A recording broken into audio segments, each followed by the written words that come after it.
Good morning. My name is Nayara Obrecht. I am a researcher with a postdoc at the University of Newcastle, and I'm a member of the organizing committee of Brazil Forum UK 2024. As a public servant of Brazil, I am proud to announce the next panel, From Corruption to Integrity, Overcoming Mistakes, Building Paths. Brazil is often cited as a country overcome by corruption.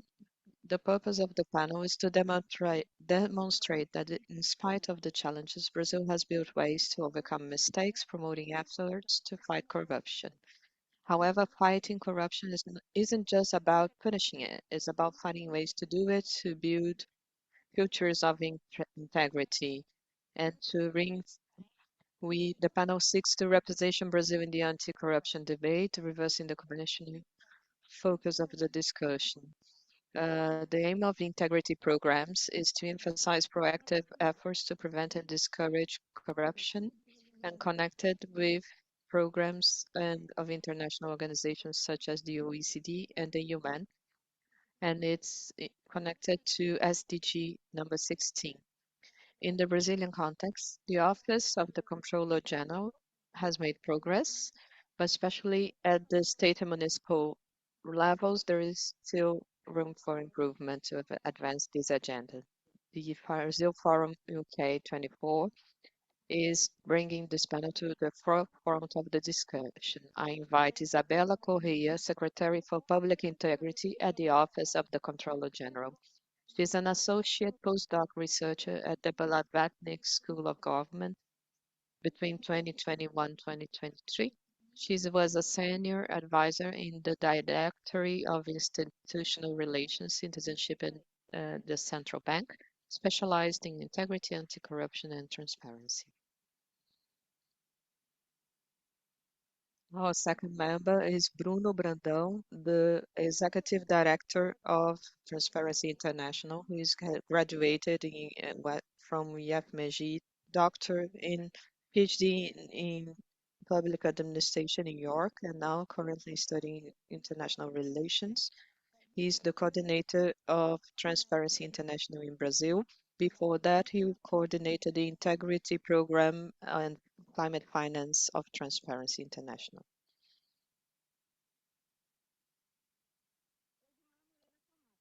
Edmar Camata. He is the president of the National Council for Internal Control and Transparency for the Government of the State of Espírito Santo, which is a benchmark in this topic. He graduated in law, holds a master's degree in anti-corruption policies from the University of Salamanca, specialized in integrated management in public security and the legal order, and also holds an MBA in public management. And finally, my colleague Sara Freitas, a master's student in public policies in Oxford and graduated from and a public specialist from the government of the state of São Paulo. The questions will be made at the end of the panel. We ask you to please stick to your allotted time of 1 minute per question so we can give the opportunity for everyone to join the discussion. The Brazil Forum UK is a democratic space for dialogue, and therefore we will not accept any speech that promotes intolerance and prejudice. Good morning and enjoy the panel.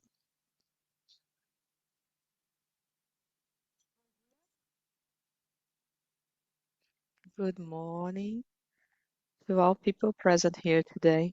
It is a pleasure to be conducting the panel today. Let me start with a brief introduction. I would like to start by the topic of the panel and of the event. So the event's motto is "The Future is Brazilian."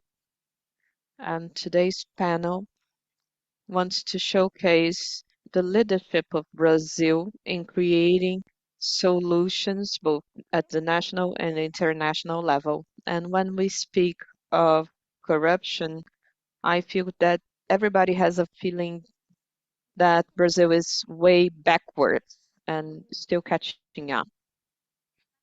And this probably comes from the reality we see in Brazil.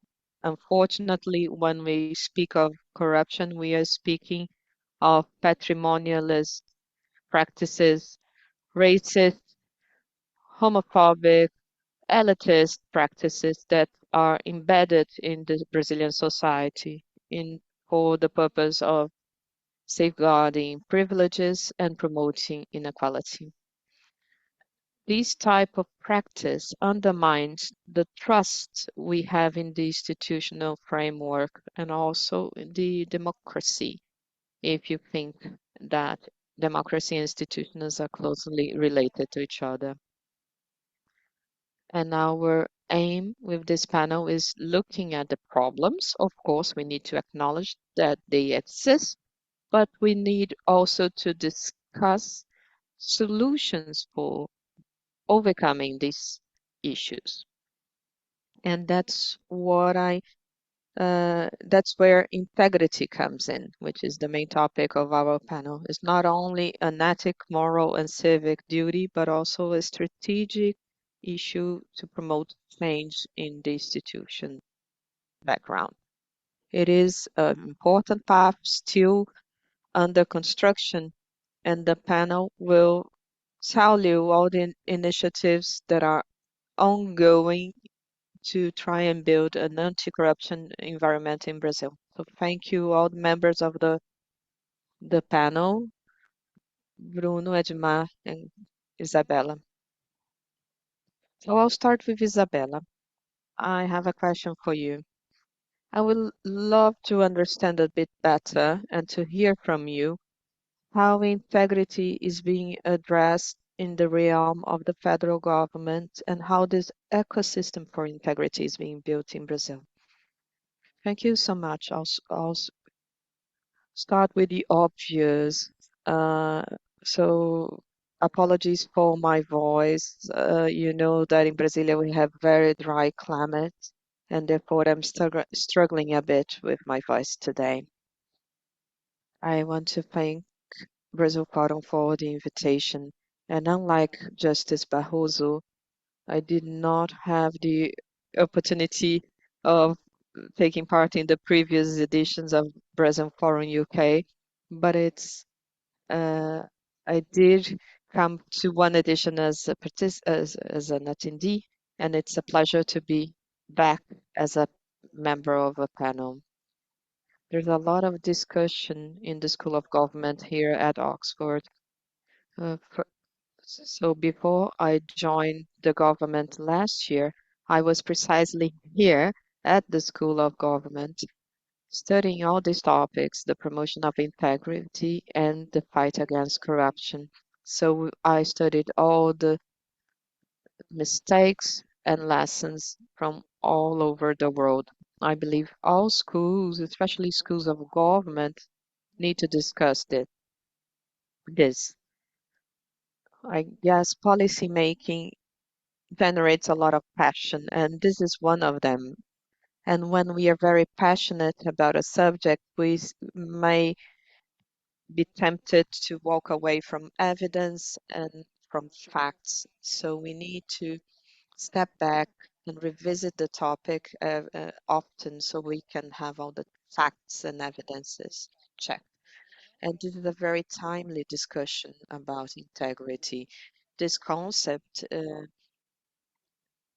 is not, there's not a single definition for integrity in the literature, but a number of concepts that are widely discussed and accepted. So let me start with the academic approach to integrity, and I hope I can do this in 5 minutes and also tell you about the practices of integrity. So public integrity is concerned with organizations that fulfill their roles and purposes in a legitimate way. So there are ever uh, uh, several elements connected to this. So public organizations need a clear purpose, and the way they fulfill this purpose must be a legitimate one. So they have a mandate and attribution imposed by law, by a norm, and this legitimate mandate of a public institution also needs to be consistently pursued by the organization. So let me get a bit more practical. I mean by that education, health, infrastructure, all the realms of policy making. And these need to be also to be done in an efficient manner. I think this is a very hot topic. We spoke of legitimacy, of course, because we are addressing democracy. Also, the access, because the use of public services was a topic of all panels, as our colleague here has mentioned. And organizations need also to be resilient because resilience helps us lead, uh, helps us deal with pressure coming from the civil society at large that wants to see some policies in place, and some harming pressure that we need to stop and control. So we have this concept proposed by Professor Paul Hayward from the UK, which in a very simple manner, we can think of promotion of public integrity as all the actions, values, and measures with the aims of ensuring the prevalence of the public interest in public action. So the prevalence of public interest, which is connected to several pillars, one of which is the fight against corruption. And the urgency of the fight against corruption and the promotion of integrity are very closely tied together. They are interconnected. So I promise I'll be brave. All the studies about anti-corruption, may I use 3 minutes? All the anti-corruption studies have evolved n- l- in a high degree recently. So it was something that really promoted action in government from the 1980s to the 2000s. We have seen a lot of integrity, the reduction of asymmetries, the monitoring cost, shrinking the size of the state. From the 2000s onwards, literature is now addressing the corrupt, the fact that corruption is about quality of the state. It is not present only in the public realm, but also in the private sector. And we have the adoption of several norms that are trying to think about corruption within the state, but also address corruption in the private sector. And so, and so to conclude, I know I've been going very fast. I just want to give you an overview of what it is public integrity and how it relates to anti-corruption. We will have, we had like in around 2020, we have some data from that states that all the 214 countries that are within the World Bank, only 8 didn't have such issues. And when we fight to prevent corruption, there's a need to think about a more comprehensive toolbox, so to speak. And I, I think it's important in the sense to preserve public integrity. So we need to think about direct measures, but we need to think about other contexts and other mechanisms to fight against corruption. We need to think about factors such as inequality, economic issues, energy transition, economy. And I wanted to say what has been the approach by the CGU, the Office of the Comptroller General. We have been working on corruption in a broad approach. We have been following a broad approach. We have the integrity agenda, and it has been keeping in mind the limitation of arbitrarity, whether in private or public sectors. And we've been focusing on the relation between public and private. Some companies have a huge power right now. They are bigger, they are larger than certain GDPs of certain countries. So we want to perfect as well the mechanisms to detect fraud and corruption, and we want to promote an open government and transparency. We want as well to have a large degree of participation by the citizens as well. So I'll stop here for now, and perhaps we can progress on this discussion at a later point. Thank you, Isabella. Thank you for explaining that. It's almost iconic in a sense, having to explain these concepts. So now I would like to ask a question to Edmar Camacho. I would like to understand, in your opinion, you are working in the state, working directly with the anti-corruption policies and integrity policies. What do you think it's important to build this new culture of integrity? Okay. Good morning, everyone. To all those who are here and all the professionals, and also those who are following us online. I really would like to thank you for the invitation. Thank you for inviting the CGU. And I also thank Justice Barroso for his wonderful words. It's always such an important lesson listening to him talking about these important topics for our country. And thank you as well to the members of this panel. We have a broad sense of knowledge present here. We also have here 2 children here watching the panel. Be careful with the questions. I know they are taking notes on everything. Now, this is an incentive that we've got to discuss integrity, because they say that the toughest place to visit in the world is the perspective of the other, of other people. And we just left the council of the CGU.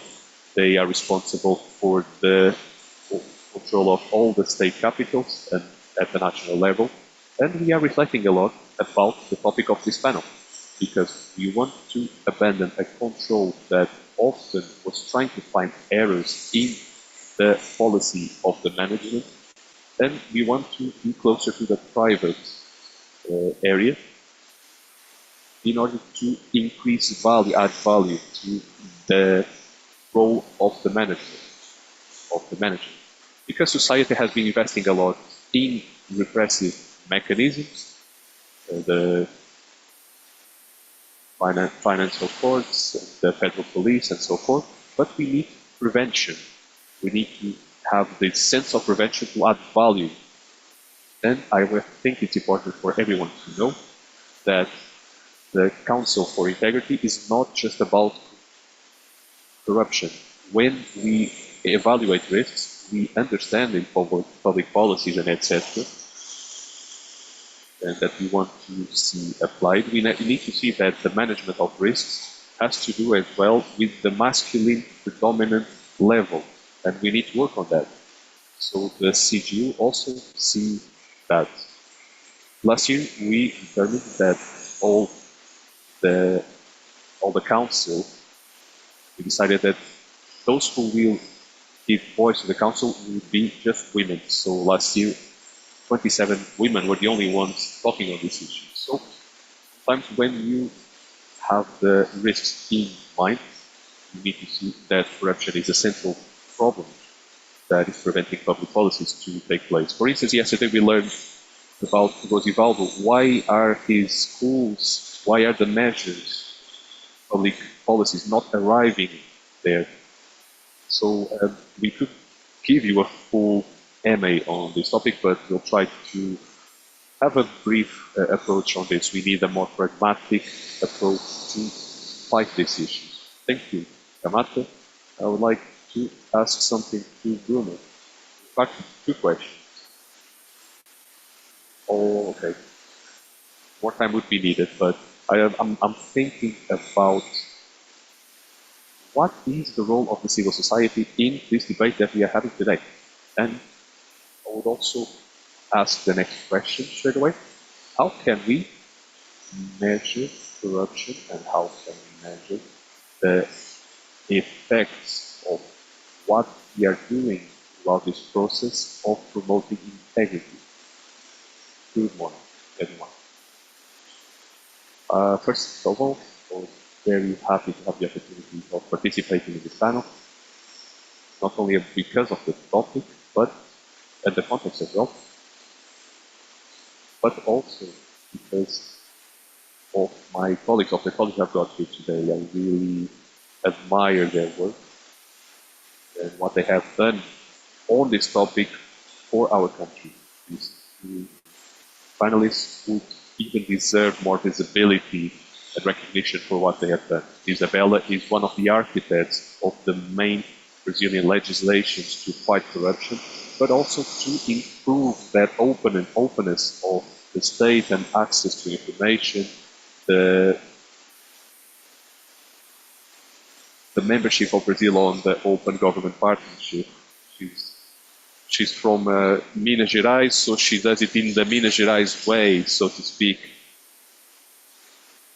Yeah, there's a lot of people from Minas Gerais here today. And Kamata, he participated before being in the government. He was working in the civil society, 12 years working in the civil society, and he participated on one of the most important turning of the page, which is the history of the story of Espírito Santo. It was really dominated by organized crime, and it's an incredible story of an alliance between government, private sector, and the civil society. They managed to turn the page. Now Espírito Santo is at the top of the ranking. We will talk about prosperity and so forth. And maybe that DNA that you have, that you acquired by working in civil society is being important as well now in the government.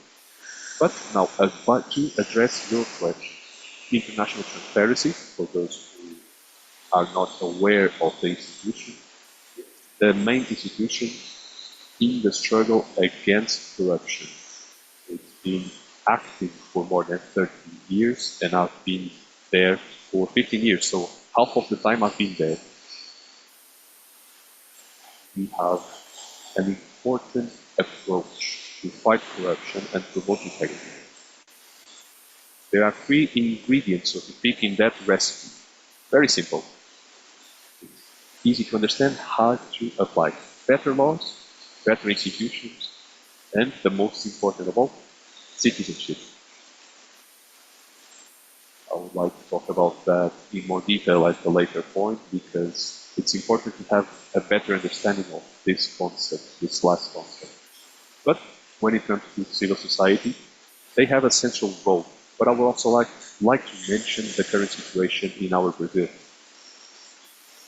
in the anti-corruption topic, on this topic. So, such as in many other areas, there's a large polarization, and it has been made difficult, made the work of civil society more difficult, especially when it comes to corruption.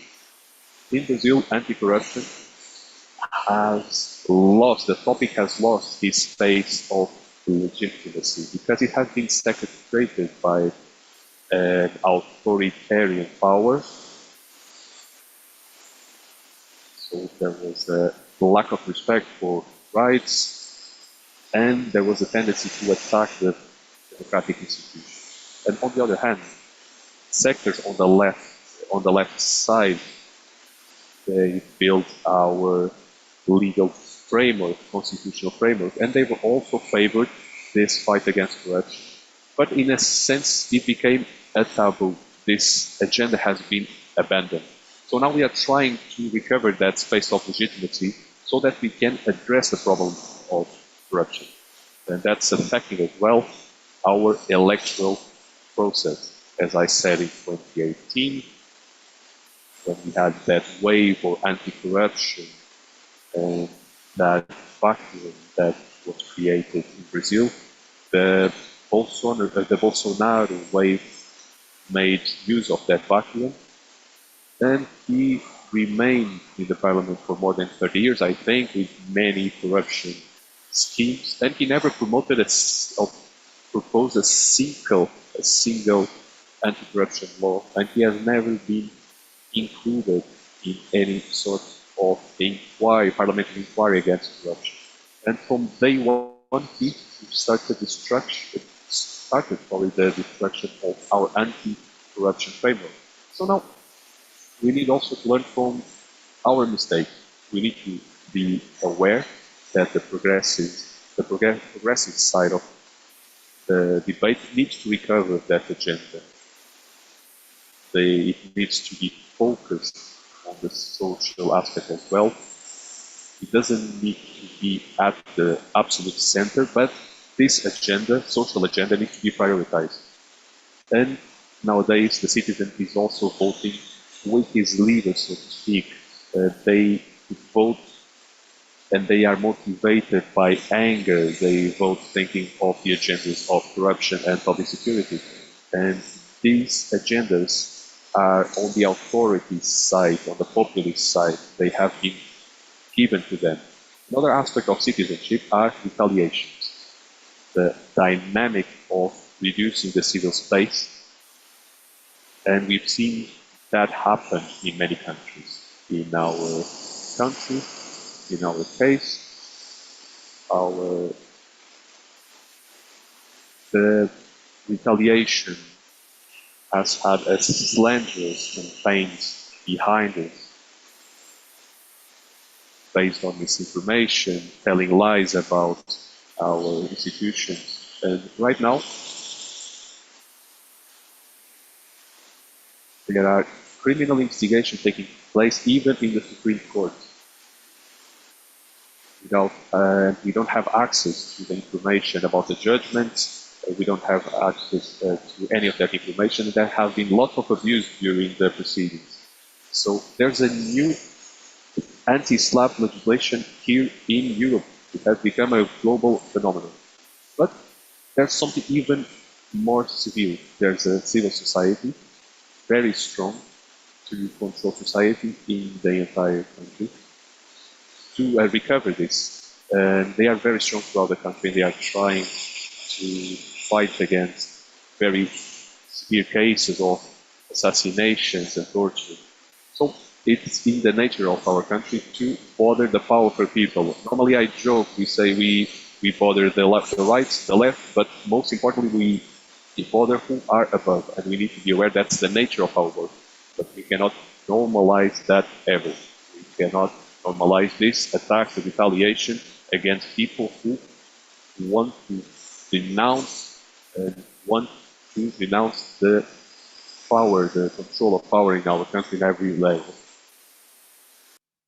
Do I have time to answer the second question? So the second question is about how to quantify corruption. Corruption is actually invisible.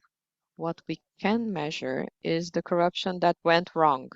So that's the one we get to see when it goes wrong. What about those that are flying under the radar? In the whole world, Transparency International has a measurement of 175 countries, which is called the Index of Corruption Perception.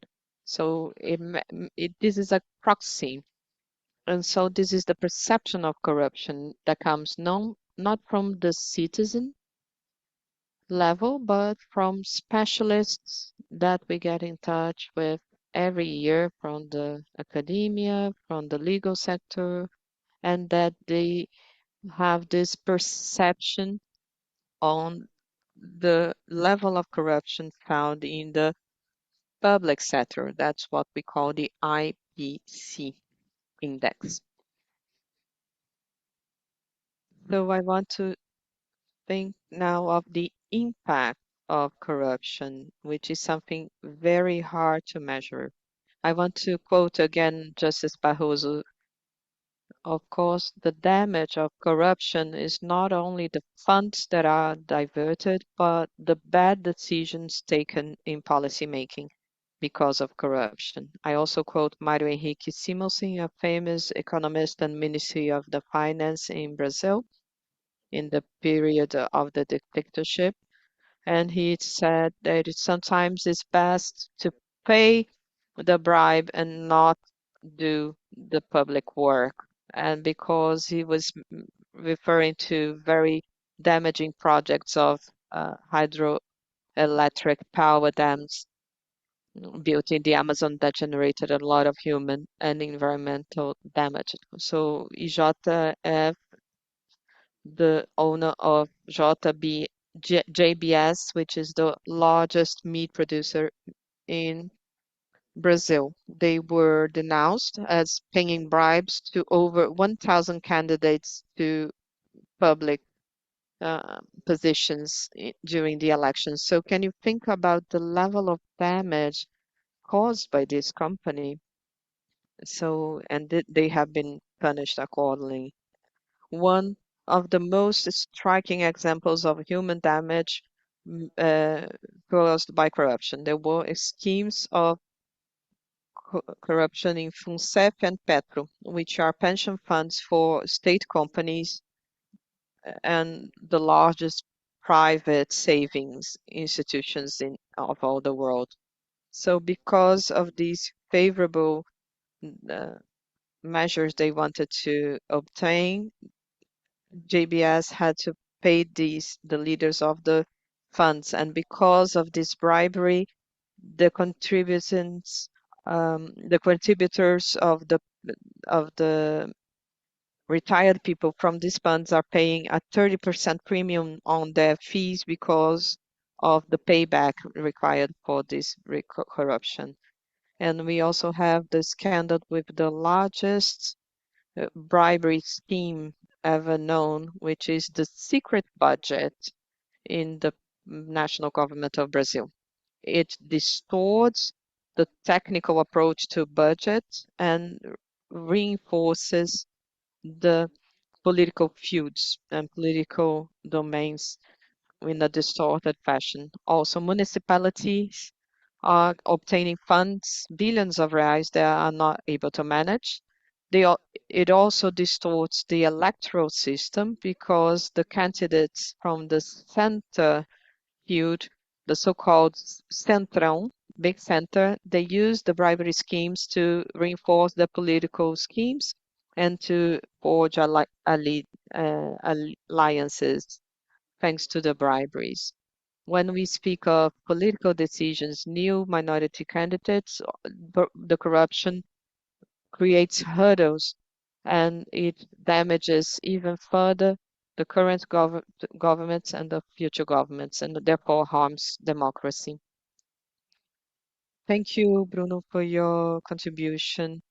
Yesterday, we spoke of political renewal and how it is important to bring new values into the political realm and the political arena so we can build new pathways into the future.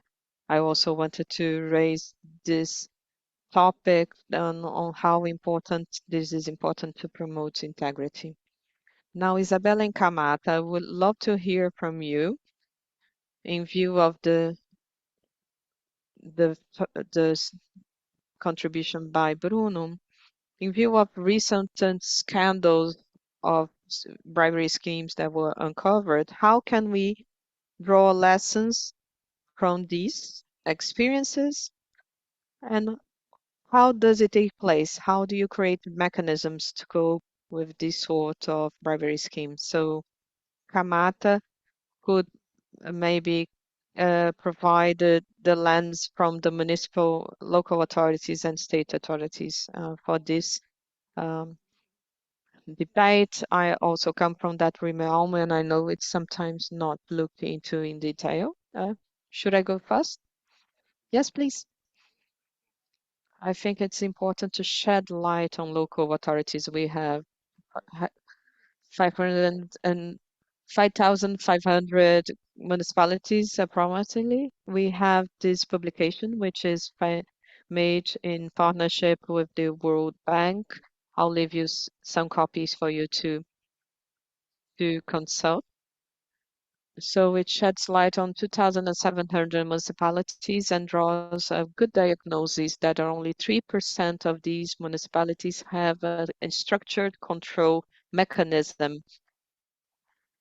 So in terms of auditing, and auditing does provide an assessment of all misspending.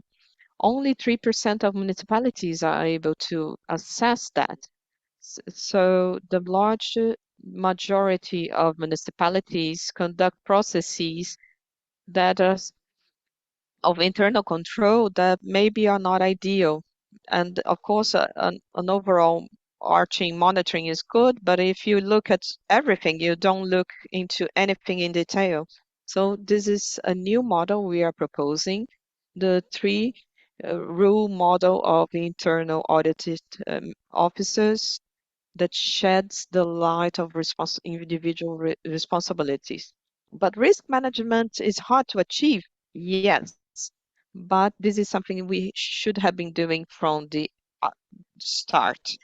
So, of course, we want to deliver schools, healthcare, and we need to assess risks and impacts in doing so. If you look at policy making, we know there's a matrix of risk that you can draw. And of course, people have always been doing analysis and control. You always carry an umbrella in case it rains, but we need to go a step further and perfect the process. So risk management is in the hands of those that do the assessment, of who control the funds, they execute the actions, and we need to run the assessments. So one of the topics of the panel is overcoming mistakes. And I believe that in order to improve the state action, we need to run assessments so we can correct the pathways from the past. And it's important to stress that Brazil has a legal framework with a very good delivery, good outcomes. So the bribery to obtain votes, to buy votes from the audience, and from politicians. This is something that is important. I think the state of Espírito Santo had a strong action in this sense. Also, the general law of access to public data, and this was something that generated a change in public management and also in the performance in the elections. So we have this new law now in place, and it's important to acknowledge all the good legislation that Brazil has built over the years. But in terms of internal control, if you speak of integrity promotion, at least 33% of 83% of the internal control mechanisms lack the integrity promotion devices. So you need to integrate that and you need to train and build capacity. I think the CGU is a huge partner in this, in providing training and technology for the local authorities. You've done this very well, Isabella. We had a void for some time in the government, but now this is back because this is where the funding is assessed and controlled. And of course, the public participation of society at large is very important as well. During the pandemic, when we were in most need of technology and science, funds were diverted elsewhere. So the period of the pandemic was really important to showcase that even during emergency spending scenarios, we need to make sure that policymaking is not delayed or forgotten by the manager. Uh, so this is a scenario that we're working with. We have a lot of help also coming from the private market, which comes from ESG principles, environmental, social, and governance principles now being widely adopted by corporations. They know when they have environmental, social, and governance responsibilities, they perform better. And that's very important for the public management. So, a public manager from the municipality of Gurupá in Pará, they will benefit from that because you are working with the good delivery of services at the local level, with the exporting of goods, with the economic activity. Therefore, all this action from private sector is very helpful because sometimes we had a scenario of low steam in integrity and we are working on it. Let me think what I could add after all these remarks. I guess we went to very acute points. I think I started with a very broad summary of the academic discussion. Bruno and Kamata have now mentioned all the different rules and norms that Brazil has adopted in the sense of fighting corruption and promoting the integrity. I think we are in dire need of good diagnosis, and this is hard to achieve. You mentioned the case studies, but the diagnosis comes from not only these specific cases, but I think risk management, as Kamata mentioned, is a very important dimension with all the different entities and bodies within the national federation. And also you need to deal with the specificities. Risk management is crucial to identify the measures and hurdles in every domain. Bruno also mentioned in his answer how you can think about the diagnosis and how you can use them. So he mentioned the Index of Corruption Perception of Transparency International, and this is very at the center of the debates, how you measure corruption. And we see more and more indicators coming up so we can measure how we prepare against corruption in hindsight. So all these models of public management and public integrity is a guideline for bodies of public management at all levels, including municipalities, and what are the steps for good public management that promotes integrity.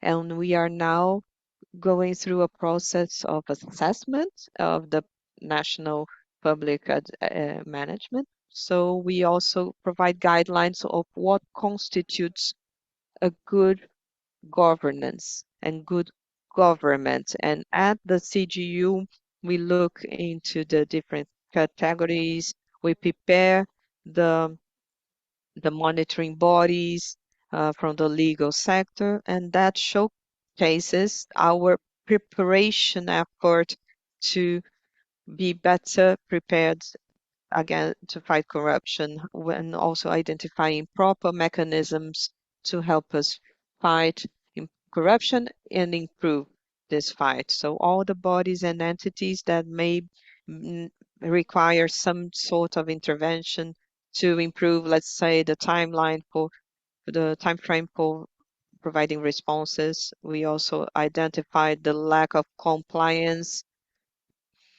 of a minimum level of transparency. And how we can have open data. And so we have been able to measure that, achieve some records of promotion of transparency, for instance. We have been promoting that in the portal of transparency. And also in the federal administration. also when it comes to the transparency of agendas, which is a policy that works a lot in the mediation of interests, and we have also a historical record in relation of the compliance of these minimum standards. Obviously, you want to go beyond the standards, but you need at least to secure that the minimum standard is followed. So right now, there are many ways for us to measure and follow the successes that we have achieved. So if there are places in which those successes are not as noticeable, we need to understand and why, and because we have now these mechanisms, we know how to act. We can act surgically. We know if we need higher degree of engagement of the civil society, for instance. And so Bruno talked about the three main pillars of transparency. We have been on working to bring the population into the equation. For instance, we created also groups to fight corruption, to include the public society. We have carried out a partnership to create our sixth plan to have a partnership for an open government. We also have a record of proposals coming from the government in the field of openness. So we have been acting to perfect and improve governance and the integrity of the public bodies. And whenever we identify the points in which we need to improve the criteria and items, we can follow through. Laura mentioned yesterday about the Ted Mayer program, right? Yes, it was really good, your presentation on that. She mentioned that by that program, we are sorting out 1/3 of the problem. So just like it happens in health, in structure, in anti-corruption, etc., that's how we sort out problems surgically. We start by sorting out 1/3, and then we progress, etc., etc.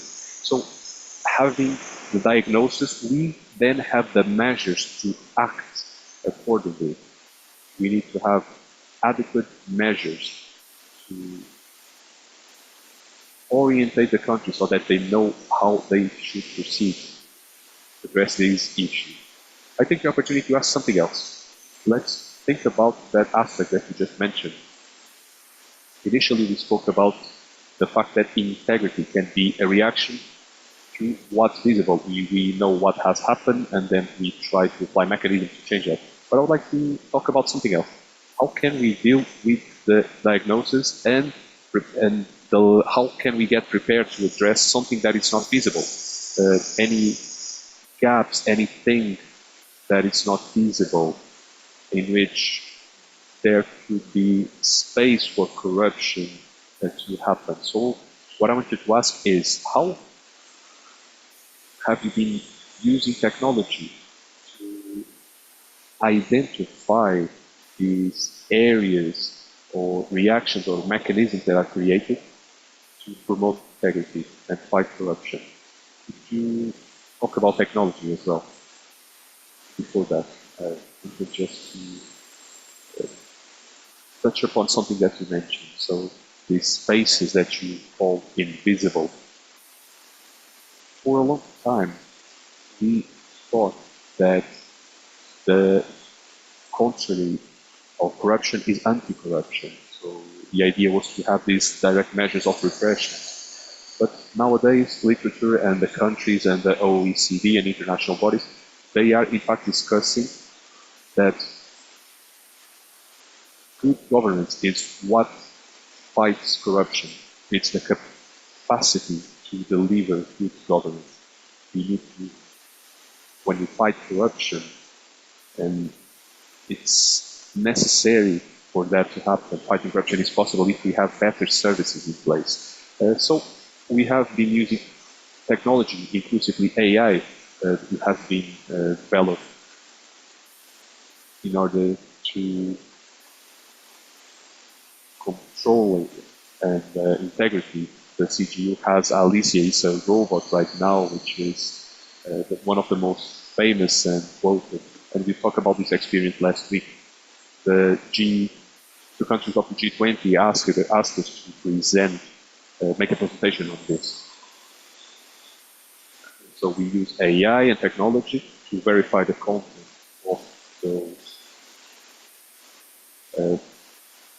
of the results of data of the data you've got available, and that way you can act accordingly. And between 2019 and 2023, so the 11.7 billion cases of irregularities were suspended or cancelled, and 376,000 processes were analyzed, and more than 80 million requests to CGU resulted in more than 300 audits.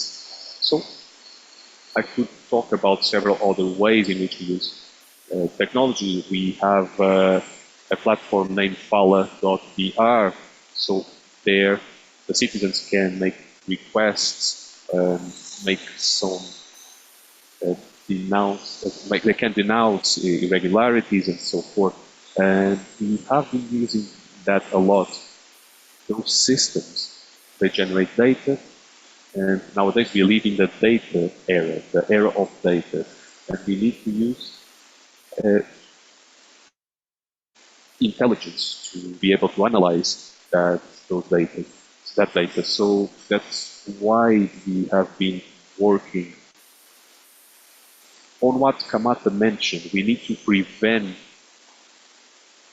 occurrences of irregularities. So we need to identify those points that I mentioned.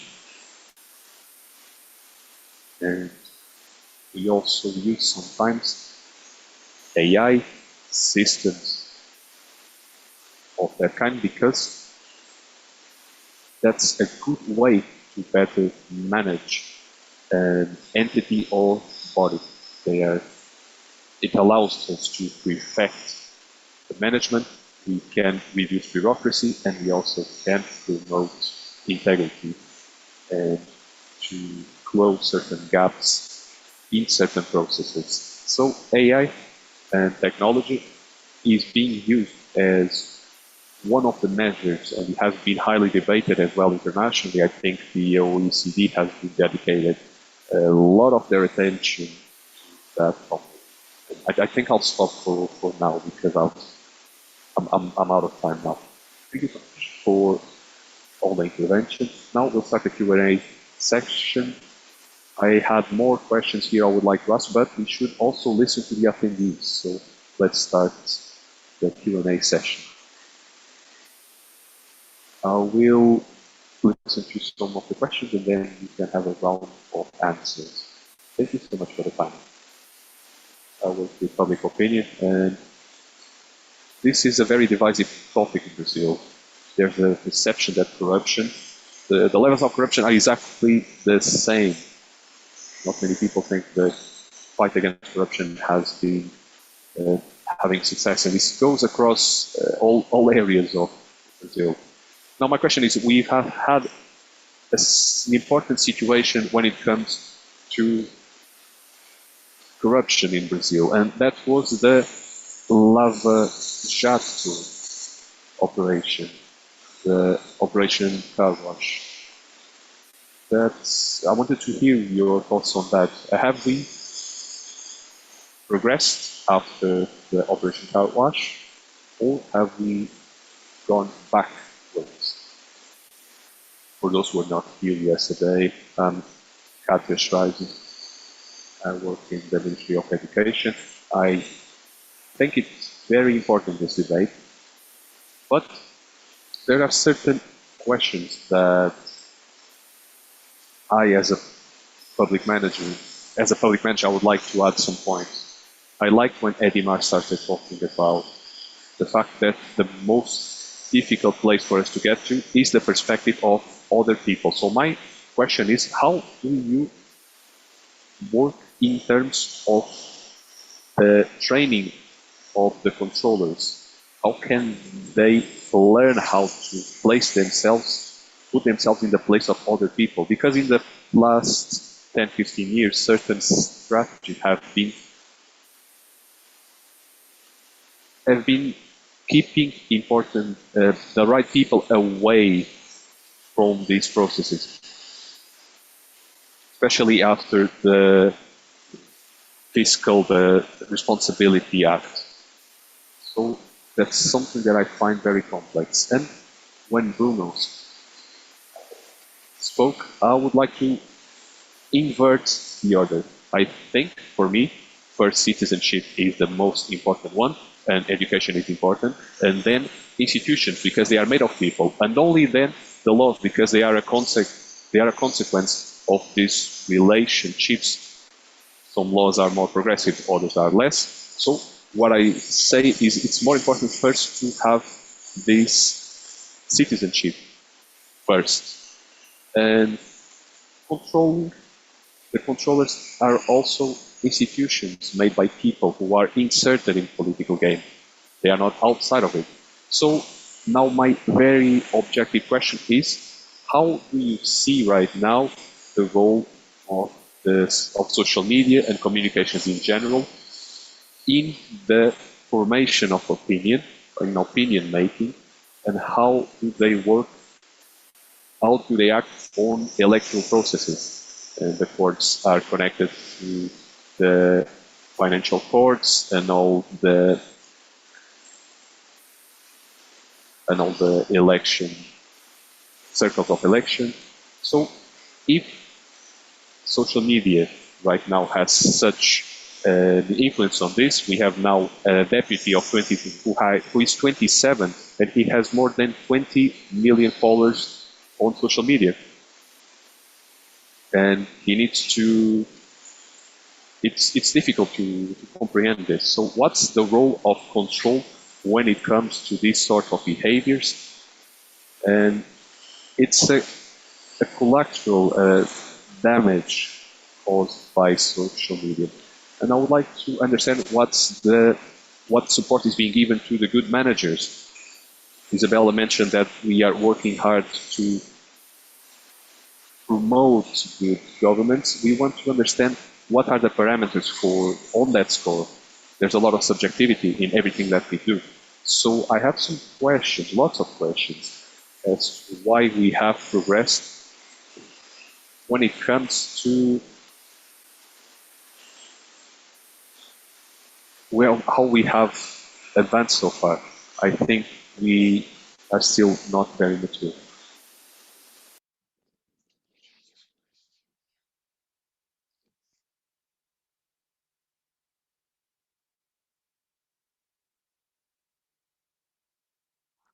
We have a very good character that showcased that. Linneo, a character from the series Big Family, Grande Família, he's always bullied by uh, his behavior. That's what the kind of bullying we see in the private sector. So of course, institutions and organizations have their own individual values and moral practices that are captured by politicians.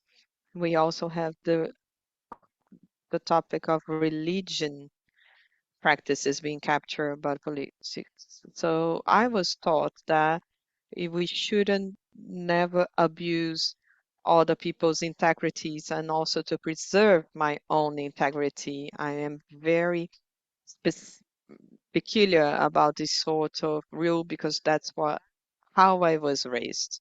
So, what about the lineals of society? So, how do we change behaviors the way that the lineals of today are not very fond of?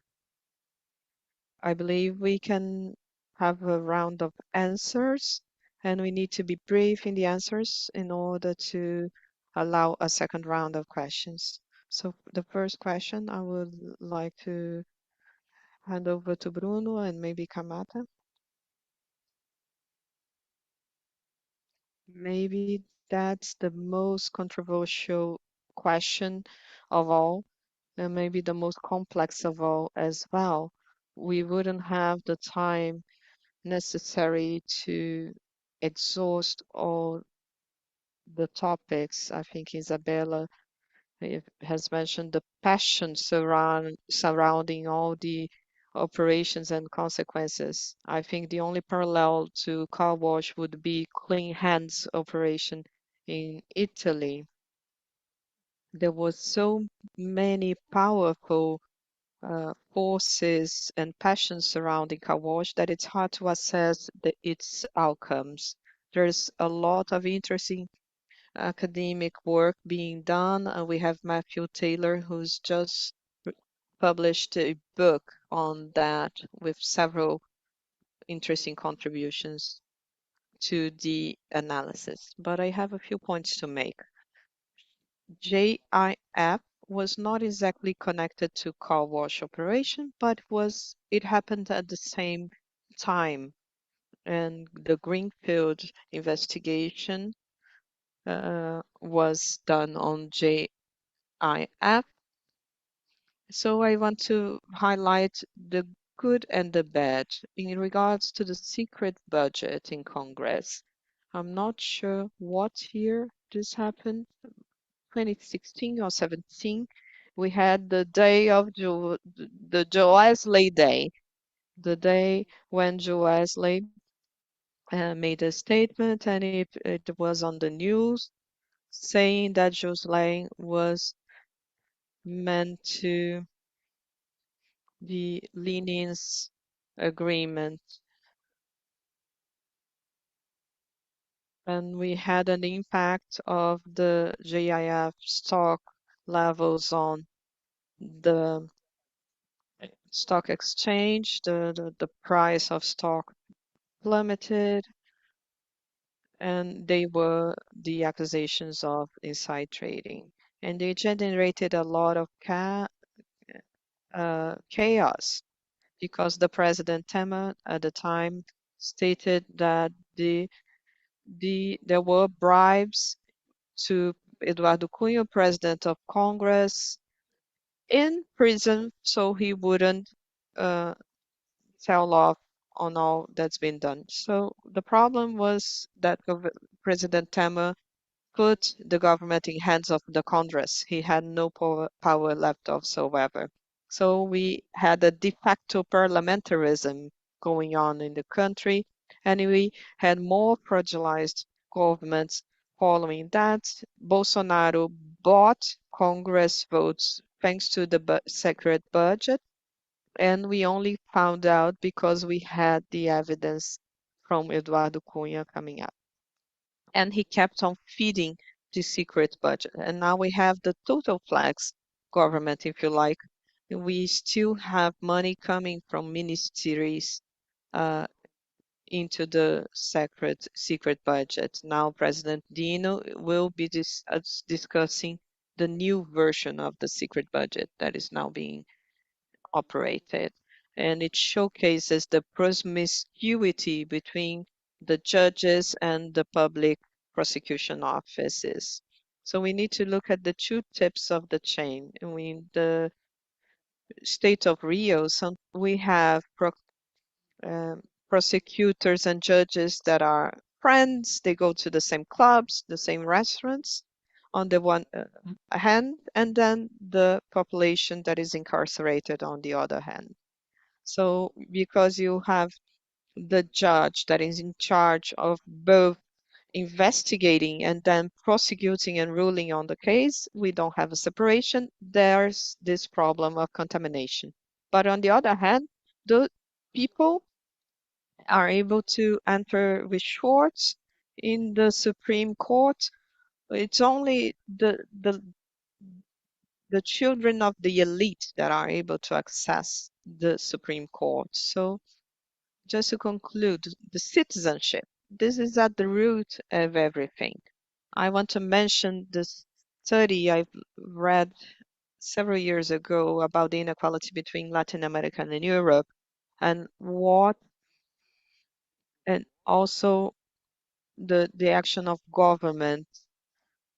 We have medium levels of inequality in Europe, and before you yeah, insert government, and then it is softened when you add the government. And in Latin America, when you add the government to the equation, inequalities rise. And this is about democratizing the spaces of power so we can speak of integrity in terms of legitimacy. And so the government is acting on public in behalf of the public interest. I can't answer anymore because I have no more time. We'll keep talking during lunch break. Mauricio, isn't it? S- Mauricio, I just wanted to add something very briefly. Sometimes these things go unnoticed. In Brazil, in the recent years, this scenery that generated so much corruption is no longer there. We've had a few changes. Firstly, we have the issue of corporate donations to political campaigns. Now, in the past, corporations wouldn't have a vote, but they would definitely tip the scales in the elections. So now we have transparency about the corporate donations to political campaigns in a more transparent manner. And we also had two measures that were important: 2846, the law anti-corruption, that sanctions corporations with fines when they have undue political interference. And we apply the anti-corruption law strictly in the state of Espírito Santo. We don't need the judiciary to fine the corporations, and that hits them in where it hurts in their pockets. And we also have the integrity model for large procurement processes in the public domain.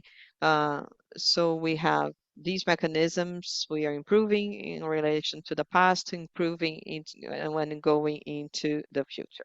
Katja mentioned social media and public managers, public officers. Of course, the individuals need to be punished because we have specific cases where officers join the public administration just to benefit individually from it. So, and also we are investing in training. Our prosecutors are trained in terms of the need of new ways to deliver outcomes. We have a program in the Rio de Janeiro that identified a lecturer hired and procured for the state government of Rio. And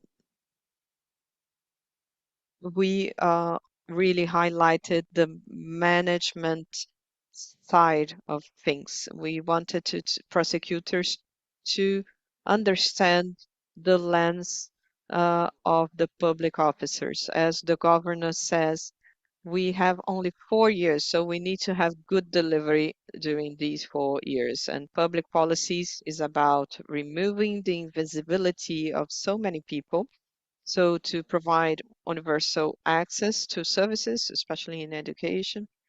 So we need to make sure that people in Gurupá have the same services that we have in Vila Velha. And maybe I'm very pale. I'm very pale, very light skinned, but my mother is dark skinned. And people would tell me good morning and ignore my mom when she was on my side.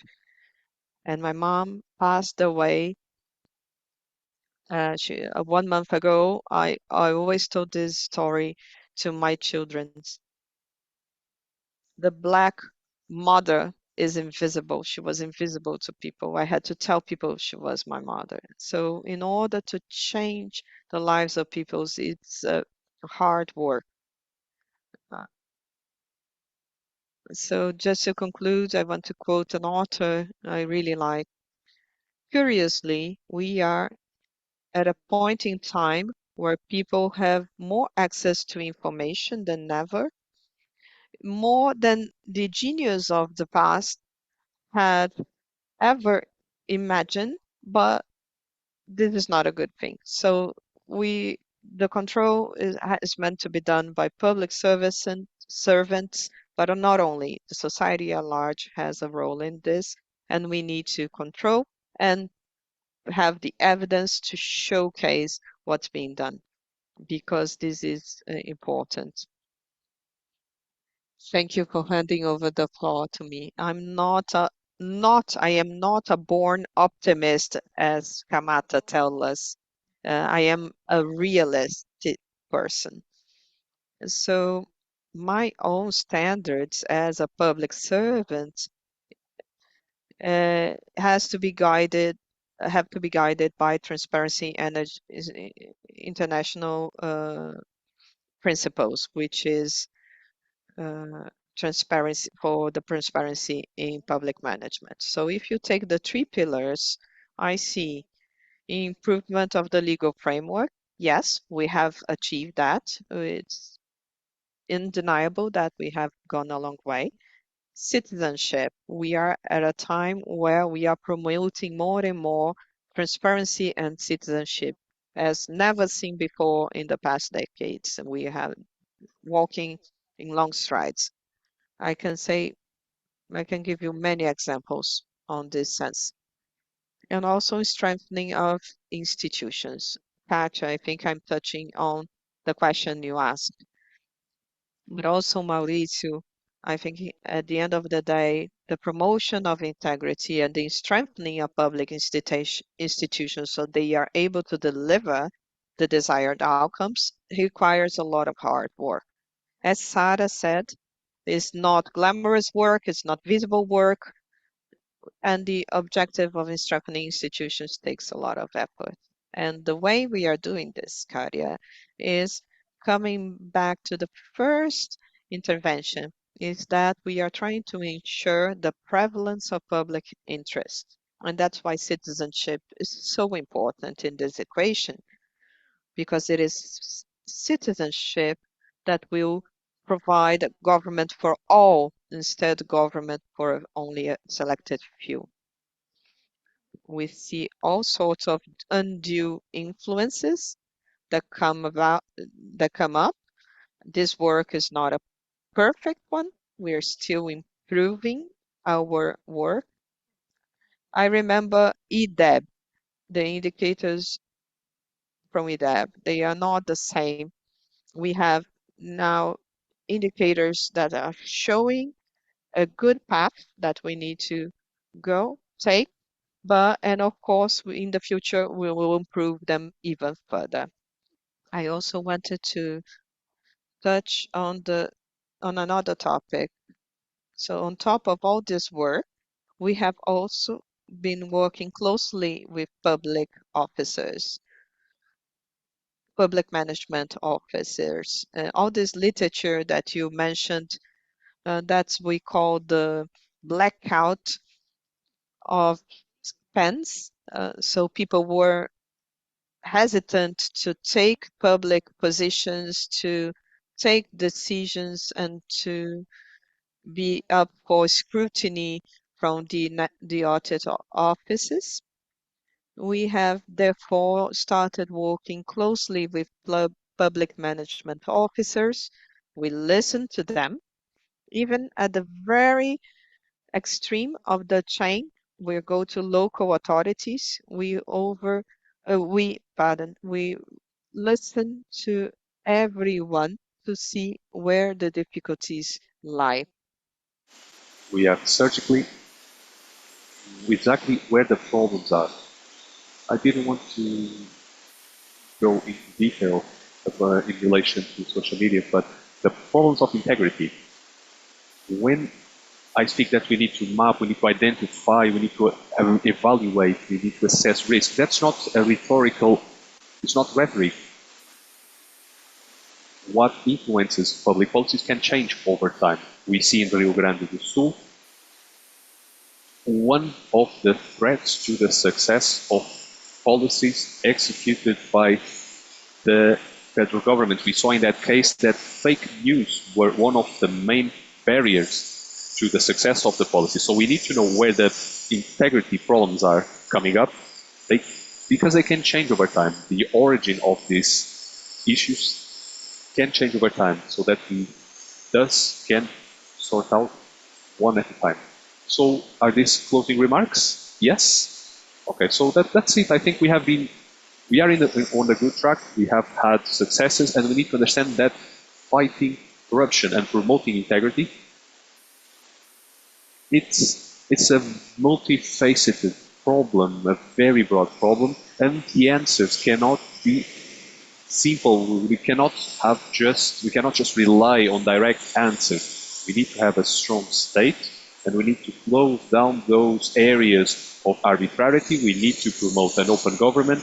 We need to promote integrity in the public sector and in the private sector as well, as Kamat mentioned.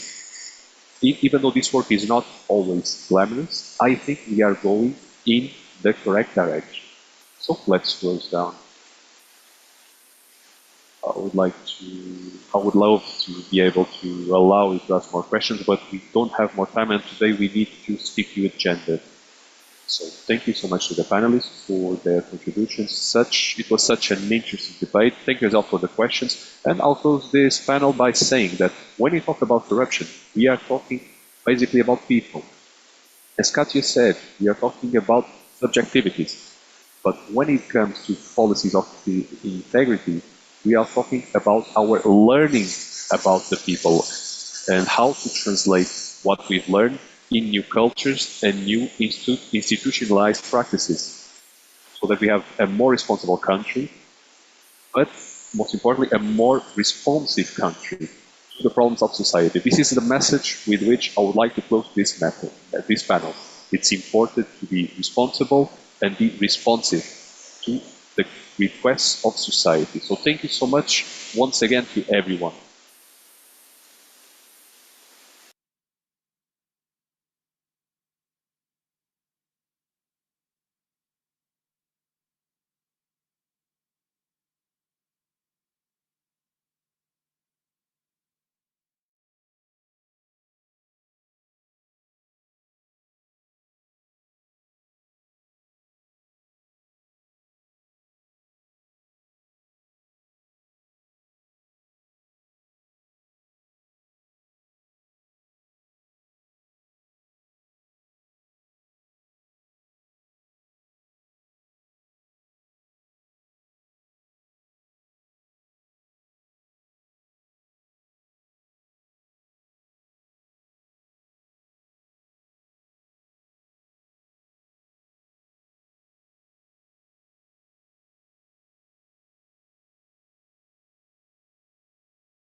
Hello, everyone. Good afternoon and good morning to Brazilian attendees. My name is Edmilson. I study data science at UNC, and I'm here to open the panel for artificial intelligence. But I would like to thank Google and Haddad Foundation for their support to the event. When we think of AI, we many people may think this is a very cutting edge technology, but in 1970, Alan Turing already mentioned in an article that that technology asking, are machines able to think?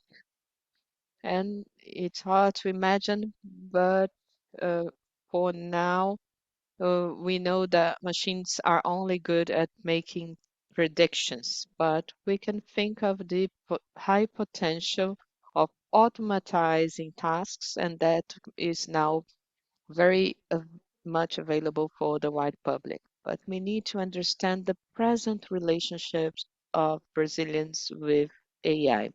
And to try and answer this question, we, Brazil Forum UK, got in touch with IDEA Institute to run a survey. And now I invite Mauricio Moura, doctor in founder of the IDEA Research Institute, and has a number of publications, two books on the elections of Brazil, and also an economist by training. Good afternoon. It's always hard to give a talk after lunch. Thank you to the organizing committee. Thank you to the attendants, both in the auditorium and online. Thank you, Justice Barroso, for your presence and the support to the forum. I think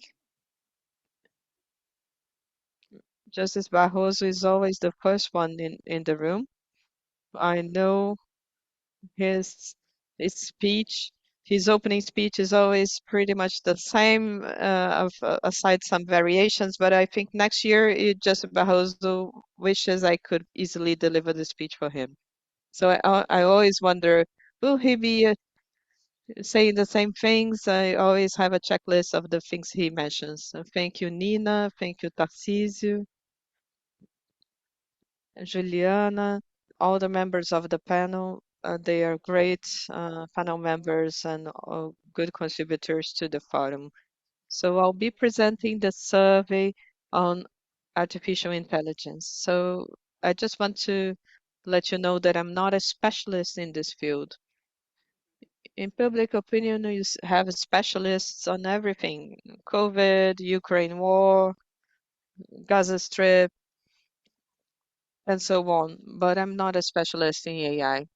I specialize in predictive modeling, and this is the best I can do in terms of artificial intelligence is generating the image that you see on the cover of the slides show.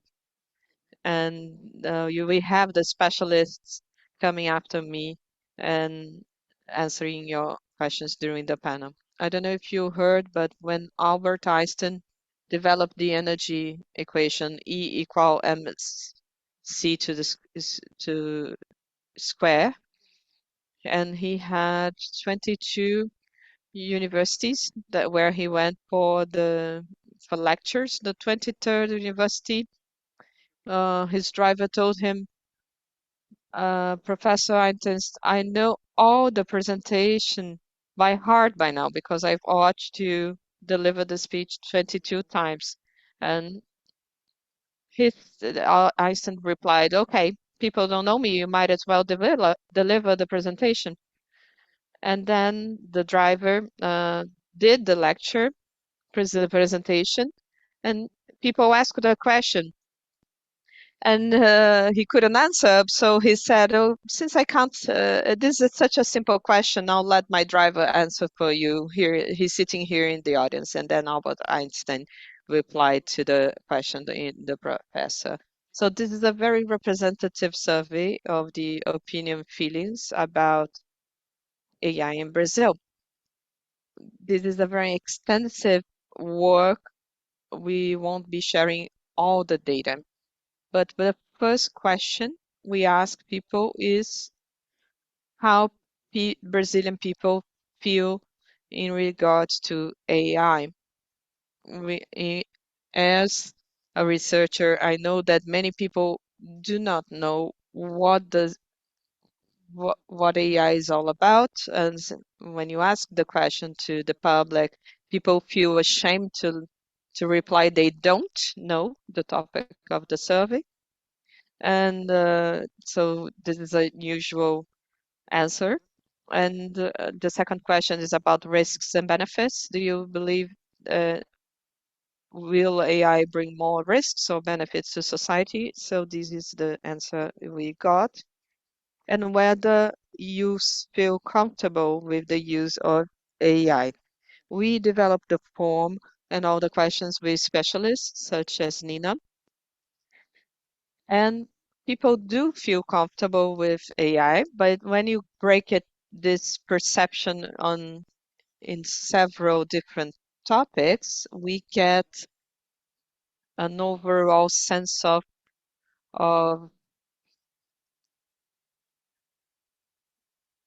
of positive opinions about AI. But when asked if AI technologies may increase racial discriminations or whether members of parliament uh, should be using AI to write bills of law, and people also feel positive about it. Or another question, whether judges may use AI in reaching rulings for actions, legal actions, and they say yes. So I actually think numbers are actually higher than the ones we got in the survey. So just we have nevertheless a large portion of people saying they don't agree or disagree. So I believe this number is actually higher than the responses we got in the survey because people feel in the obligation of answering. Also, fake news. You think this will be increased by AI? 23% of the people couldn't know, tell whether AI will eliminate jobs. Again, 33% disagree. So we also asked questions about topics we see in the literature about in regards to the benefits to health of the population. We have a large degree of disagreement. So it's contradictory because people in the first answer, they say they're comfortable around AI, but when you go item by item, people do disagree with the benefits. Also, when asked whether AI would improve the energy efficiency of households, people disagree. Maybe this is a difficult question for the public at large to answer, quite a complex one. But at least it does show the initial sentiment gauged by the first question, well, whether the person felt comfortable around AI and the actual answers we are getting on the specific questions. Also, we asked whether AI could be used in identifying crimes. We have an application by the CIA that you're using AI for identifying crimes in American society. So a lot of people in the survey disagree with this potential. Also for diagnostic of diseases, people disagree it will be useful. Also coding, uh, when people don't have the perception that this is already being used uh, uh, uh, in coding and also in health care in diagnosis. People are misinformed, lacking the information about AI. There's a lot of concern regarding the data sharing among corporations with a high level of um, un people are uncomfortable about the data usage and also about the monitoring of protests. We don't see as many mechanisms of monitoring of protesting as we see in other countries such as China. Even nevertheless, there is some discomfort in regards to that. Also, whether people are comfortable with the government using facial recognition, people were highly uncomfortable with that application. Then the usage of data by the federal government, people feel really uncomfortable about it. And this is a topic um, that we already know that the public does not feel comfortable with. And when we ask what areas of life are impacted by AI currently, we have news, work, education, and it's really interesting that uh, the news category is a bit decoupled from politics, but politics does rank fifth in these answers, with 30% of respondents saying that politics is impacted by AI. And then the concerns or risks identified by the public, we have scams in the first uh, ranking first, where lots of people receive automated messages and calls that are meant for scam. Uh, and this is something that other concerns include lack of privacy and misinformation. But what is AI? The when people are asked if they understand what something means, people tend to respond positively. So 80% of respondents said yes. And we had a question on also on whether people agreed with the provided definition of AI that we drafted along with uh, specialists, but still 20% of respondents did not know what the what definition uh, was actually about, and some people did have familiarity with the definitions provided. Here are the AI tools mostly used by the respondents: social media, Google, GPS, apps such as Uber for transport, and the streaming services such as Netflix and Amazon. And the streaming services generate suggestions on what you should watch according to your tastes and usage. And there is a strong association with technology platforms that we use on a daily basis. Misinformation and AI. Almost 48% of respondents are aware of information generated by AI that they receive on a daily basis. And if you and when asked whether they had ever received misinformation content generated by the AI, 34% say yes. And people, it's very scary because people sometimes forward fake news, even though they know this is fake news. It's been verified by surveys. And another question is whether the respondent could tell the difference between real content and content generated by AI. 59% responded no, and most people are not able to tell whether a content has a deep fake or misinformation generated by AI. We have several examples of misinformation in elections in India, in Pakistan. Sometimes there are election candidates that are incarcerated and still some news circulating about them generated by AI.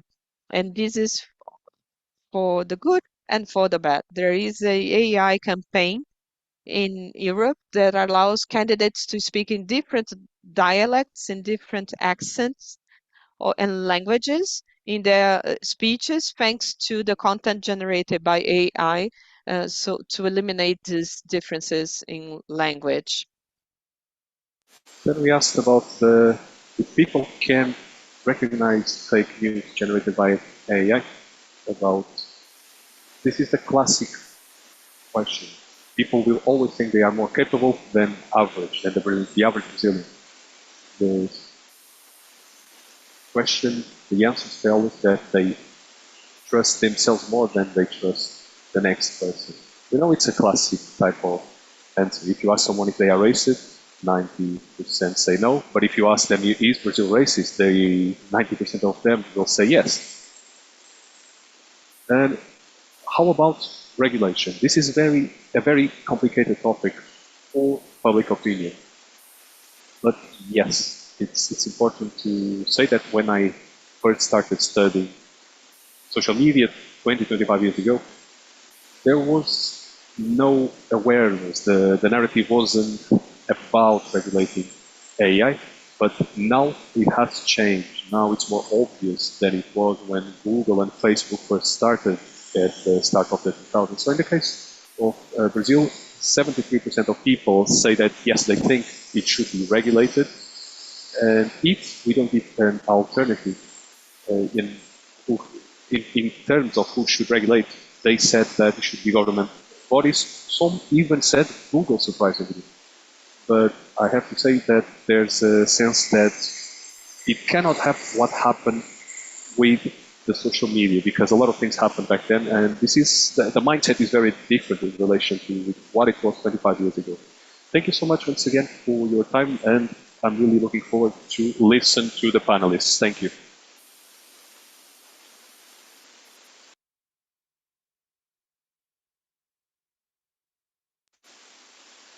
Thank you so much for your presentation.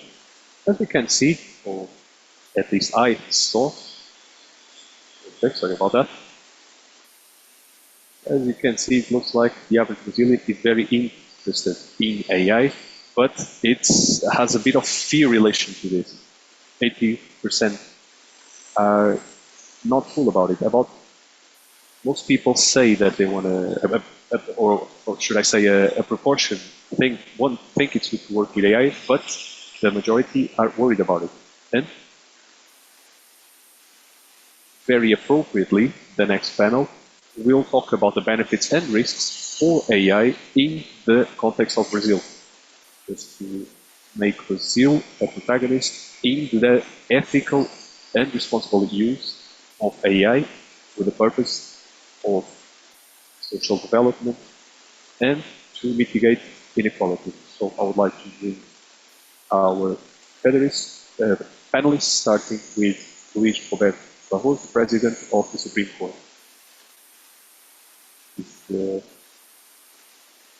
Justice Barroso is the President of the Federal Supreme Court. He has been the Minister of the Court since 2013. He was President for the Superior Electoral Court between 2020 and 2022. He has been part of our Brazil Forum since the first edition. He is the Central Director of Alafia Lab and General Coordinator of the platform Desinformante. She's a researcher at the National Institute of Science and Technology in Digital Democracy and the Committee on Digital Integrity and the High Court's Internet Platforms Electoral. She also teaches postgraduate courses in the Fundação Júlio Vargas and a master's program as well in Communication Information and Systems in Sorbonne. Tarcísio Silva, Senior Tech Policy Fellow at the Mozilla Foundation. He's a digital rights consultant at the Brazilian Association of Non-Governmental Organizations. He's a researcher and author of books such as Algorithm Racism, Artificial Intelligence and Discrimination in Digital Networks. He maintains the Desvelar.org project and approaches to criticizing public policies on technology. Mauricio Moura, founder of the IDEA Research Institute. with Juliana Moura Bueno. She is a public policy manager at Google. She was chief of staff of the Secretary for Human Rights for the Presidency of the Republic, and Secretary of Human Rights on federal government. She works for Google as a public policy management, and she is responsible for coordinating the relationship between the company and the federal government and other governments throughout Brazil, and leads Google's effort in G20 cycle and for the COP30.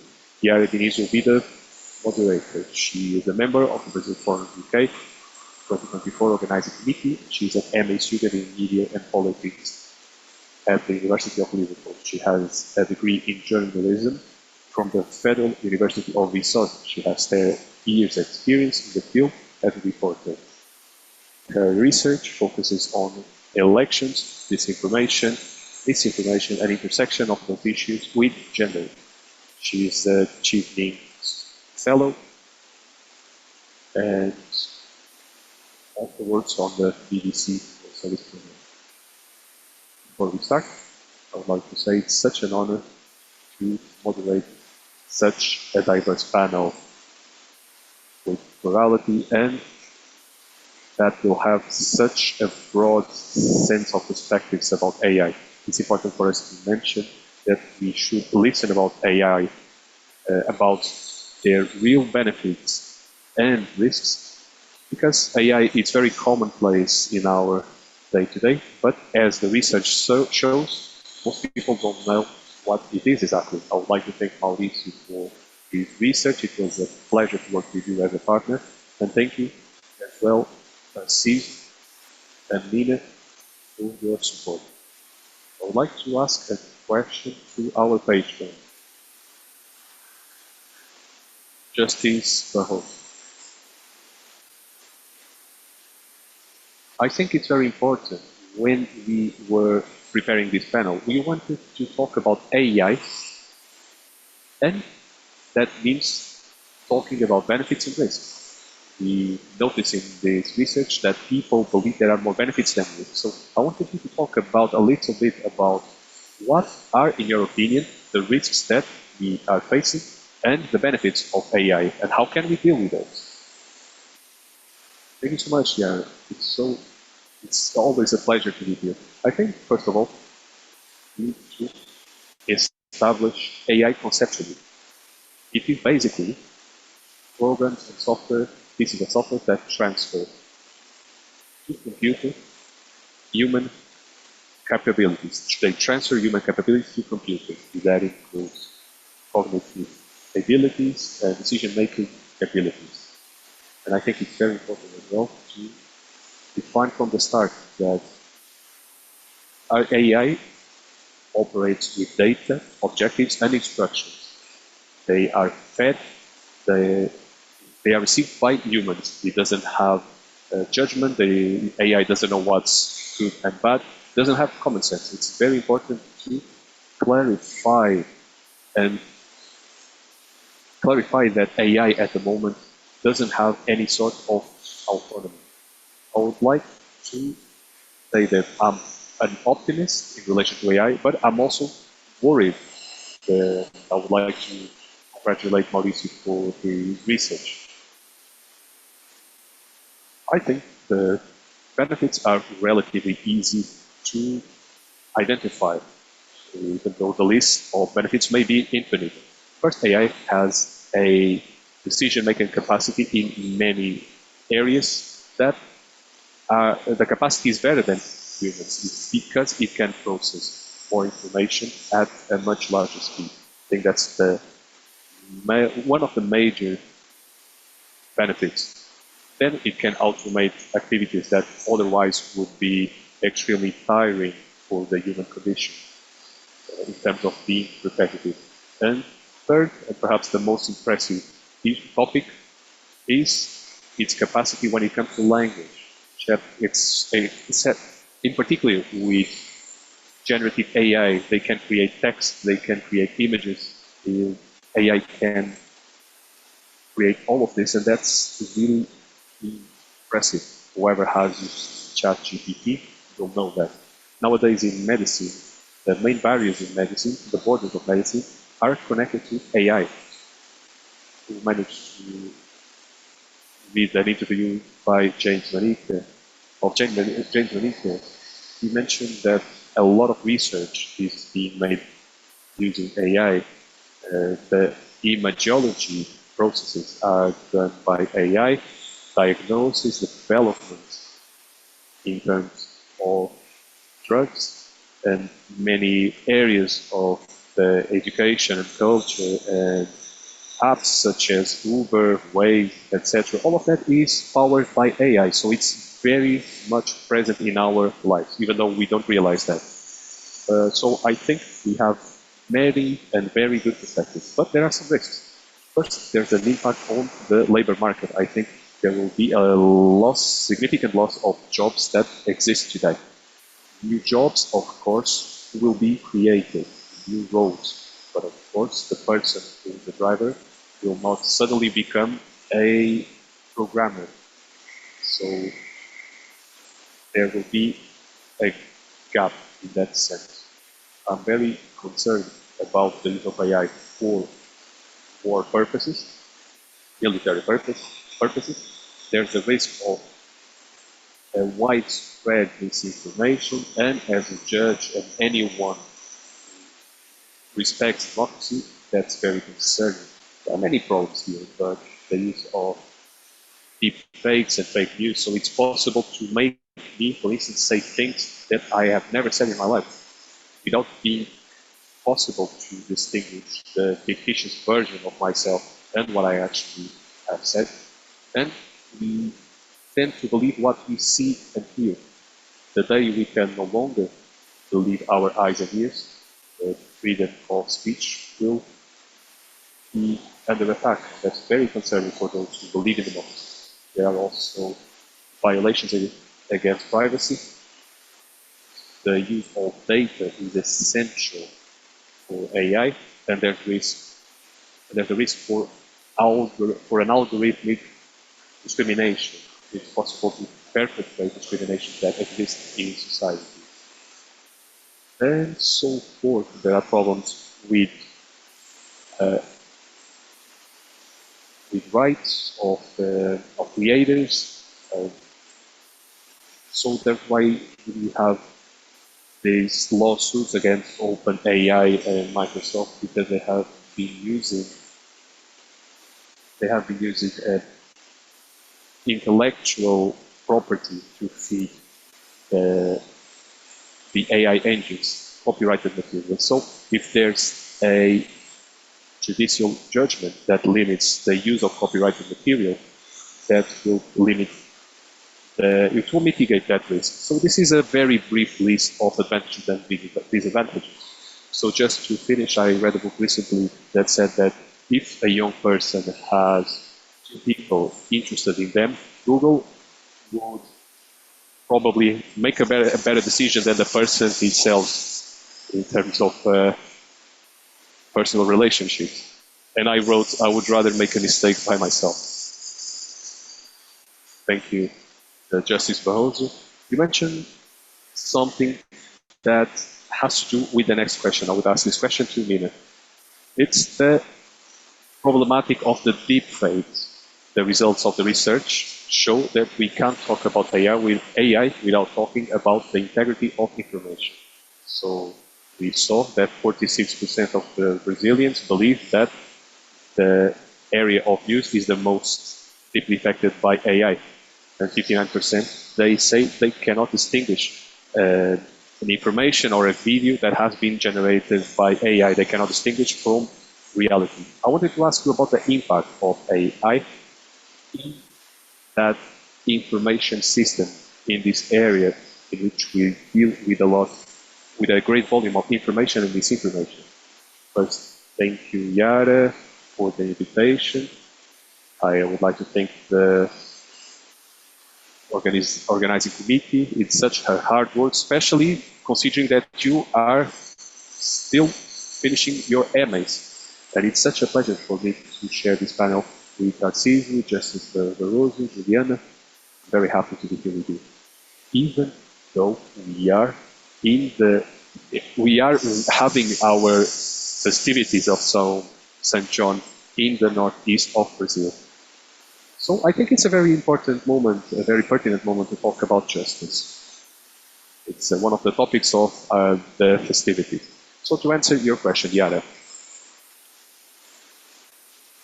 so the topic of the seminar is the Brazil of the future, of the present, and I think our future is made of many different and more fast and faster presents because technologies have accelerated everything. So we live in multiple presentisms.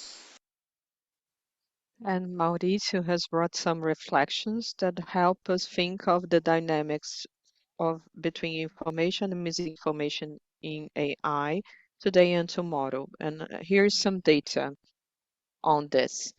Firstly, Brazilians are already using AI, or they claim that they are already using, and 54% state they use in social media, 46% in web searches.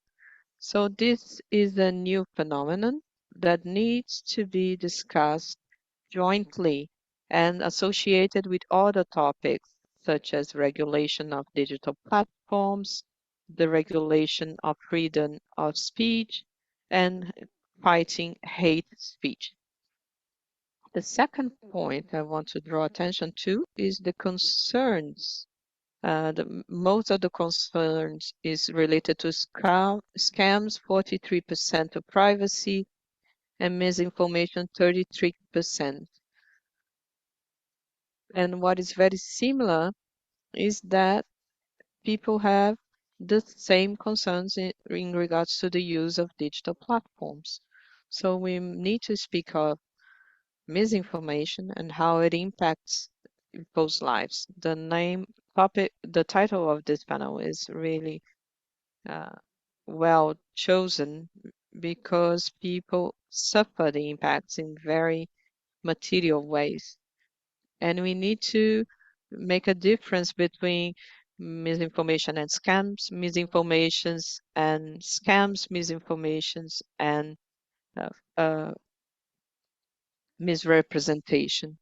And it's 34% identify what is AI and feel they are confident in using it, but only 28% are confident in the ability of others, and the impact on other people tends to be assessed as a higher one. And we need to interpret the impact of new technologies, especially when we are thinking of the regulation of this new technology. So there's a passive role of the recipient of the technology, which is prone to believe everything they see and hear. Maybe not us who are informed and aware of the dangers, but there's a large part of the public that is susceptible and vulnerable to these technologies, and we need to put this in question. The fourth point I want to raise is that the knowledge about AI is already disseminated in society, but if you analyze the income tiers, 96% of people that earn above 10 minimum wages uh, claim to know what's AI, and 75% of people that earn 2 minimum wages or less, they also claim to know about it, but this may be a misrepresentation because people like to say they know about things. There's an inequality here, and we need to address that. And we have these expectations in regards to future as well, how people see the future with AI. The first figure is what you mentioned. What will be the higher impact, the most important impact? The news are ranked first before the jobs, and that's quite surprising. And it's nice to know that people are concerned about misinformation and and fake news. And the world of news has been transformed by new technologies, and we need to keep thinking about information not as a topic of communication, but as a topic that is relevant for democracy, freedom of speech, is a guarantee of the full exercise of citizenship, and that's how we should view these topics. Two additional figures I would like to raise. Firstly, in regards to inequality, women are way more pessimistic in relation to AI. 37% declare to be pessimist against 29% of males, and optimists are 37% of males are uh, optimists, and 27% of females say they are optimists in regards to AI. So again, we see inequality in income and also in gender, and most certainly a race inequality is also present here. And then lastly, I want to mention regulation. Most certainly 73% of people that are supportive of the regulation of AI. This is a very positive piece of data. We have worked hard to promote this for digital platforms, and we hope AI will also help us advance in assuring that new technologies will be used for the advancement of democracy and not in the contrary. Thank you, Nina. I want to touch upon what you said about inequality and ask a segue question to Tarcísio.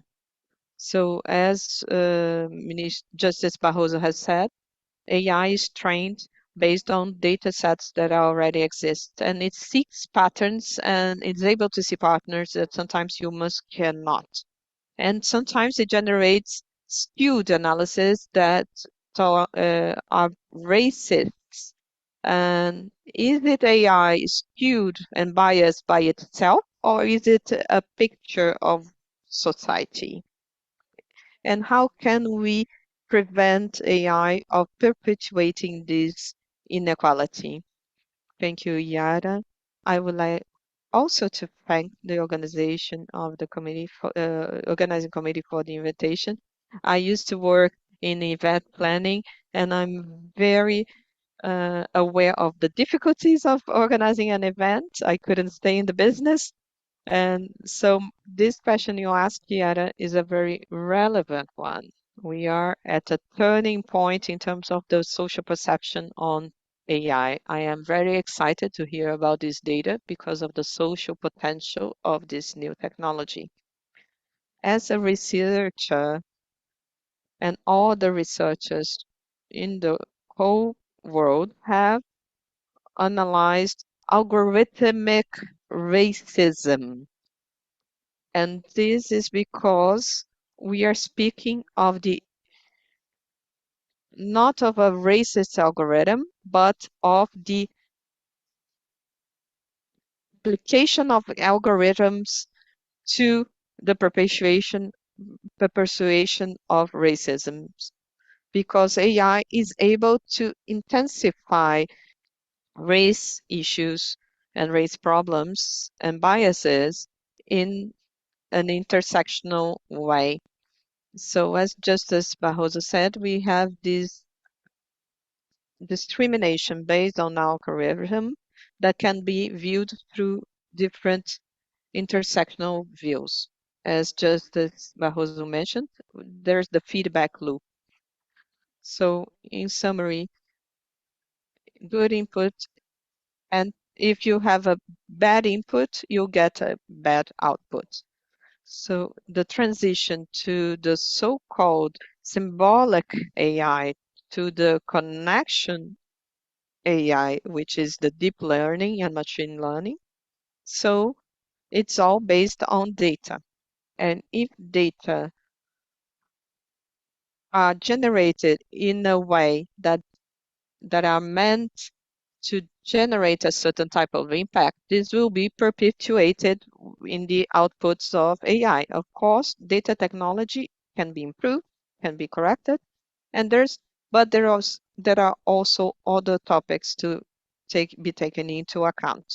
The second thing is the capacity of the algorithm. We have the Black Box Society from the Pascal Prem Pasquale, which is a very important name in the legal domain. A lot of the algorithms are not explained. We sometimes we cannot identify all the weights between the different factors, but we can understand who benefits from a certain algorithm and who doesn't. We have Professor Pacino, Professor Lipold talking about data, about data colonialism, on how the data is stratified throughout the world and generates a situation where you have an appropriation of value, in this case of data value. Then you have the colonialism in the field, the idea that the notion that technology always brings progress and advancement. I have There was a startup that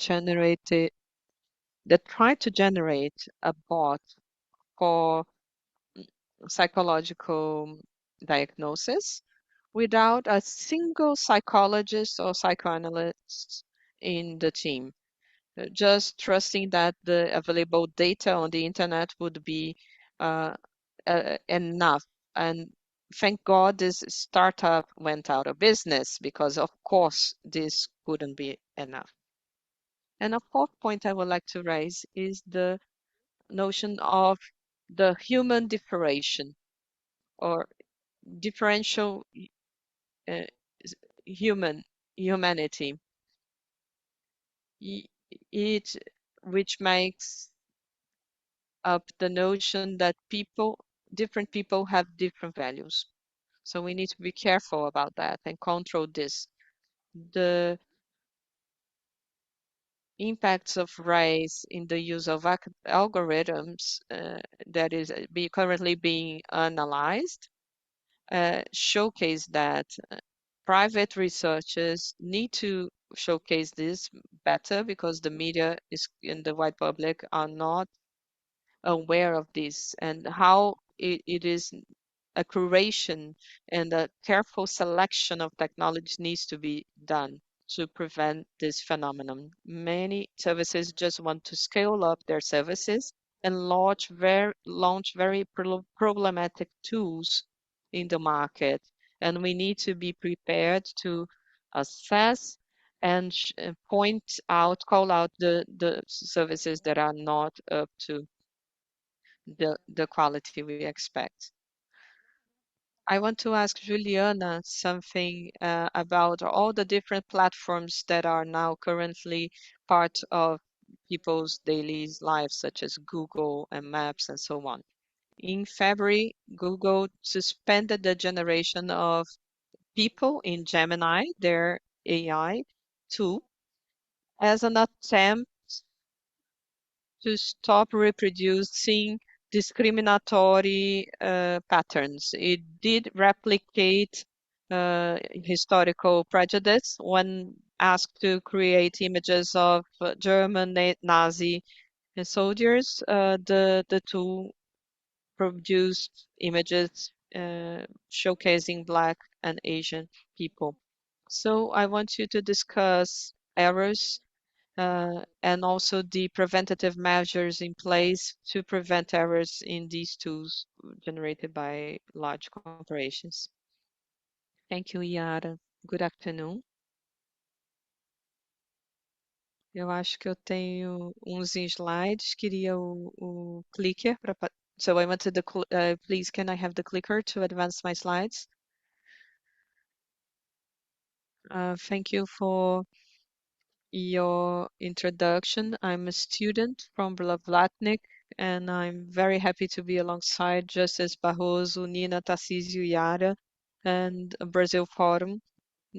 Uh, I'm at Google. This is the second year that we've been sponsoring the event, and it's a great pleasure for us to speak about this topic that is so dear, the most important topic for us. I want to do my description. I'm a white woman. I have dark hair, bangs, and I have a white gilet and a beige blouse. I would like to answer Yara's question, showcasing our basic principles for AI. We have a team that works in human rights, working on all the principles and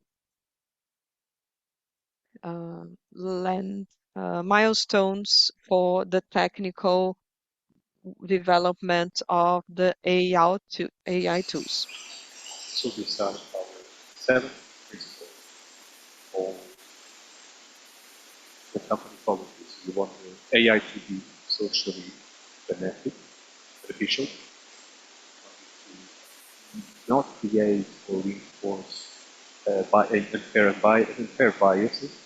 We want it to be tested for security. We want it to be responsible for people. I want you will see, I will show you that at a later point about this. We want as well to include principles of the privacy by design. We want to have a high standard of scientific excellence, and we want as well to be available for users that are in favor and compliant with these principles. We don't develop AI that has the probability of causing harm. We don't want it to harm people. We don't want it to violate international norms, and we don't want to use AI that goes against international law and human rights as just in the whole world. It's important for the Brazilian government and the Ministry of Foreign Affairs to follow these principles and not use AI for military purposes. Speaking about that in specific, Google simply does not, will never develop any sort of systems for military purposes. Here at the bottom you can see examples of technology that we do not work on. Facial recognition, development of open code for models for speech to text model. You cannot capture the voice of someone and connect that to a specific person. We don't want to use it to detect emotions for employability and education purposes. For instance, we will not provide technology to create technologies to analyze if you are nervous or if you are during a job interview, and that can be used as a criterion to hire you. And we will not also provide AI for gas and oil extraction purpose. We have in fact been working on technologies to accelerate the stop the prevention of climate change. I can talk about all these topics about climate goals at a later point. So we are creating technology for that purpose. Last year, we had started this that we mentioned that oil and gas extraction is not so that we will support these our So our principles is applied directly in our efforts in the context of Gen AI. We want to support cultural education, external engagement, so conferences, medical consultation, feedback, not medical, sorry, to patients in general. And this is very interesting, but actually many people have seen this, but this is more or less the internal model of AI within Google. So how do we define the problems, what problems that the model will sort out and who will use the system? Then we collect data. So what are then the risks associated with that? So we can talk about this later in more detail because I want to talk about something more specific. Here it is, sorry, the slide I didn't program this well, sorry about that. We can expand on this at later point, elaborate on this, but it just explains what sort of questions we ask when developing a model, and there are thousands of rules involved in each question. And also here notes about the way it is done. Now, about Gemini. Prabhakar Yadavan is a professor at Stanford University. He's the lead in our online engineering. I'm very proud of a company that declares that, okay, we have made a mistake indeed, so we need to explain what went wrong.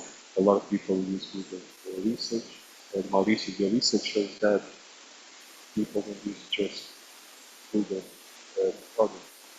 They use Google Maps, Waze, and so forth. They can connect that to AI, which is not a trivial aspect, of course, but the results of the research are the result of a complex model. But speaking of that, so here's a post that he published instead. He said, we made a mistake in the image generation of people, and we are going to improve that. So our idea was to explain through this post what happened, and essentially, I will just sum up what happened. He explains in more detail. He explains in more detail what is wrong with that image generating tool. He explains what's at the basis of it, and he says he's very proud in the way he developed by the use of AI, following the principles that I mentioned. So that resource, Gemini, was created so that we wouldn't fall into some traps that we saw happen in the past. We wanted it to work well for everyone. He said, if you ask for a photo of a footballer or someone walking the dog, probably you expect to see a variety of people. You don't want to see someone who just offers specific ethnicity or for any other features. So if you ask Gemini a specific type of people, you should ask, I want someone who's a researcher from Oxford. You don't want necessarily to see. You need to understand that people who do research on AI is diverse. People who talk about people who are talking about that here prove that. So we don't want necessarily to see a white man from the global north as the result of that research. So he then explains what went wrong there. First, we adjusted Gemini so that it would show a variety of people. So that's the specific case that Yara mentioned. The question, the prompt, the research for the model was, please create an image of a German soldier of 1943. I don't know if you saw that on the internet. It generated a photo of four people, of soldiers, including an Asian woman and a black woman, and that's all historically incorrect. And then the model became more cautious than we expected and started to bring interpretations from internally. And it compensated. It was excessively cautious in order to produce a responsible result. And of course, the results were very incorrect. So next steps and lessons learned. This is something that I find very interesting because we disconnected the image generating tool of Gemini, and we made a commitment to ensure that we use better and respect the cultural and historical context. I invite you to read the entire. We can talk about this a little. There was another page because I want to talk about, but I won't have much time. It's about the AI overview. It's a language model connected to the search results. It's a different product because research works differently from Gemini. So it's a completely different language model. But perhaps we can talk about this at a later point. And I would like to explain then the step by step of how this works. But just wanted to remind you that we take all this care. We are very responsible. We want to be responsible. And we want to do AI correctly. We want to provide our clients with the best possible things that AI can provide, that can give us. We can use technology to approach climate change, research of human proteins. So instead of taking 200 years to get the results of that research, we could do it in years. So we can do all these things because we want to be a company. I hope you have a question now about a point that we saw on the research. How comfortable people feel about the use of AI in certain areas. In that case, that context we saw the aid to reduce torture. I know you are in favor of the use of technology to reduce bureaucracy and have a more efficient justice system. But AI, it's a sequence of calculations and it can make mistakes. So I wanted to ask you, is it possible for us to use AI to analyze defenses at court or court cases? How can we use that? I think we can use it broadly and for many purposes, but you need to have the regulation in place. Currently, it's impossible to get rid of human supervision because you can delegate tasks, but you cannot delegate responsibility. You always need to have a responsible judge. It's difficult to regulate AI for many reasons. Perhaps the most noticeable one is the speed at which the speed of the digital transformation. Data is really impressive. You remember the landline telephone, maybe younger people don't remember they were the large item we had on the table. It took 75 years to produce that, to reach 100 billion. Internet, however, only took it 7 years to have 1 million users. And AI only needed 2 months to reach 100 million users. So you can see the speed at which things are moving forward, and it makes regulation very difficult. In favor of the use of AI, because at the Supreme Court we already use it to select court cases. We receive 7,000 cases per year. We can have them separated, sorted by topics, and we know what are the most repetitive topics. From there, we can make a decision on that topic, and that judgment can then be applied to all the other cases. I requested an AI model to make a short description, a short sum up of each court case. It doesn't mean that you are allowed not to check the court case, but it speeds up a lot of work.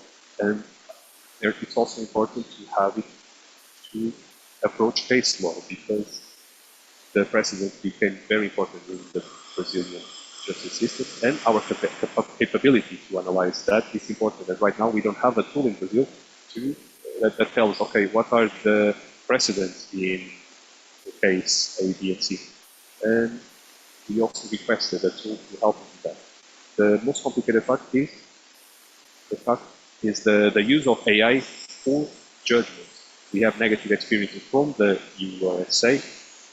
Some discrimination were reproduced because, or as a result of that, especially for racial or gender issues, and also for credit purposes. There's discrimination that's been disseminated because of the use of AI. So those are some of the risks. But there's an important thing I would like to say. Judges always also discriminate, and they make mistakes. There are human prejudice, and AI reproduces human prejudice. So my hope is a bit different. I would like to be able to have AI find a way to go against our own human biases and prejudices if we can use AI properly. My expectation, living in the real world, my expectation is that judges have prejudice, have ideology, have different opinions. It doesn't matter if they are left wing or right wing. My point is about what they think is good, what they think is correct, what they think is legitimate. They can have own interests. They can suffer political pressure, etc. So I think it would be possible to have the first instance of a judgment being made by AI, and then it could be analyzed by humans to be analyzed or amended. But I think we have created an interesting situation. So if you can, if you can give some publicity to the judgment, if the judge can decide differently, they can they should be able to give an argument explaining the rationale behind the reason why they do not agree with the automated decision. So I think that the way I see, without a lot of prejudice, I think that the rise of AI in the decision making in the system can be made provided that there is a human judge always responsible for the process. Because what gives the legitimacy to the decision of the judge is his capacity to demonstrate rationally that his judgment is just and adequate. And therefore,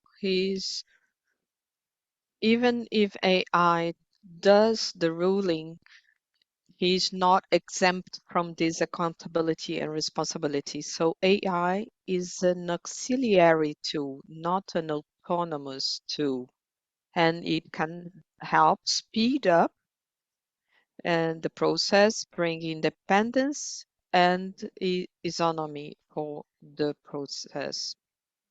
It's not that I mistrust the use of AI, but we need a human judge assessing whether that ruling is wrong or right.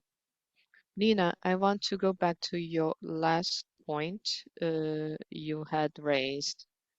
I think this is something that we need to bring intersectionality into all debates.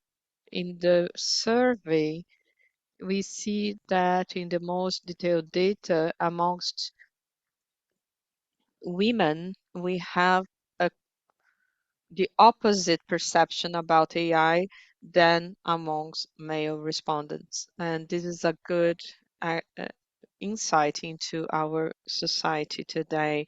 So I want to hear you say more about the impacts of AI in women's lives and why are they more concerned than men about it.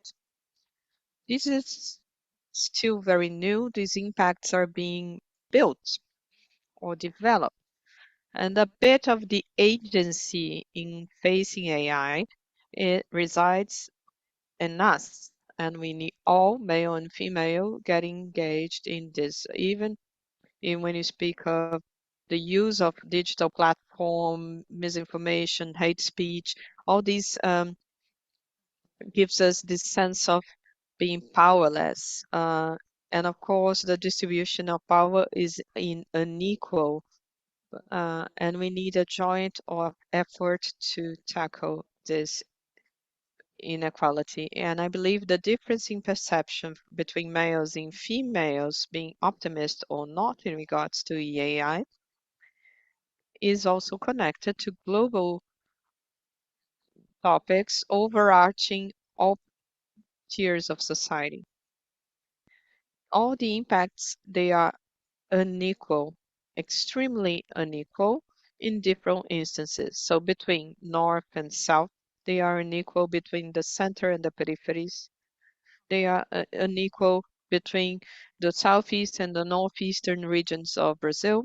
They are unequal between male and female populations, between white and black populations, Western indigenous people with disabilities.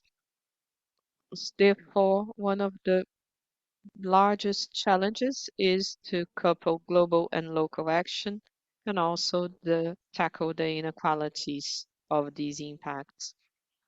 And that's a way of that we can think about technology. Technology can indeed be used to reduce inequalities, but unfortunately, that's not the outcome we have been observing recently. So if we try to think that technology can evolve, it's not the silver bullet that will solve all problems, but it is not either at the center of all problems. One of the approaches we should follow is to think social interaction coupled with technology interaction. It is uh, there is a win-win situation there. If you take the data that are used to train the AI, it is important to be examined. So AI has a lot of potential. Firstly, to enhance gender inequalities and also to perpetuate existing inequalities, especially when it comes to misinformation. I'm not saying misinformation connected to AI, but misinformation as a whole. This phenomenon will impact male and females alike, but historically, the most vulnerable groups are always the most impacted as well. And this can be perpetuated or enhanced if when if and when you apply new technologies. And you need to think on the other side of the possibilities of using technology to reduce our biases. I believe, Joseph Barroso, we could achieve that, but we need to proceed with caution. Otherwise, we may fall into the trap that thinking that technology is just a technical tool, but it is indeed a political tool. If it's being used by politicians, by members of the judiciary, the legal system, by the police, that we would have decision-making uh, capabilities uh, being transferred to the technology. So I'm very cautious when thinking about judicial rulings being made by AI. I think indeed a judge, a judge, should be there to justify or deny that artificial ruling produced by AI. So it's it needs to be take into account the internal biases and the technical capability of AI. Of course, judges are free to exercise their power and to make up a ruling on a legal case because it is understood that human beings have their own biases. Maybe a ruling produced by AI will will also incorporate biases and prejudices. So that is related to the training of the AI tool. And would we be able to see the rulings issued by AI as potentially damaging or and prejudiced and biased instead of merely technical decisions?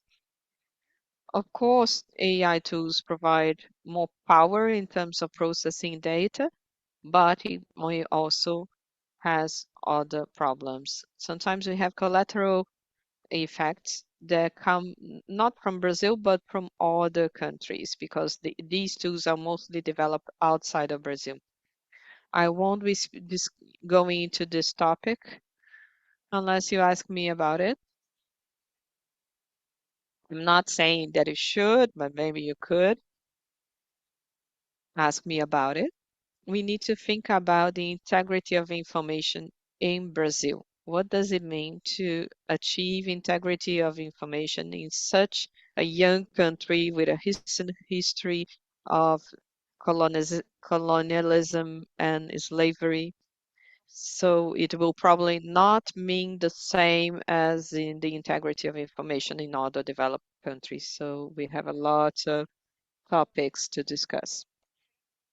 So I love the segue that I can take from your answer, So oftentimes we we draw we draft our laws and with a base of existing legislation in other countries. 73% of respondents of the survey were in favor of regulation of AI. And there is a bill of law being drafted at the moment in regards to that. So I'd like to ask what's being discussed in Brazil currently in terms of bringing innovation, and because if Brazil is at the forefront of the development of AI, are we, on the other hand, still copying the legislation from other countries without taking into account the peculiarities of Brazil? So how long do I have to answer this question? Because I was a bit concerned about the point raised by the representative from Google. I would like to draw attention to the protest made by an employee of Google in regards to the Nimbus project.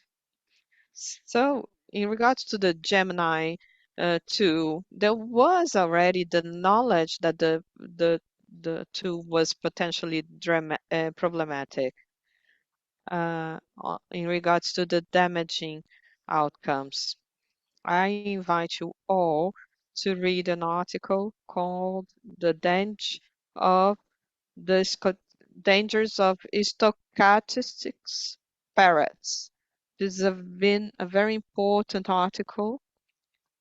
Timothy Gadot, Margaret Mitchell, and all the two researchers who co-authored this article quoted oftentimes in the literature and talk about the environmental impacts of AI and the limitations of language models. They were both employees of Google, and they had the data to write this article, and Google ended up terminating their employment as a result of the publication. So using Google as a potential supplier for developing these tools in the government is a very difficult and very dangerous action. We are under the threat of big tech companies that are trying to influence the legislation or regulation of AI. There is a mandatory device that enforces the analysis of algorithms, especially in high risk topics, which is perfectly possible and feasible. And we are trying to discuss high risk. What does it mean, high risk? So everything is potentially a high risk topic. So diagnosis, healthcare diagnosis, judicial rulings for the police, and so on. These would be topics of interest. And I'm one of the people that reported on the Bill of Law and the impact of the algorithmic report then can generate damage, but also benefits. So high-risk systems using AI, especially AI generated by big tech companies, we need to draw, of course, attention to the potential damage, but also to the huge potential benefits, such as the creation of jobs and so forth. In terms of the European Union, we do take a lot of inspiration from the approach adopted by the EU instead of using the British or American approaches that do not actually regulate.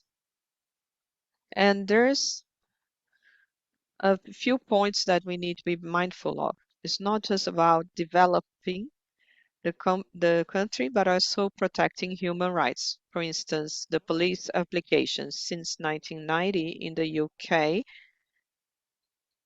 the British police has killed 1,895 individuals in the last so these in 3 decades, which is, and in Brazil the police kill up to 3 times that per year. So we have a reparation that is required here, and we need to be able to refuse certain technologies that are not balancing risks and benefits properly. To be honest, I would like to ask you the last question before we start the Q&A session. It's an important question in relation to the municipal elections that we will have. And there are large elections taking place all across the world, including in the US. Have an election here in the UK very soon. And it's an election in which AI is being used. So when you talk about Google, Google Research, people use Google Research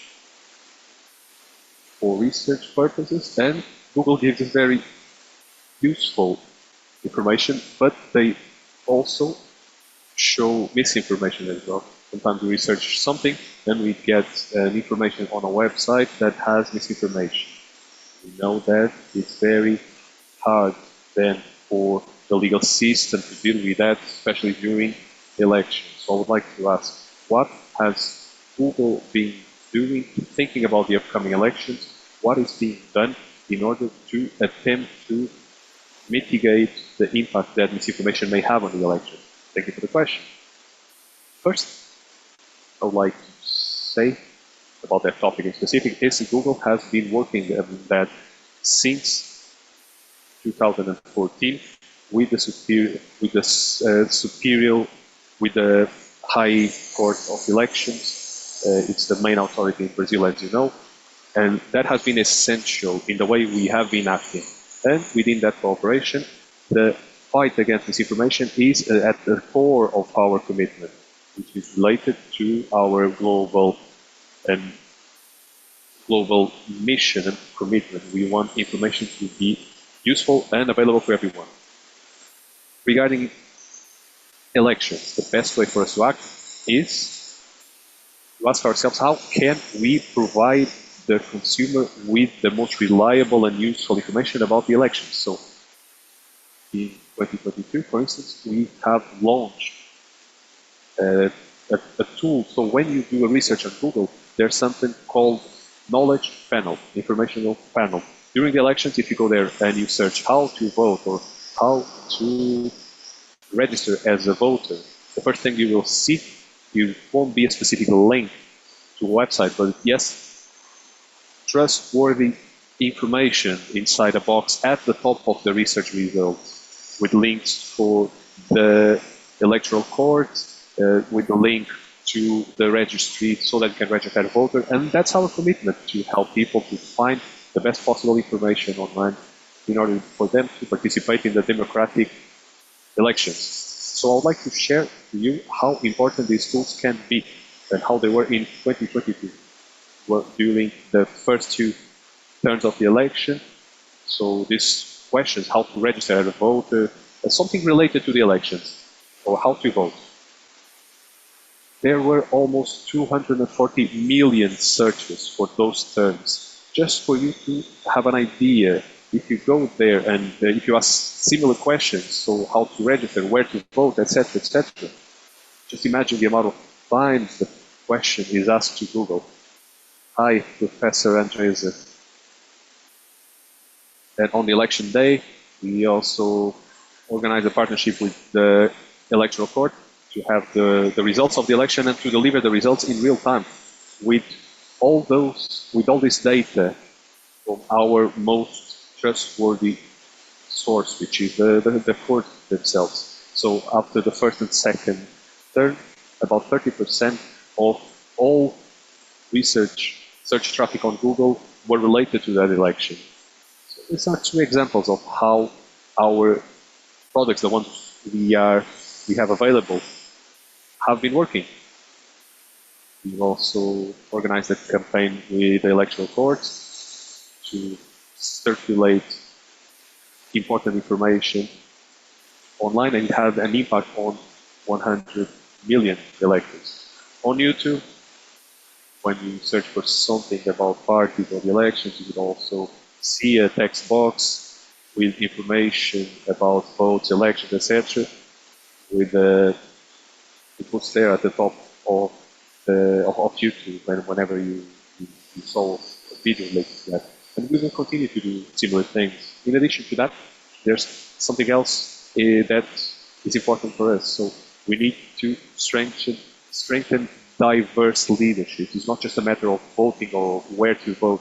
We are also concerned about the type of leadership that we are promoting. So for a few years, we have been supporting a certain institutions such as LGBT Vote, the Marielle Franco Institute, Diversa from Salvador.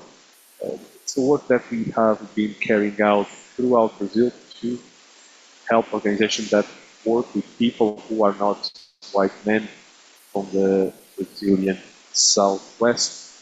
So it's a way for us to strengthen the participation and representativity in the Brazilian electoral system. So we've been working with all these organizations, and it's such a pleasure for me to talk about this, and I'll be happy to answer any questions on that part. Thank you, Juliana. Now I think we can start the Q&A session. Okay.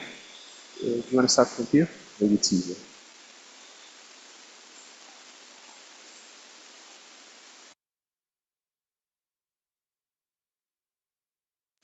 Good afternoon. I really enjoyed this panel. My question is related to Mauricio's research, but I would also like to hear the input of the rest of the panel. Mauricio, I got the impression that, I mean, the major conclusion we get from the research is that people don't know what AI is, and what caught my attention was you remember when you see the distribution of results, they seem very similar. So the questions are very different, and the answers don't make a distinction between the different questions. So even including things such as security, gender, and race, people were just answering the same things to a very different set of questions. That really caught my attention. And we, who are researchers, we know, and Juliana knows as well, she was my student. I always say during classes, we really need to debate opinions are very related to the characteristics of the population. And Brazilians always have a say on everything. So my question is the goal of my question is to understand this a bit more, and it is also somewhat related to the previous panel. I wanted to ask Isabella, how do we communicate certain things to the population? What rule should we follow to build that understanding of what AI is? Because the population says, yes, oh yes, I know what AI is. But that tells you a lot about how important this level of communication is.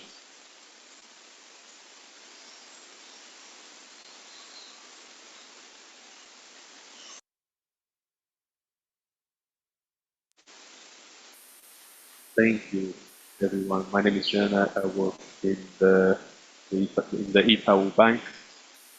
A lot of things that you mentioned are widely used on daily basis for us. And all those aspects of the speed, sometimes it speeds up the creation of a product that isn't finished and so forth.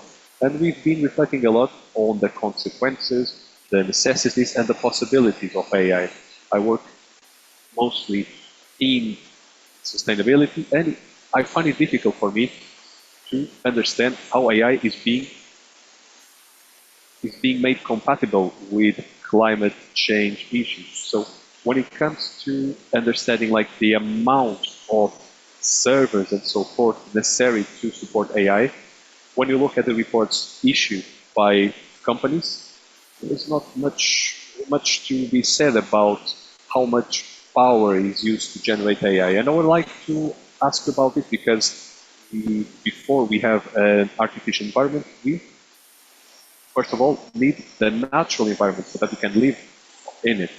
So I'd like to understand your perspective on the climate impacts of AI. We have goals to 2050, and we also need to understand this more because this is a revolution as well for society. So how do you harmonize these different aspects? I am from Ceará. I really wanted to talk even more, but I'll stop here. Thank you.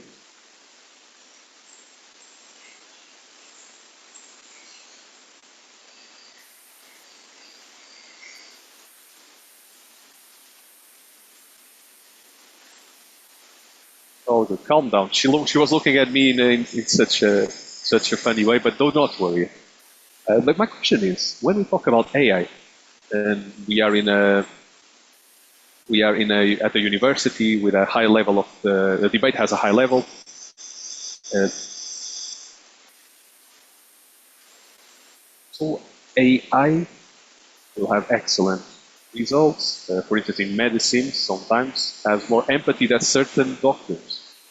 However, unfortunately or fortunately, you will see that about the doctors who lose empathy. But at the same time, they are making mistakes in facial recognition, for instance, and always defining a criminal as a poor black person, and they ignore any potential white criminal.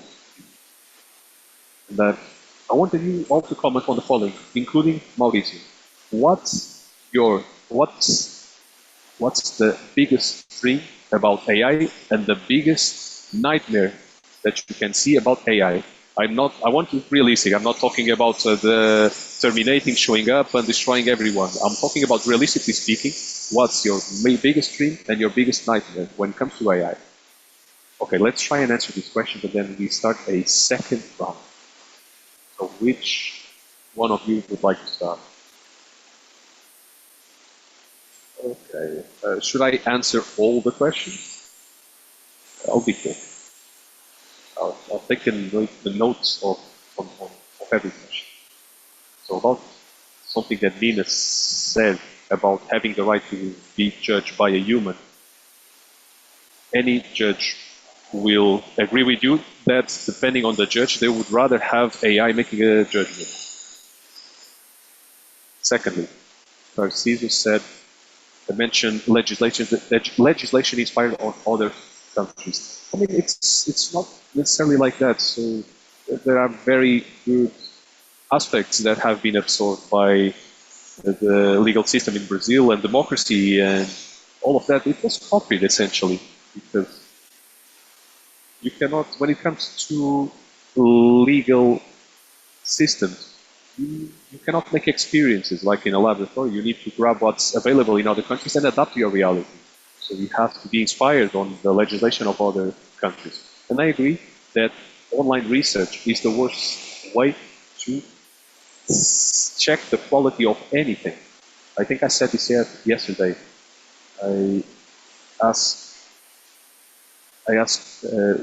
to I ordered one operation in the Amazon. There were 5,000 invaders in an area that only had 1,000 indigenous peoples. So I had to order that to happen, and obviously the quality of work are not always necessarily low. But I even said in the National Council of Justice, I asked for the fact on the simplicity of the judgments. Essentially, when you communicate to the ordinary person, you should use more simple language, unless the technical term is absolutely necessary. And I heard a comment saying that, oh, is that you mean like in Europe? That's really not in poor taste. And that was the reaction I had. But regarding the question by the lady from Itaú, AI can have a decisive role in climate change, to identify climate phenomena, to better use land, and so forth. Of course, that consumes a lot of energy. So, but maybe possible to find a balance between the two things. And about the nightmare and dream question, sometimes the difference between a dream and a nightmare, the differentiation is very slim. I can tell you a story. One time, I was dreaming, and I saw a beautiful woman coming my way. That's how it started my dream, in a sense. But then what she told me was, my mother-in-law is very interested in you, and so it started my nightmare. So you can see, was like a dating app, right? Okay, no, it was just an innocent social interaction. Okay, but seriously, I think the largest dream that the law system has is to have a completely reliable, impartial tool to produce a fair judgment on complex topics. And the word nightmare is the same nightmare that affects all sciences in general. And that singularity is the idea that computers powered by AI could develop feelings and their own will, so they can dominate the world because they can process information much quicker than a human being. I found this very funny. It shouldn't be funny, but I found it funny. It was a text by Harari. He said that in a research, as a research told that in 50% of of computers, there's a 10% probability of singularity taking place. And the question then was, would you enter a plane if, when you entered the plane, you were told that there was a 10% chance of the plane having an accident? Of course, you would think twice then. So the worst possible scenario, it's a hypothetical scenario, is singularity when it comes to fundamental rights and democracy.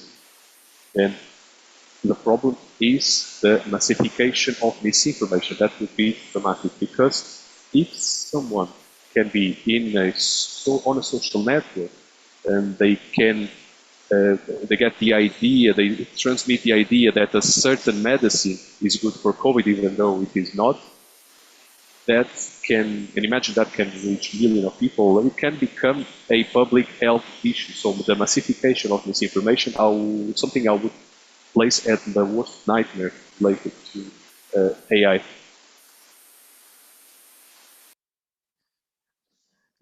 I can think of a dream and a nightmare as well. So, firstly, I would like to thank you for the questions. Marcia, I believe there's a challenge which is about communicating. But before communication, we need to understand what it means for people. One of the problems in communication is ending up with something that is very vertical, and only a select few uh, know in theory what the technology is all about, and will be explaining to everybody else what it means. But people appropriate themselves of this technology in different ways in practice, and will never achieve a good solution on how to communicate in terms of mediatic indication if we don't get close to the everyday lives of people to see the impacts of the technology in their lives and how they are building meaning around them. So, on the one hand, we shouldn't deny its usage completely, and on the other hand, we can't either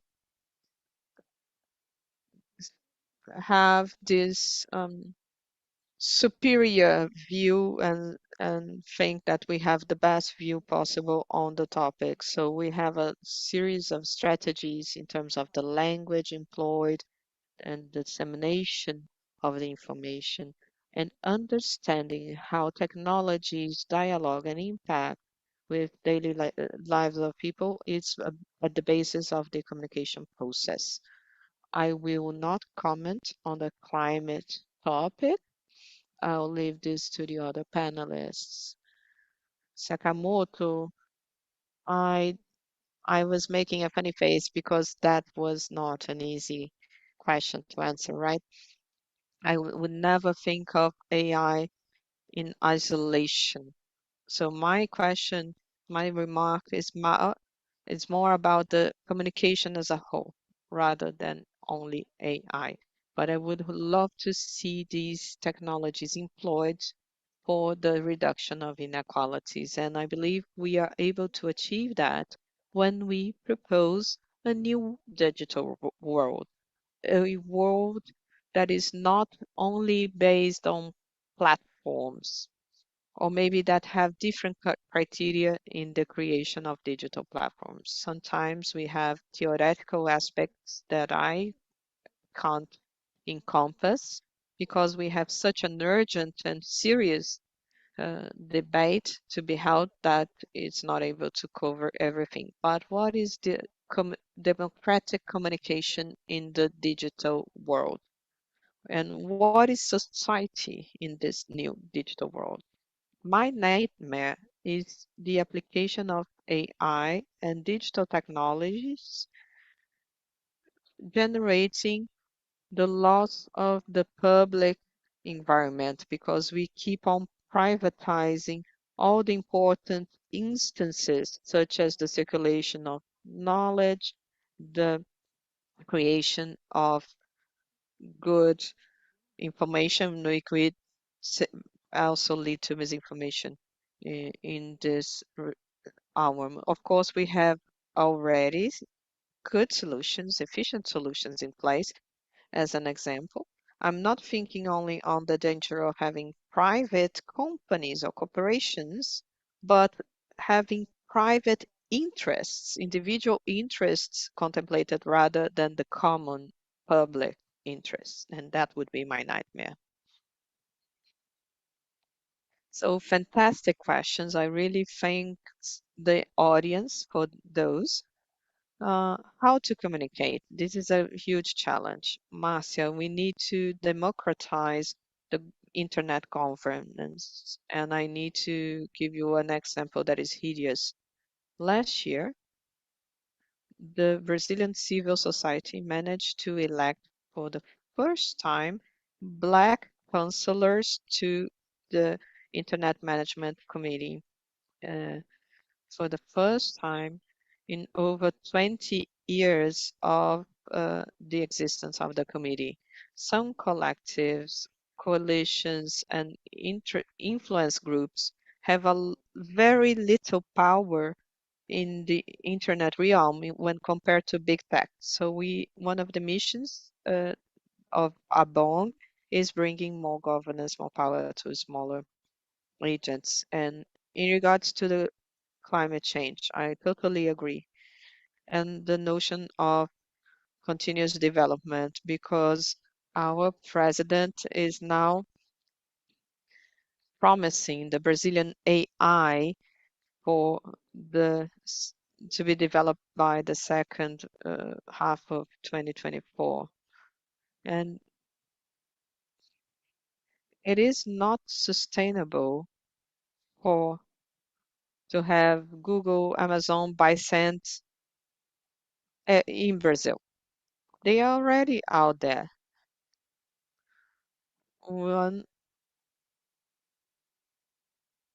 one employee from Google said that there's a lot of energy being spent in AI, and it's not worth uh, consuming this much energy and water just to generate the picture of a unicorn wearing the jersey of the Flamengo soccer team. So, of course, I have several dreams. I like to think of feasible dreams. I hope that in a few decades, big tech will belong in history books only, and I hope we get there. Thank you. I'll like to answer Marcia, who is not only a national figure in Brazil, but one of the most important uh, professors in the field. I'm a student of hers and really proud of it. Professor Marcia, I would like to give a tangible example. I agree with Nina. It's not just about communication, it's also about training. So here a couple of examples we've done recently. We have the professional certificates in Google with that map all the gaps and the lacking in specific training that we could offer in training. So in project development, AI design, IT development, and we saw that having a basic domain of basic AI principles would be very beneficial to individuals, and we work with several organizations to provide the certificates and training. And one of that I'm really proud of is with the National School of Government Management, which is ENAP, in all different levels of government, local, state, and national. All these trainings I called the basic principles of AI and are also based on cybersecurity principles. We have a partnership with the local authority of Rio de Janeiro for women. This is done with CIEE, the Center for Interaction Between Companies and Schools. And in 2 years, we also offered more than 200,000 grants in this program. And we also have a national program for 400,000 female entrepreneurs in all of Brazil, including in the countryside. All these women that work baking, uh, doing manicures, and cutting hair.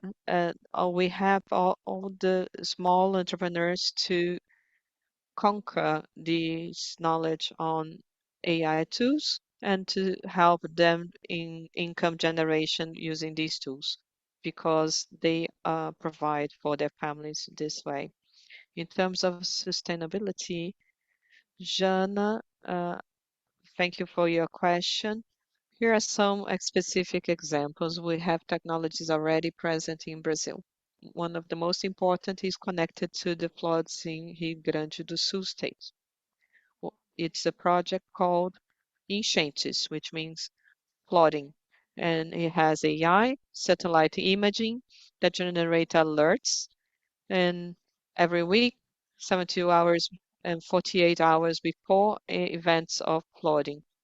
In the case of Rio Grande do Sul, unfortunately or fortunately, the tool worked really accurately, and we managed to issue alerts up to 72 hours prior to flooding events, uh, and using Google tools such as Google Maps. So if you opted in for alerts, you would receive alerts of flooding. And in the most affected cities, we also generated alerts in every search. We issued over 400,000 alerts during that time using AI,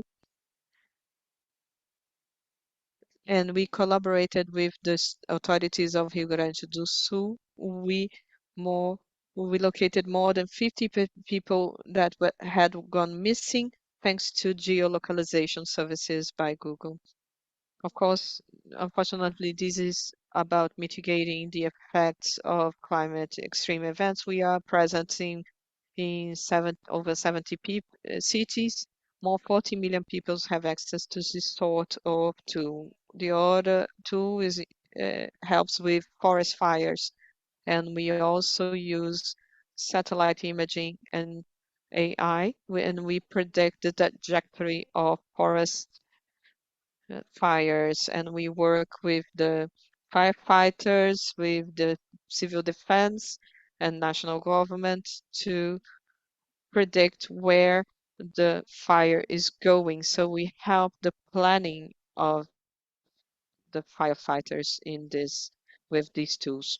Also a mitigation tool, and will help us mitigate um, deforestation and criminal and arsony events. We also have the green light tool. It's Luz Verde, pioneering in Rio de Janeiro, Sai Caetano.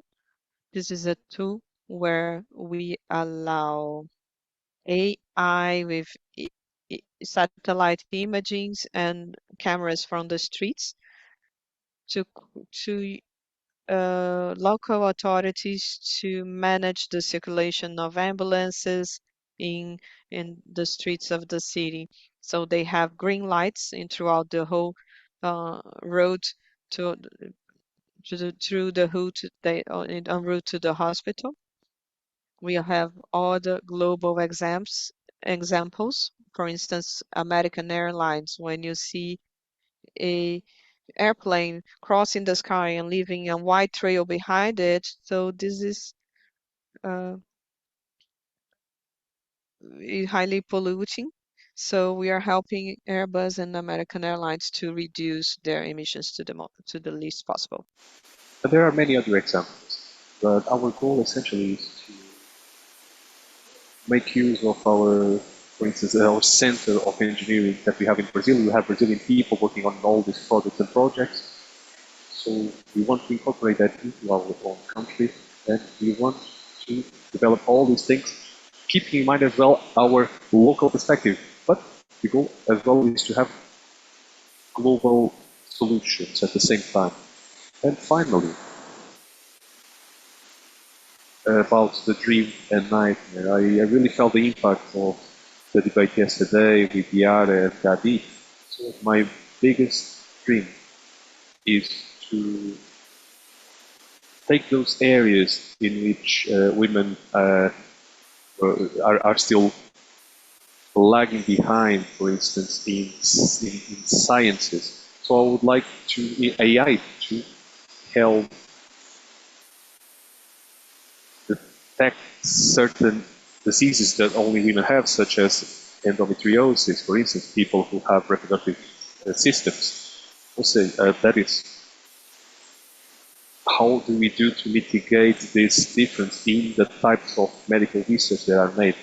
I'm not sure this is my biggest dream, but this is something that it's definitely a dream. It really struck a chord, the panel yesterday. And in terms of the nightmare, I'm a bit worried about the possibility of having human interaction being replaced by virtual interaction, because I really value our abilities of talking, looking in the eye of the person. Brazilian people love hugging as well. I think being human really improve who we are. So the reduction of our human interaction and the and having just online interaction is something I really wouldn't like to see. Okay, let's just finalize with Mauricio. I mean, the nightmare more than the, I would say, it's disinformation, the incapability of differentiating reality from fiction. It's a problem. It's already happening. I see that happen already in the elections this year.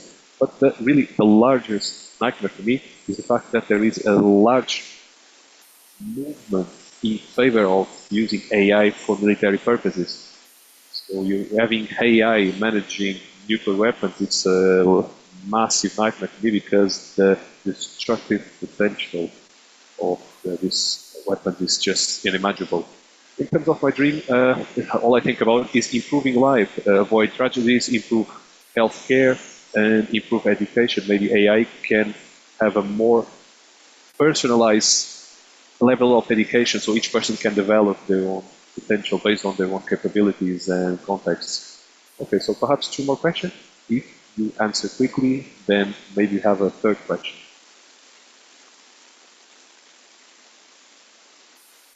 Good afternoon. Thank you so much for the panel. Very productive debate. I just wanted to take a step back and suggest it's not even a question. It's more a reflection. It's about gender disparity. Throughout my career, I tried to understand why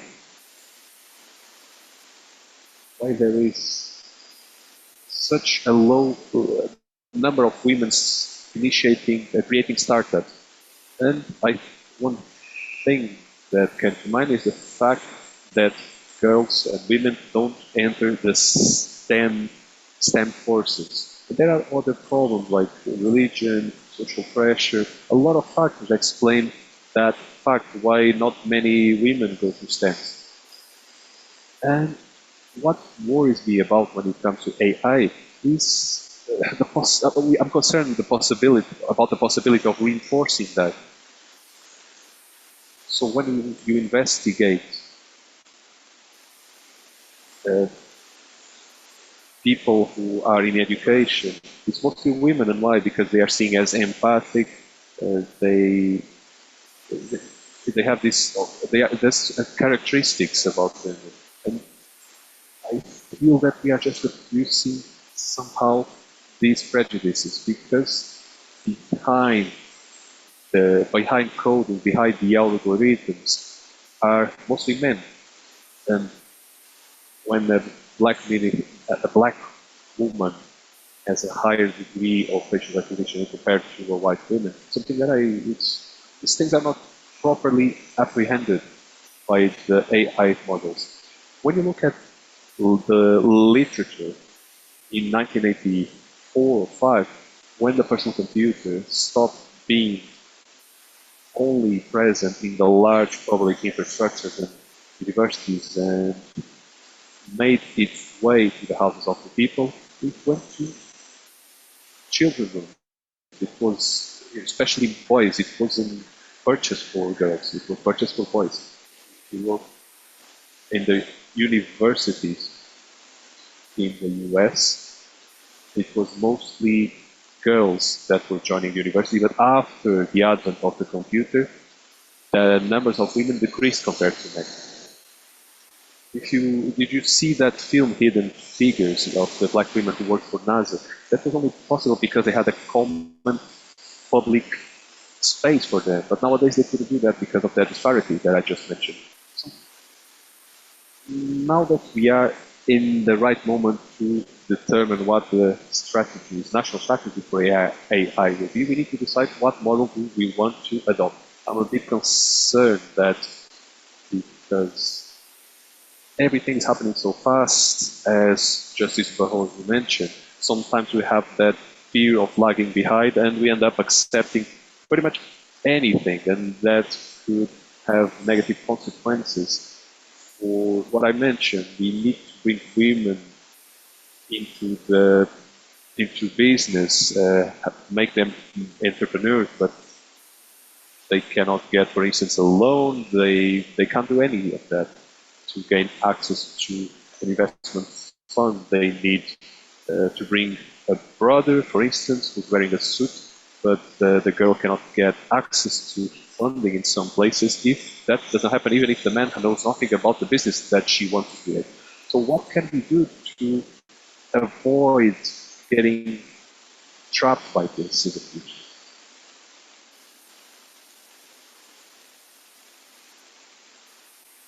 Good afternoon. My name is Hilton.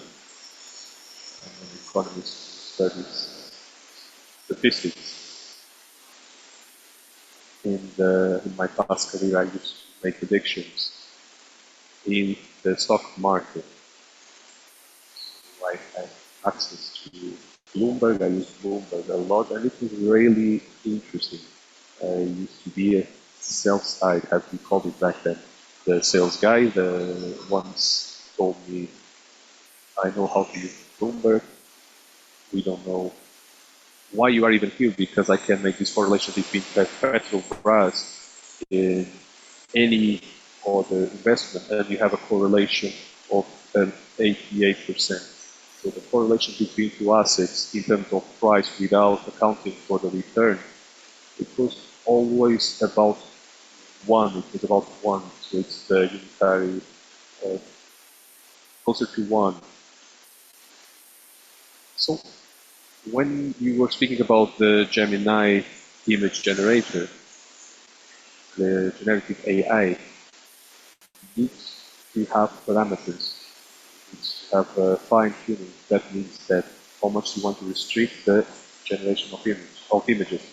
Being a machine, you need to include more information if you want the words. For instance, let's say gardening. You want to associate that with flowers, trees, and you need to assign a percentage of proximity to the search term. So I think this all has to do with that, with what Justice Barroso mentioned. Obviously, AI is here to stay. It was adopted really quickly. It's a really powerful tool. And as Talebi said, the author who talks about black swan events, there are the laws of power. So white gets whiter, the rich gets richer, and the minorities, well, nothing, nobody helps them. That's horrible. And I want to ask, how can we, considering that the future is Brazilian, how can the Brazilians help to become better? We are the best, for instance, at the election. We are the only ones who can make such a large election. The size of our election is continental. We can do it very quickly.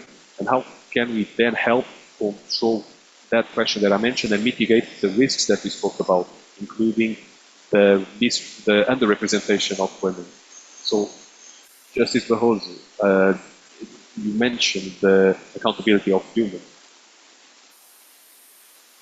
Dabelli said the decision makers need to be made held accountable by their decisions and by the consequences of their decisions. So my question for you is, to what extent the AI platforms also need to be held accountable? Because if you leave accountability only on the hands of the user, you can, for instance, I mean, they gave you the example of my colleague who gave correlations of terms that was not adequate. After all these years, for instance, I've been studying this for 40 years and I'm still learning, literally. So when it comes to regulation, there must be something about accountability, because there's you giving access to a powerful tool, putting that tool on the hands of someone who's not capable of using it. Because we don't have much time, I'll just be quick. My name is Maria Vitoria. I'm studying law at the LFC for data protection and copyright. So I'll talk about regulation. You found the comments by Justice Barroso and Tarcísio very interesting about regulatory models that Brazil can adopt. And I found very interesting that Tarcísio spoke about abstract principles as those that were adopted in the UK and Europe, and you said that they were, in a sense, not useful in practical terms because it transfers a lot of responsibility in practical terms. But we saw that in the context of EU, there was this concern that if the law becomes too pragmatical, too concrete, it would become outdated too fast because AI progresses very quickly. And that's precisely what happened to ChatGPT. So very quickly, the original text or the original bill of law that was produced by the European Union became outdated very quickly due to how quickly ChatGPT evolved. So how can we ensure a better balance between legislation? It's very important to keep in mind the legal principle, but it's important for a law to have applicability in practical terms that is more complete, more comprehensive. I'm not sure, maybe we could involve other, what governmental institutions should be included in this process. I'll try to be quick. Thank you, Justice Barroso. I wanted to ask first about gender. We need to rethink, all of you, let's go, you have some work now, some homework now. Let's rethink and study what is technology from a feminist perspective. There's already a lot of work done on this.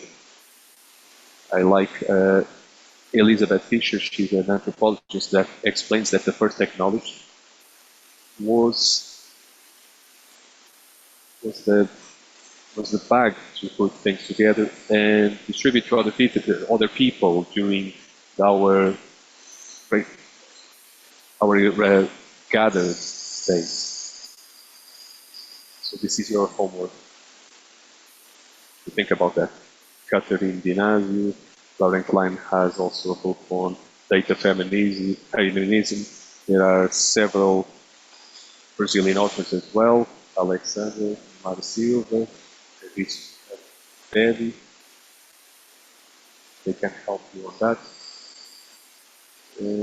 Linking this to the approach, I think we need to discuss in a sincere manner, in a technical and political manner as well, whether instead of a reactive legislation,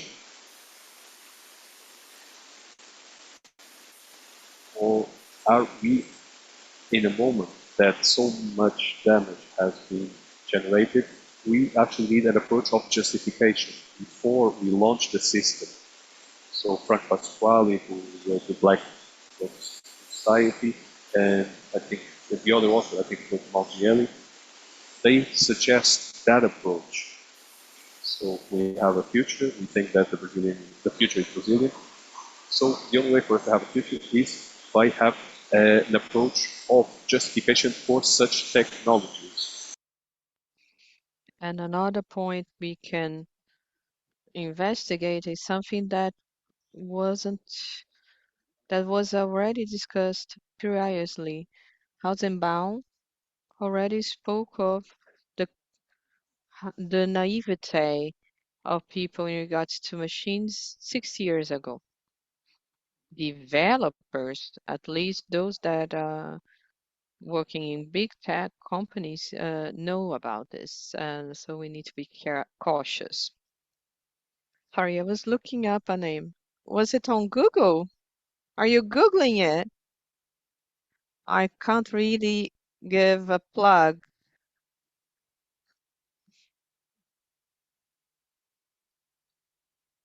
So the proposal for gender equality in the legal system in that National Council of Justice,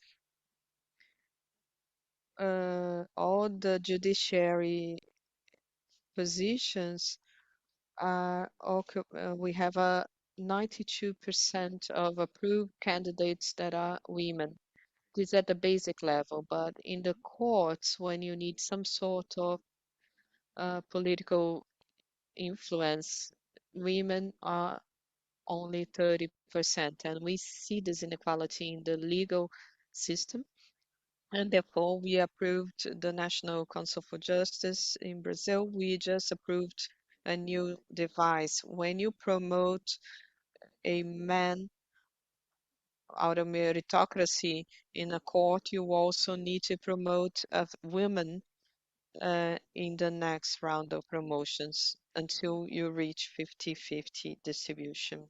So you had to issue a norm in order to achieve equality in courts. And in science, we we not only rely on politics to acknowledge the merits. Mariana Zeitz, Ludmila Hajar is an authority in medicine. Harvard, sh- Elena Kagan and Macmillan, they are both women. In science, maybe because you rely way less in politics, you have more recognition of women. Yesterday, someone mentioned the complex of the stray dog, which is an inferiority complex in developing countries that we do have in Brazil. When you are the right person in the right place, everything falls into place and runs well. So when you have Pedro Parente as the CEO of Petrobras, Petrobras went well, into the green. And when you have the right person in the right place, things go well. We have the best election system in the world. It's an all digital, all electronic, and we have the results in under 2 hours. Our banking system works way better than the American system. Pix is a wonderful piece of innovation of the payment system. Oil industry, we are a pioneer in offshore technology. Embraer is one of the most important airplane manufacturers. Chico Buarque is probably the best music composer of all times.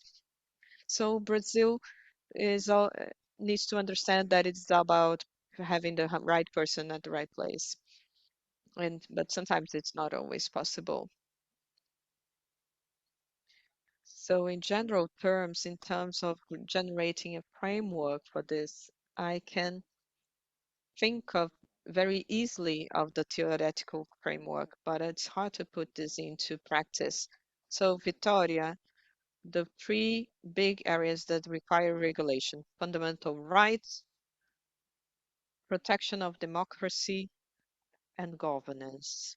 So the basic rights, you need to protect the privacy of people. You need to protect freedom of speech, ev- even against the eventual manipulation done by AI and their recommendation algorithms. We also need to protect democracy because there's a massification of misinformation that may compromise democracy. We have hate speech that may compromise democracy. Hate speech is a way of diminishing the value of a minority or a group that you wish to silence, and you also want to mask your hidden agenda. We need to regulate that. And governance, when you need to understanding the intelligibility, you need to humans to do that. So I'm not, it's not difficult for me to understand what needs regulation, but the difficulty lies in finding out how to do it, especially misinformation. Misinformation is a very difficult concept to work with in the first place. There are pieces of misinformation that are objectively false. So, for instance, if you say this person was convicted of pedophilia. This is a very objective fact that is easy to deal with. I- But if you have a politician insinuating that another politician committed a very serious offense, you fall into a gray area where you have way more difficulties of having state regulation. Of course, when you have certainty for the positive and negative side of a certain piece of information, that's easy. You don't need any judicial uh, ruling to decide whether that piece of information is feasible, it can stay public. But there's two instances when the information is explicitly criminal, also if it's an explicit violation of basic rights. These are the two exceptions to the general rule. So if you come up and say, I was never convicted of the pedophilia, and shows a negative certificate that shows he has never had a conviction of that sort, then you need to remove information immediately. So this is about being cautious and and and you need a lot of effort to implement this. The business model of platforms, I'm not making any judgment when I say that. I know that tech, technological revolutions bring about positive and negative impacts. But there's a problem that it's not pertinent to digital platforms in special, but to human activity. But the business model of platforms allows hate speech, aggression, uh, generating much more engagement than a moderate speech that promotes equality and plural expression of interests. And platforms live on the engagement. They thrive on the engagement. So they tend to disseminate what's not good because that generates more income. I'm not saying that it wants to do that, but the incentive is in this direction. So if you have a negative incentive, you need to have a balance with in the incentive in the opposite sense because you will need to generate more engagement with the positive news. And the practical world has had trouble in establishing this frontier. Be- Behind freedom of speech, oftentimes we find business models that profit from the dissemination of hate speech and misinformation. Therefore, we need to create disincentives or incentives in the contrary direction. And providing this balance, this is something that we all need to be engaged in because we do not want to limit the freedom of speech or to uh, censor the true feelings and opinions of individuals. But there are a lot of individuals profiting from uh, misinformation. This is not about morals. This is about creating disincentives to the evil. Well, after this true lesson from Justice Barroso of all the pertinent topics in regulation in Brazil, and which the judiciary has played an important role. I will need to stick to a few specific topics. I believe there is a premise in the regulatory debate that we need to be mindful of. Digital environments, they do not lack regulation. Oftentimes, we see regulation as a negative thing because it censors freedom of speech, because currently we have total freedom of speech. This is an unregulated space. That's not true. I'm speaking of the existing laws that also apply to digital, and also because digital platforms have a series of norms that regulate public debate in their environments. So the norms, the rules already exist, but they are created by private corporations with a transparency level that is way beneath the the one required for the maintenance of public interest. These should be conducted, in my view, in the public process because they pertain to the public interest. And the largest challenge for regulation is how to devise a regulatory framework that makes a difference between what's the structure, platform, from French platform,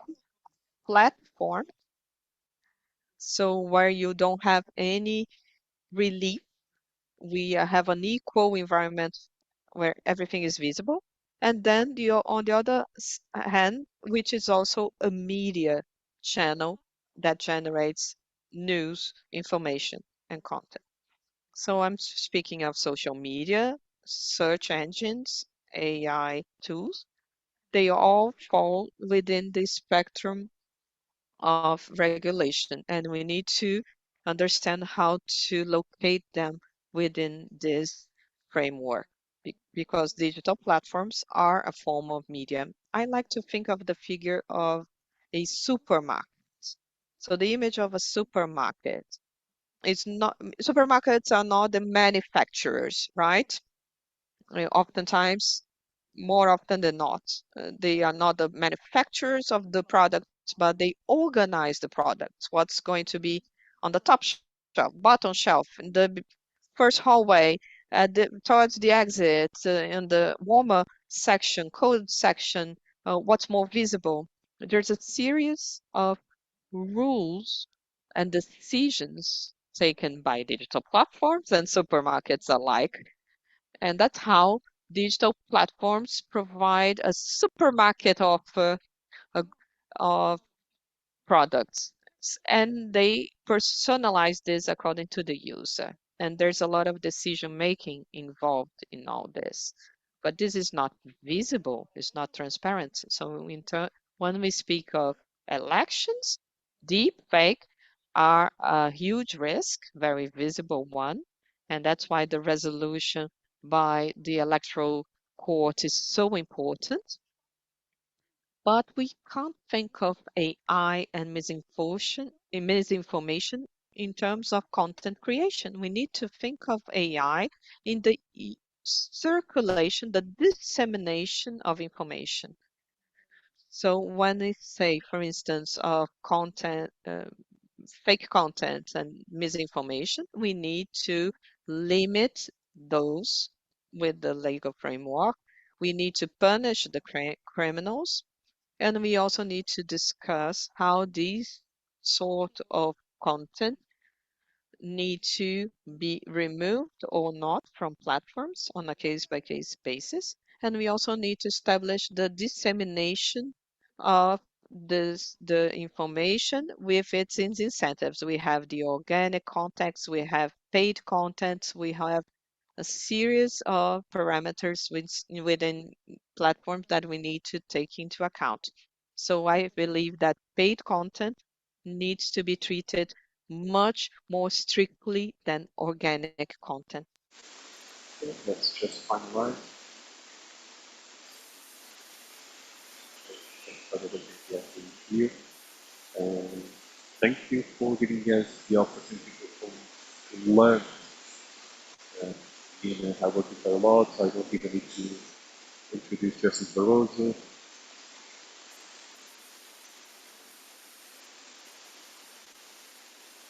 Let's see Mauricio as well.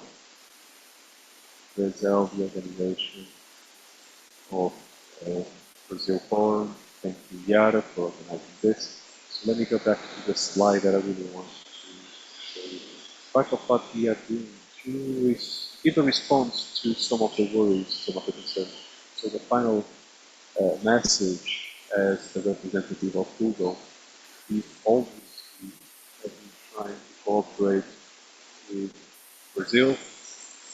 The company has been adapting to this context of Europe and other places. We have been measuring the impacts of AI, and we are taking into account the feedback, what certain regulations are having an impact on. For instance, people who own associations of hotels in Europe have been complaining that the levels of traffic is much lower than it used to be.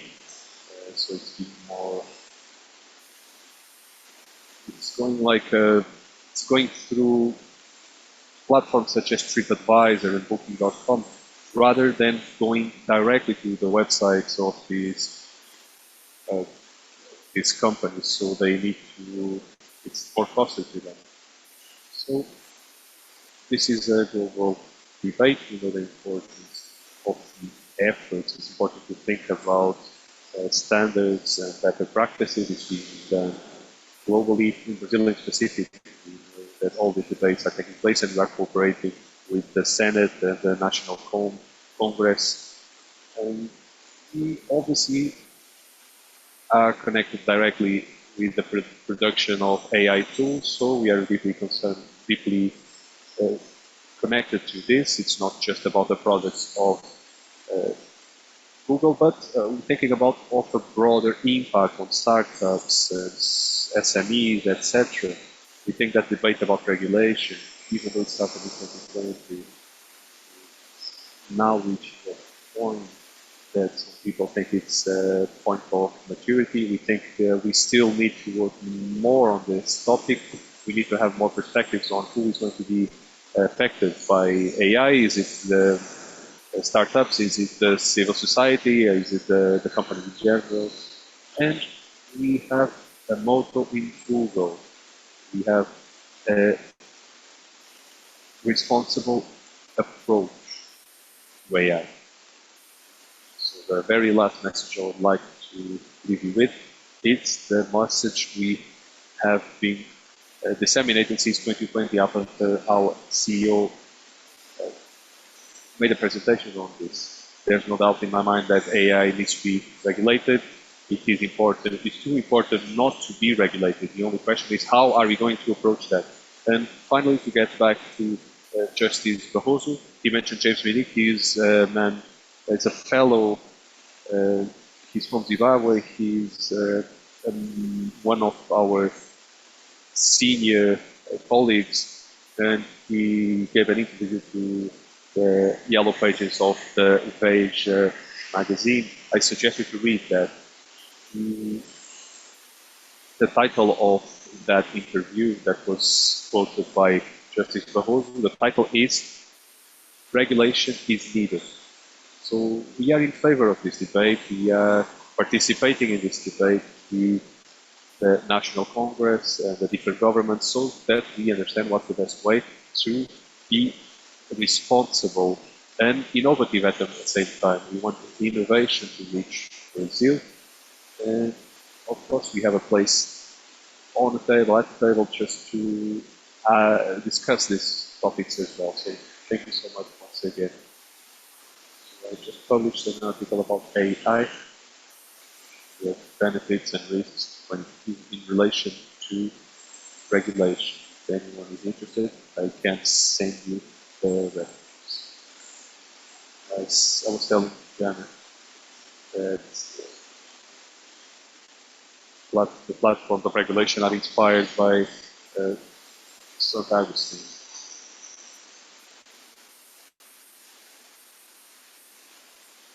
I'll agree. Thank you very much, everyone. Let's close this panel. I think talking about AI is talking about the future, the present as well, and especially the future that we want to go.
Good afternoon once again.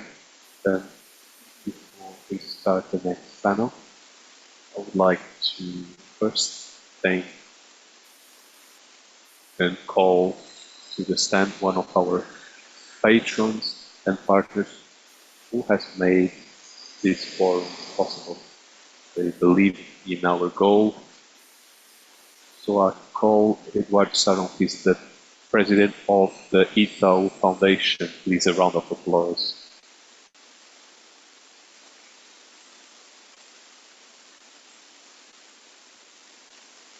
Good afternoon. Good afternoon to everyone. I promise won't take too long.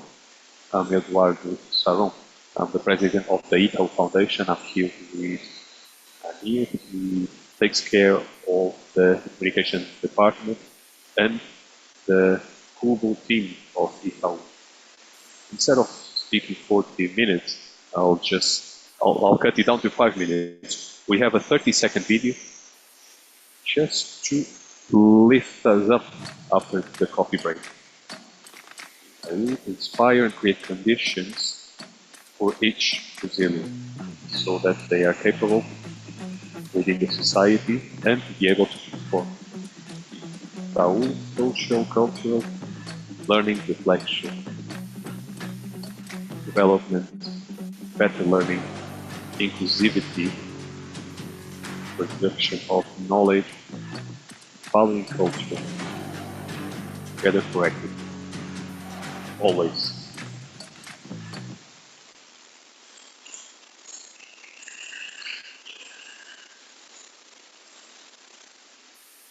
It's great to be here with you. The second time I talked to you, we had a very interesting conversation on Friday with the volunteers. And it was important because we wanted not just to talk to you, but listen to you researchers, volunteers, and students are doing. What are your what researches are you doing? What areas are you working in? And we found many synergies with our foundation. And we wish to support this forum because at Itaú Foundation, we understand that we need to be closer to university and to the community of researchers, stu master students, PhD students, be it in Brazil or in the UK. In recent years, we see we are going through different, very challenging times with a lot of complexity, and we need to be more relevant than AI. We need to collaborate, collaborate, and collaborate. Collaboration needs to be at the core of our encounters, talks, articulations, and knowledge exchanges. There's no way we will overcome the challenges or if we do not collaborate at an unseen level. All this data, we have a lot of data going on and being exchanged here in this room. And we have critical thinking to deal with all this data and knowledge. We are able to devise possibilities for the future that promote inclusion, equality, plurality, and most importantly, that fight inequality. And this is so important to us, and that's why we are here today. We just seen panels speaking of the challenge of regulation, and we spoke, I believe, the largest challenge, the biggest challenge is going to be overseeing the AI. And there's only one way we can achieve this. Instead of keep on changing and changing laws, is demanding accountability from corporations, and secondly, the presence of university members in the overseeing problem and monitoring process. And in the legal framework, we need to establish resources directed at centers of research at universities so that they are able to fulfill their historic role of promoting and creating knowledge, and also that we need to rely on our formidable capacity of transmitting knowledge. We need to have this monitoring permeate, permeating the university, and that's why Itaú Foundation is here supporting this initiative among many others. As we said on the encounter on Friday, we have a series of talks and projects with universities in Brazil. University of Rio Grande do Sul, Universo Rio de Janeiro, University of Pará.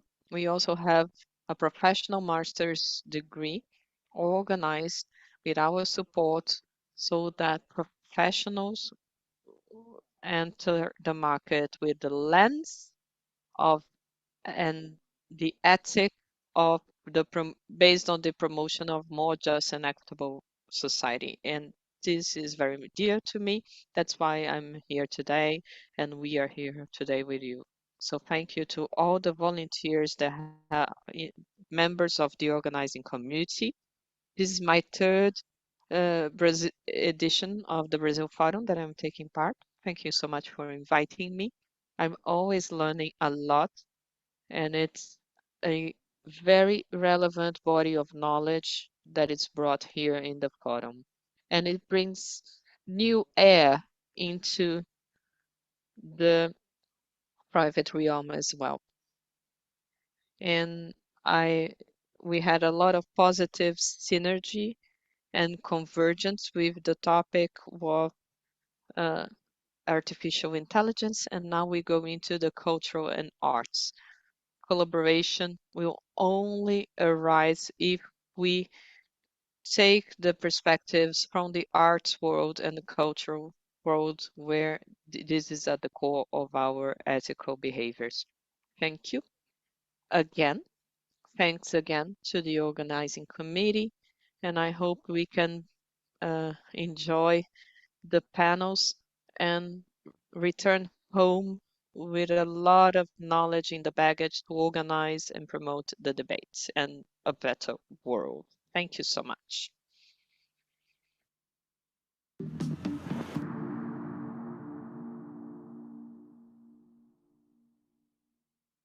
Good afternoon. My name is Lucimar.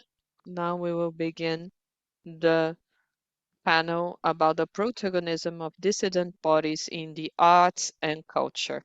In the behalf of Brazil Forum UK, we'd like to thank Foundation Haddad, Magalu, and Foundation Lemon. So this is an opportunity of the representative of non-normative identities in artistic movements of Brazil in Brazil. We will be discussing the participation of people from all these groups in the different stages of projects development, not only as main characters, but also as suppliers and members of the production, in, which is essential to guarantee authentic representation, which is also very important to the promotion of human rights and a more egalitarian society. We have three panel members: Stella Lapone, video performer and video artist, and also a poetic terrorist from São Paulo. Her artistic research focuses on the scenic discourse of the disabled body, performative and relational practice, and the transit between visual scenic languages. She is the author of Corpo Intruso, Intruder Body, which is a scenic, visual, and conceptual investigation produced thanks to the PROACT Lab 2021 Visual Arts History Award. Young Habib, artist and founder of the Transgender Museum of History and Art, researcher at the City University of New York, author of 5 books, one of which is Performance and Theater by uh, publishing house CEAD UFBA. A bachelor in theater, dance, and PhD candidate in performing arts to UFBA. He's also a lecturer of performance and theater in the University of Bahia and collaborating professor in in the Institute uh, IFNMG in Minas Gerais, and has won a total of 13 national awards. The third member of the panel is Lu Maza, screenwriter, director, and actress, the first trans screenwriter in the Brazilian TV. She directed The Ponte Pra Lá, a series launched by Max, the first trans director in a streaming platform. She has also worked for Mercado Livre and in the makeup industry. She is the first trans juror for the Shell Theatre Award, the first trans woman director at São Paulo Municipal Theatre, and nominated for the Jabuti Literary Prize of Brazil.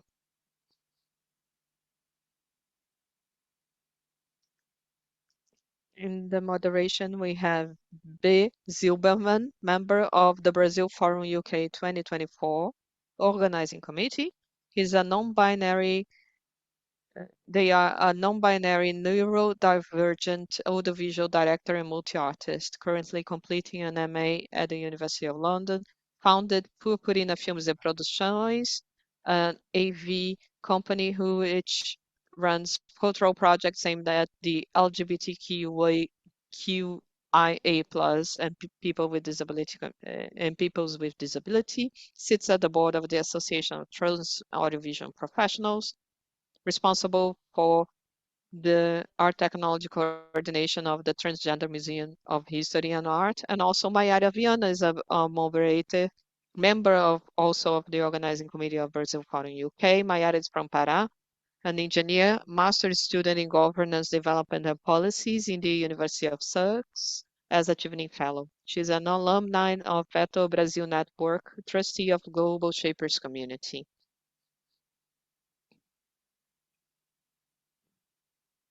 Thank you. We'll now start the debate. Good afternoon. My name is B. I use neutral pronouns. I am a white person with short hair. I am wearing a black and white t-shirt, one earring with the non-binary symbol, one with the earring with the trans symbol. So the topic of our panel is very interesting. We have 4 trans people in the organizing committee and also a person with disabilities in the organizing committee of Brazil Forum this year, which is a very unusual thing. We'll be speaking about the LGBT queer perspective of bodies that oftentimes are not occupying the spaces but are present in the spaces and they are able to speak for themselves. So I now ask the 3 people in the panel as of how they understand dissident bodies and how they see the perspective for dissident bodies in Brazil. So Lumasa, you have the floor. Hello. Thank you so much for the invitation. Thank you to the organizing committee. This panel is so important because we have a trans person as a member of the organizing committee of Brazil Forum, and it's very relevant for the forum. And occupying these spaces is very transformational. And when we speak of dissident bodies, I believe that the first topic that comes to mind is what kind of dissidents? Who are we different from? What, who establishes what is the standard? How has history defined standards and why it's whiteness uh, and cisgender white people the norm? So we go into different boxes, right? We go to the exotic box, the dissident box. We have several adjectives that were being historically used to describe us. They are not the worst adjectives, but not the best either, because being dissident is part of a singular way of existing, which is not unlike any other form of human existence. I am a Black person, and I'm also a trans person, and people with disabilities. All these groups escape the model, the standard that is considered as the standard. So I'm not dissident from humankind. I'm not dissident from civilization. I'm not dissident from society. On the contrary, I am part of the society, and I want to be more and more active in within its structures. So us, in terms of the movement in recent years, we are still in search of the ideal word, because dissident is not ideal. It puts us again in a position of being the others, the different ones. And as a woman, as a Black person, and as a trans person, I am the other of the other of the other. And this dissidence that is in discussion is about all the people that are here. Maybe you have health conditions, maybe you have a neurodivergence, maybe you have a gender uh, identity. People often suffer in silence and because of different issues. This is very common. It's healthy, it's human. We shouldn't be named, labeled as the others. Something that I also feel is interesting to raise in regards to this theme is about this place that we occupy, and it is related to a sort of delirium, a cisgender delirium on what is the transgender issue. And that delirium, that fear, that horror that generates ignorance and creates reaction and violence and resistance against us, it exists not only due to the lack of culture or education or access to education. Brazil, in fact, we have a lot of available content at various educational levels about these topics. We are talking about a niche of social commitment, human commitment. If you want to commit to these causes, that's essential to have an informed society, which is what all that we want. I apologize because I didn't do my self-description, so let me do that now. I am Maze. My pronouns are she, her. I'm a trans woman or transvestite, as you prefer. I'm tall, black. I'm wearing braids of a golden tone. My dress is yellow/orange. Thank you. Let me ask the question again. What do you understand by the term dissident body? Perfect. So, hello everyone. I'm Jan Halby. My self-description now, I'm a trans white person. My hair is black.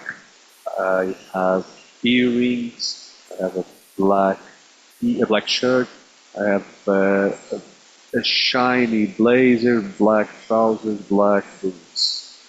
I'm here today to represent the museum, which is a museum on trans art, and I think about I think about this topic just as Lou. I need to. I'll try to explain. We need to think about norm. We cannot talk about this being dissident without talking about the norm. So when it comes to the people that Muta serves, in addition to the trans population, we also include the indigenous population because we also have a different variation of gender within the indigenous communities. Also in historical narratives and territories within Brazil. And we work under a digital anti-colonialist perspective, free and available for an undetermined amount of time. So let's think about this concept. This term is polysemic. It has had different meanings across history. Historically, the term, so being transgender, the term started in the 90s, but transsexuality was produced within medical clinic. It's a medical term. John Money started a clinic in the past, and other sexologists were also working there, and they created the term gender diversity, and it includes not only trans people but also intersex people. So they carried out procedures such as body transformation, hormone therapy, and that's how the term started. Now, transsexuality was coined also by Harry Benjamin, the German doctor, in the 19th century, and we can verify that after that term,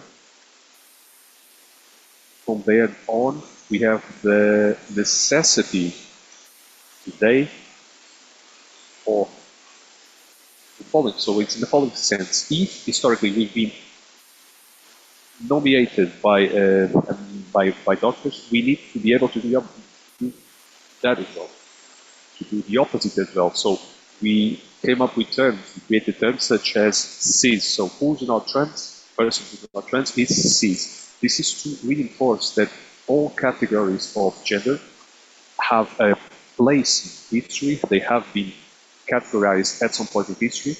And when it comes to dissident bodies, why is it important to have these dissident bodies? Just like it's important to have black people in this room, indigenous people, white people, it's also important by that principle. It's important to have trans people, and it's impossible to have these people valorized as an asset, a different asset, positive asset. We also produce knowledge, and that knowledge that we produce is very relevant, and we can get into more detail shortly. And another thing I would like to say, I don't know how much time I've got left, but it's okay. It's about the term cisgender. It was created in 1994 within trans movement, and later on Carl Rubens in 1995 cited that as well. It's an analytic category that intends to separate transgender from cisgender because there was no such separation before that in terms of terminology. So these are the only normal idoneous categories. And I said idoneous, I take the opportunity to mention something that happened in 2010 when I started my transition. I went to the bank and I could not gain access to my own money because my identity did not correspond to the gender identity that the clerk at the bank saw in me, in my body. So trans people were not considered idoneous. You see a trans person and you immediately think that it's a falsification, it's a false person, a fake person, it's a false man, a fake woman. So they are falsifying all the documents. That's the perspective that often takes place. So this is also not coherent with biological knowledge. So often we are seen as less biological than cis people, and there are other things associated to this, such as racist elements of this and so forth. But that's how we separate the dissident body from the norm. Hi, good afternoon or good morning if you are in Brazil. Let me start by describing myself. I'm a cis woman with fair skin. I've got freckles, short hair. I'm wearing a tiara. I have a white fringe. I'm in a hair transition, so to speak. I'm graying out. My hair is getting gray. I have white t-shirt with the letters Men of Power in red. And this is a topic that is a taboo for women in our society. So it's important to mention how the menopause transforms the female body and also productivity and so forth. I'm also wearing red, a bright red pair of trousers, and I have a piercing on my nose. I have a large nose. My mouth it's average size. I cannot describe it well, and I'm wearing black large glasses. I usually say, every time I hear these terms like dissident, the other, different, I include the verb in the past. Define dissident. Because the society follows a normativity and the compulsory physical capacity. There's only one type of body seen as positive. White, heteronormative, wealthy, man, and rich, wealthy.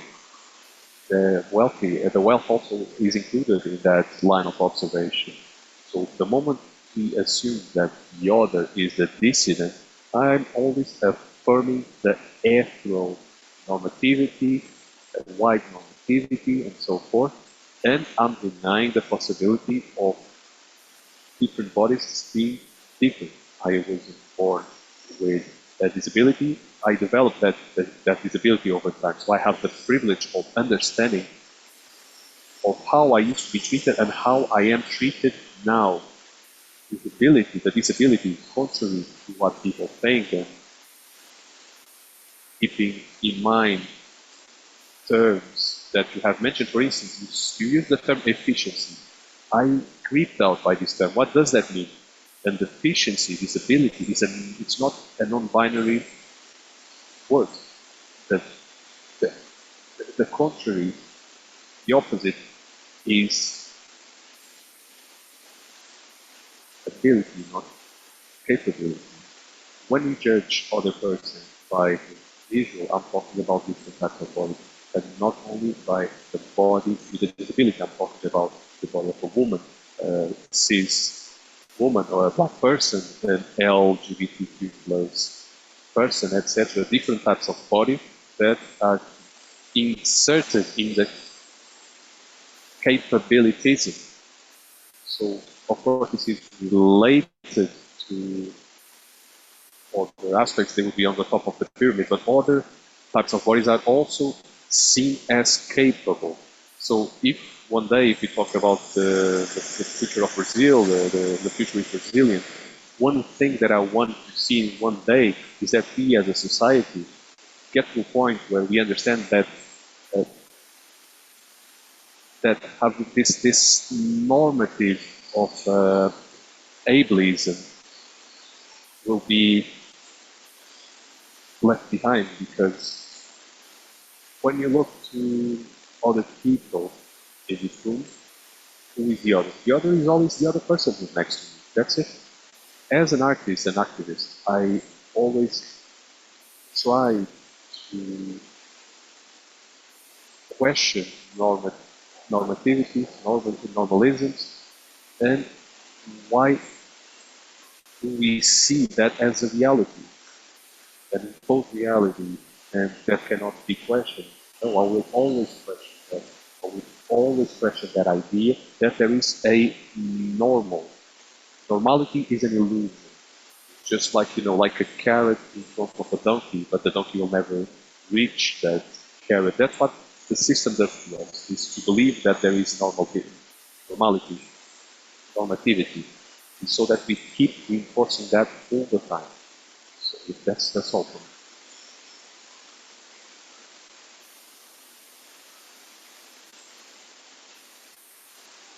Luke, we have a question for you. It's a twofold question. What's the importance of this of trans people, of the presence of trans people, and can you discuss the question of trans faith? I think we are debating two specific things in this time. And at the first glance, they seem very different from all the topics that we have debated here, because this is a panel about arts and culture, as people who are not representative of that norm, as you have mentioned.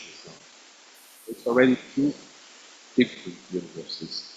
And it's very good to see how they intersect. It's very good to talk about culture and art, because in fact, in the previous past years, the trans community in Brazil reached very important milestones, and the arts are one of the important milestones we have reached. It's important to know how arts and how industry, the industry of entertainment, go hand in hand. They create the culture of consumption, they generate wealth, jobs. Sometimes we ignore that side of things. So it doesn't have, it's not just about research, investigation, and so forth. It's important to have this sense of transformation. And arts and culture as this important soft power brings trans people to the spotlight, and that ends up influencing the public debate. We have a popular singer such as Lily Perry, who uh, she is playing in all the radios. She has been singing all around the world, and she's been talking about love, not about her gender identity. When people listen to her, they don't even know who they are listening to. That's also fantastic, because it doesn't matter who that person is, but what she is producing. And when we get to that stage, it, we really are transforming and a mediatic iconography that will influence other areas. And I go beyond. I will say that she will influence even more the poorer populations, those that are farther away from the urban centers. Whenever we have a protagonist that is woman, is a trans woman, a black trans woman, maybe she will reach a poor trans girl that is trying to figure out who she is, and therefore characters in the telenovelas of Brazil will help these girls. Lineker, who is a protagonist in the telenovelas in TV, and these characters they transform the social interaction with the transgender. Sometimes we have a sort of blackface in the transgender. So this is the land of theater. Blackface, as you know, was a very common practice of having white people painting their faces black in order to play stereotype black characters on stage. Likewise, until very recently, it was very natural to have cisgender people to play transgender characters on stage.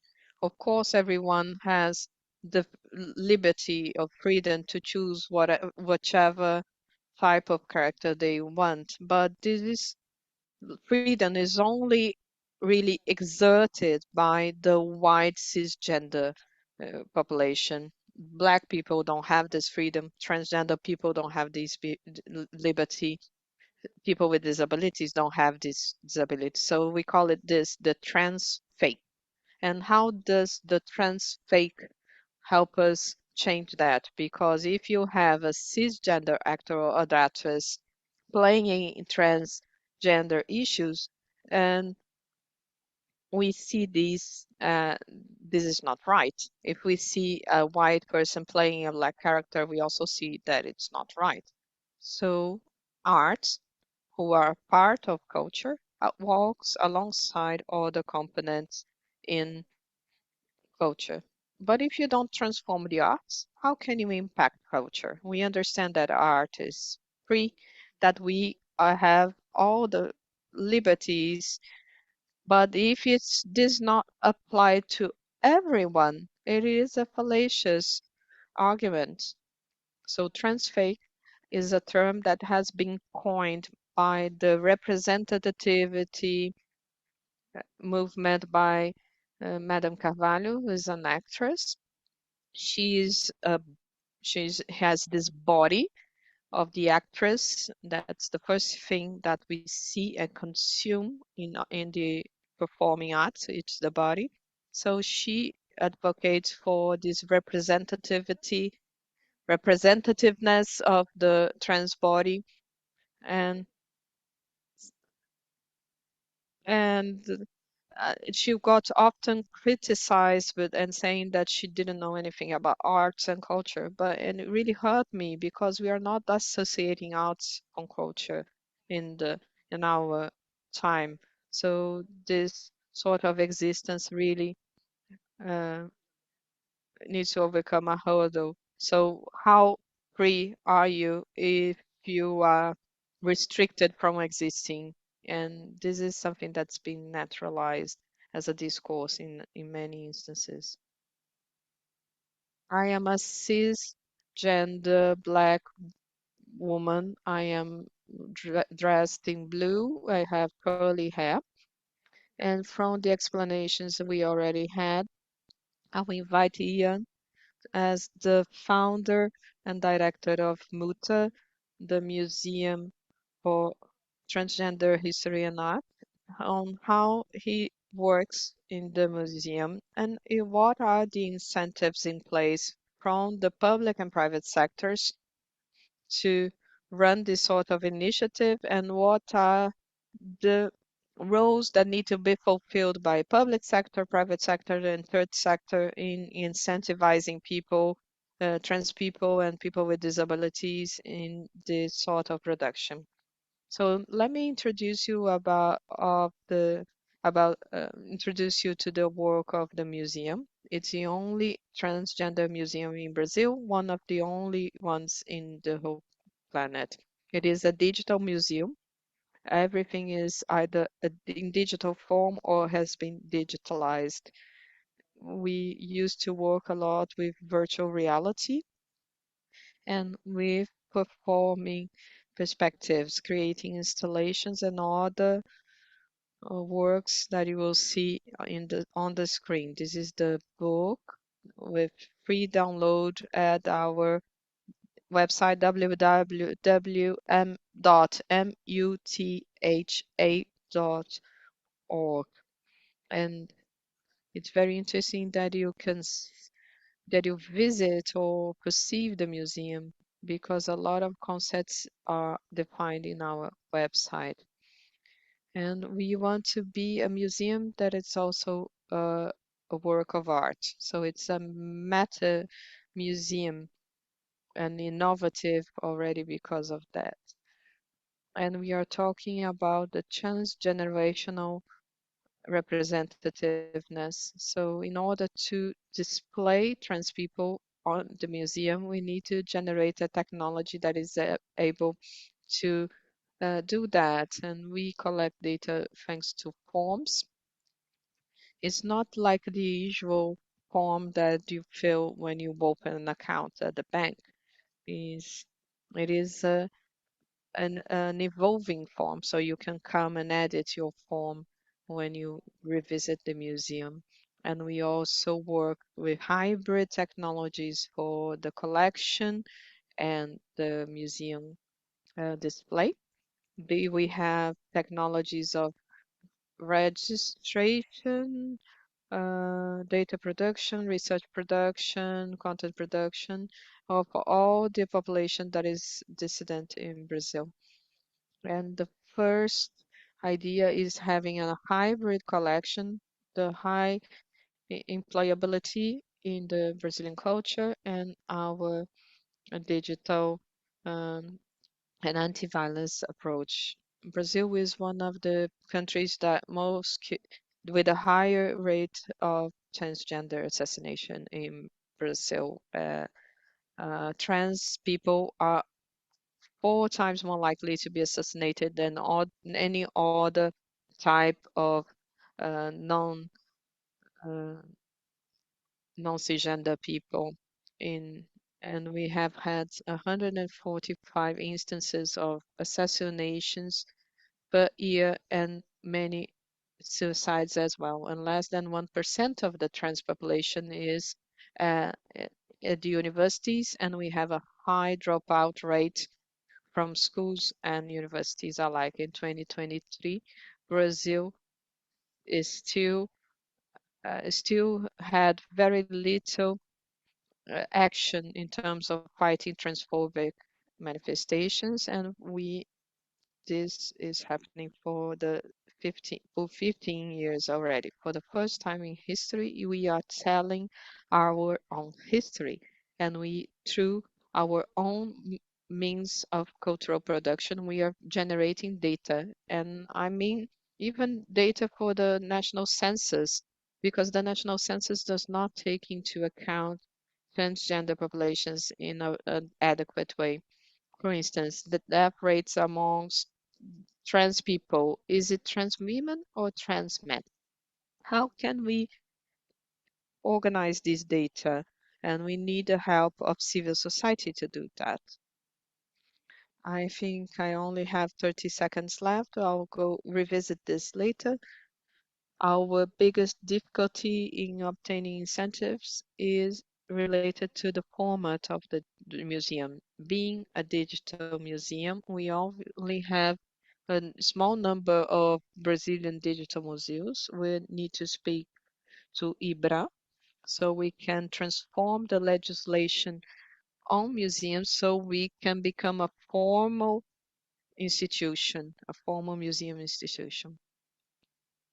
Only when we achieve an official status, we will be able to touch on funds. This is a community-led museum. We have no official sponsors. We have been surviving thanks to donations from companies and individuals, and it is done on a daily basis. So we have also taken part in different bids for grants, and this is part of the cultural production at Muta.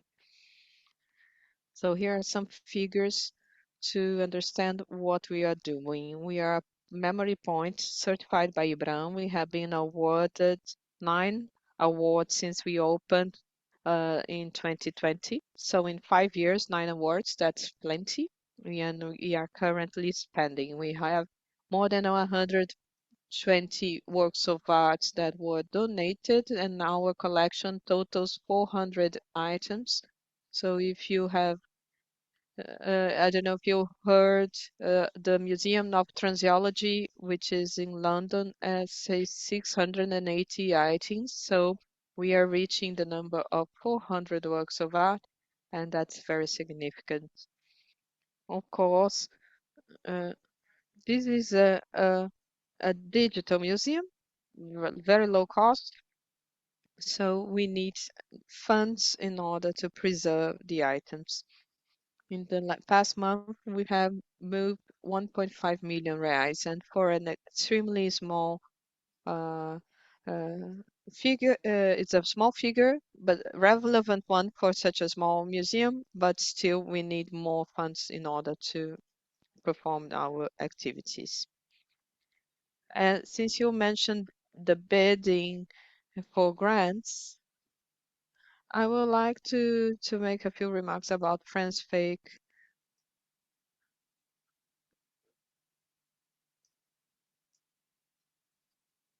We have transface, also queer face, which is someone playing a person with disability. This is another practice that we need to fight. Since our movement is still not very organized amongst people with disabilities, I think this is related to shame. Society is not supportive of the people with disabilities. There is shame about a body with disability. Being next to this body, being close to a body with disability is shameful. And we haven't mentioned the violence towards women with disabilities in the abortion panel. This is especially uh, if it's a black deaf uh, person, that woman, then you're more prone to violence, sexual violence. In the last national census by IBGE, there's no notification at all. I think the 2011 census, we were 24% or something disability people with disability. Now we're only 8% of the population. How what's happened to all these people? All they died? Have they all died in such a short period of time? So it goes beyond subnotification. We are invisible in life. We have no information about education, university, post graduate school. So the disabled body is constantly erased and excluded. And if you have other intersectionalities, even worse. So creep face is something that happens really often, and famous actors and actresses are winning awards out of it. So this is a very serious matter. And in Brazil, we started discussing ableism in 2011, thanks to the Council on LGBT people in 2010. Anaí Guedes, which is a very prominent person in the movement uh,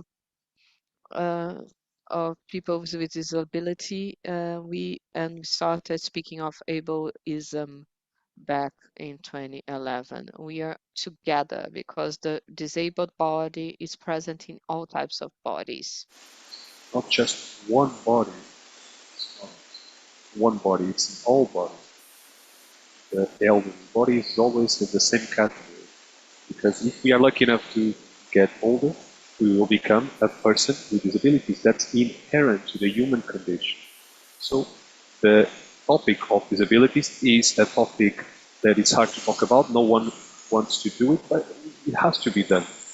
I wanted to raise my hand all the time to talk.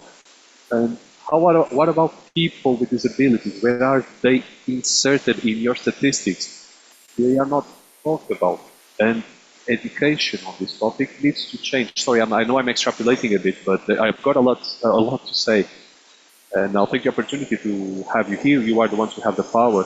I want to say, inclusive education is a redundancy. Education has to be designed having inclusivity included. Inclusivity in education should be by design. So that's all I wanted to say. Thank you.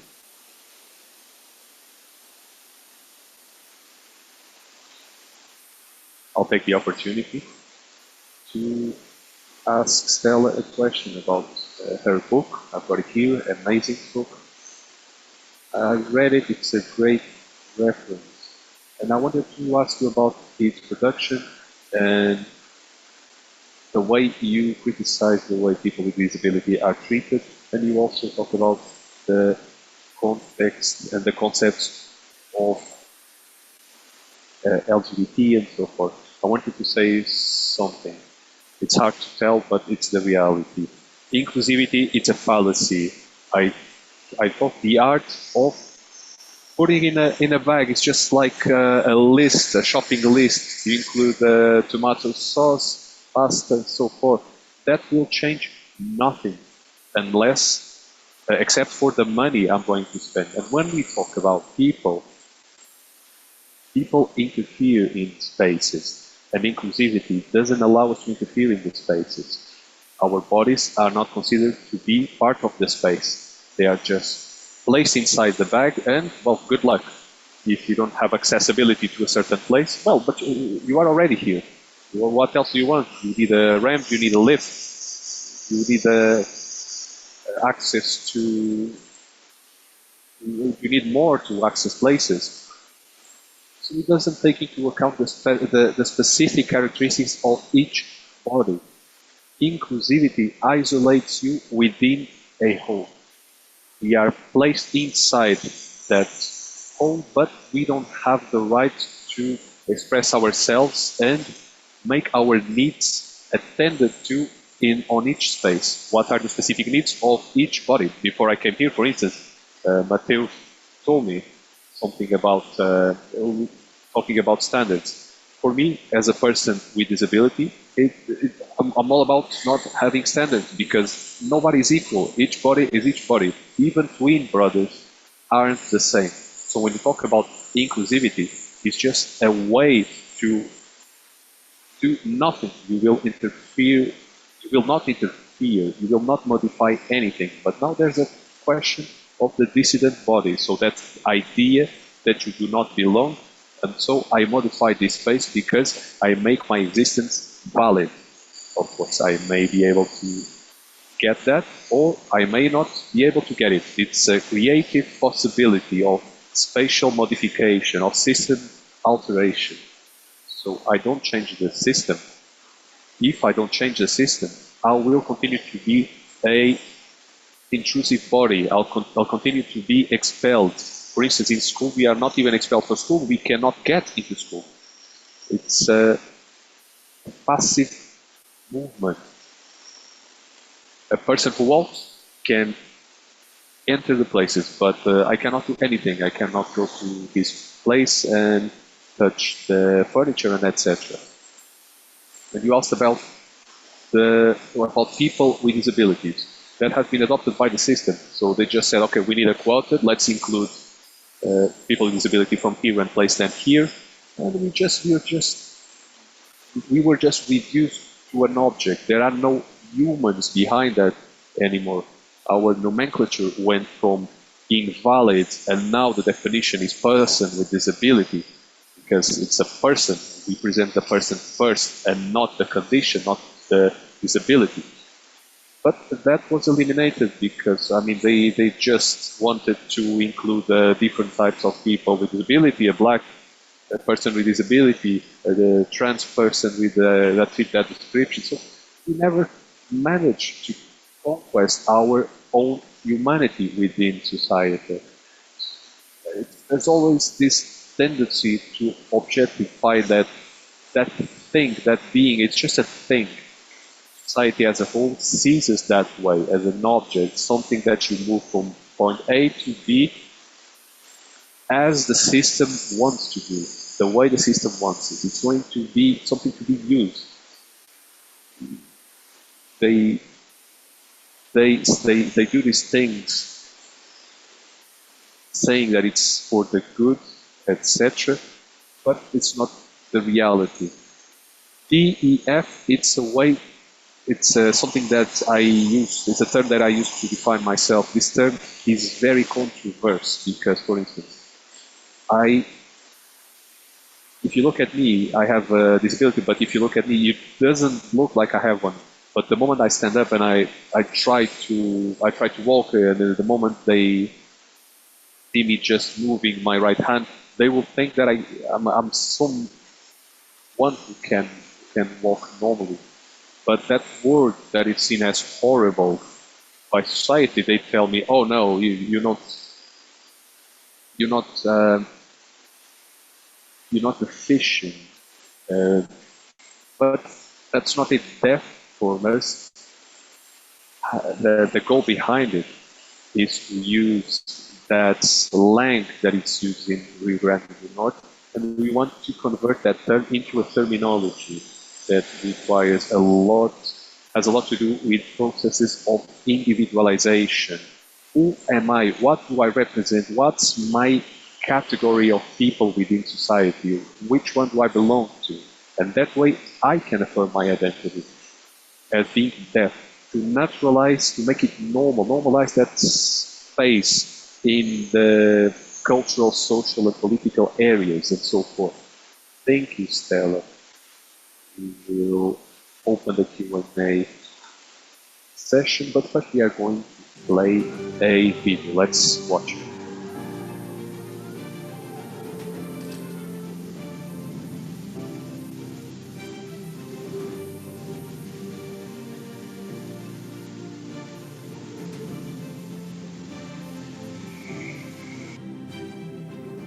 Sofrendo, eu não fiz nada, tá You were ligado? suffering. I've done nothing. I'll never do that. You'd like to know something, you know?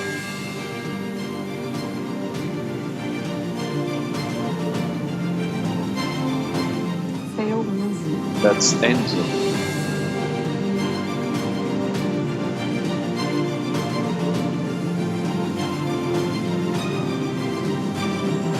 Você também conhecia aquele amigo da You know as Maluquinha? well the Isso daqui. friend of Você é Malu filha de died. quem, Why are né, you here? garoto? You are the daughter of Victor.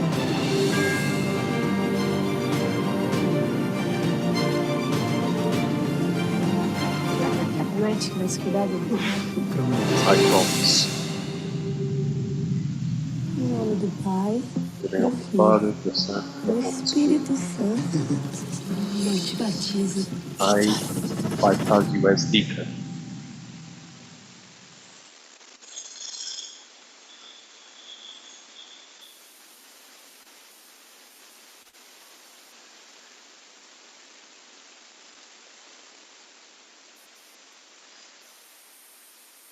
And the director of the Visionary Museum. I'm very proud of being a partner of many of the people who are here.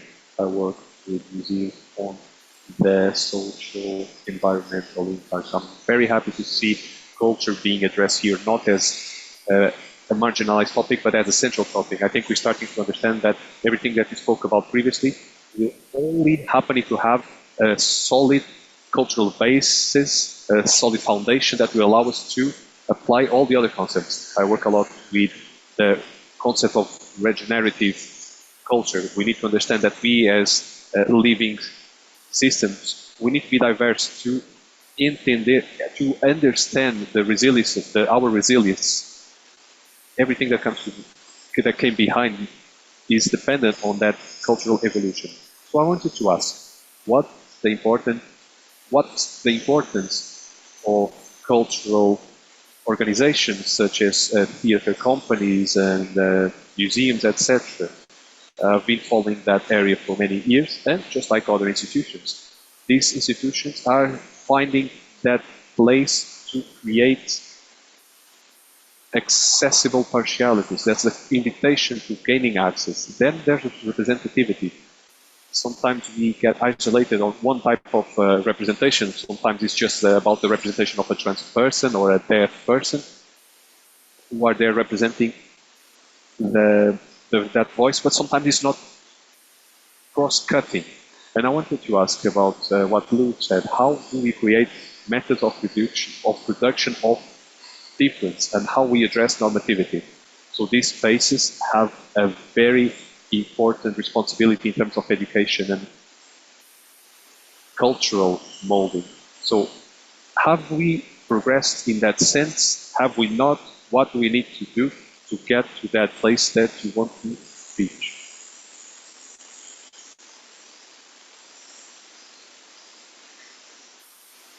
So I'd like to thank all the men who are older than 40 years old.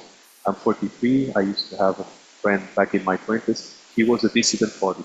He had the body of a Greek god. He was very delicate.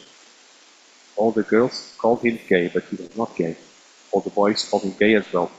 Men would marginalized him. He suffered a lot within that society. But now, with the rise of Bolsonaro, and even though he's a psychologist, he's now a man of my age, and he sold himself to heteronormatism. And he forgot how difficult it was for him years ago. The experience that he suffered, a man who wanted to have sex with him because he had a delicate, very well-built body, and he was not allowed to be delicate in such a macho culture. If you resisted that, if you survived that, I mean, congratulations, it's not easy in Brazil. I wanted to ask as well, dissident bodies within extremely Christian cultures such as the Brazilian one, and let me make reference to a case. It's not from Brazil though. In Egypt, a girl was raised as a girl. She grew up. She married.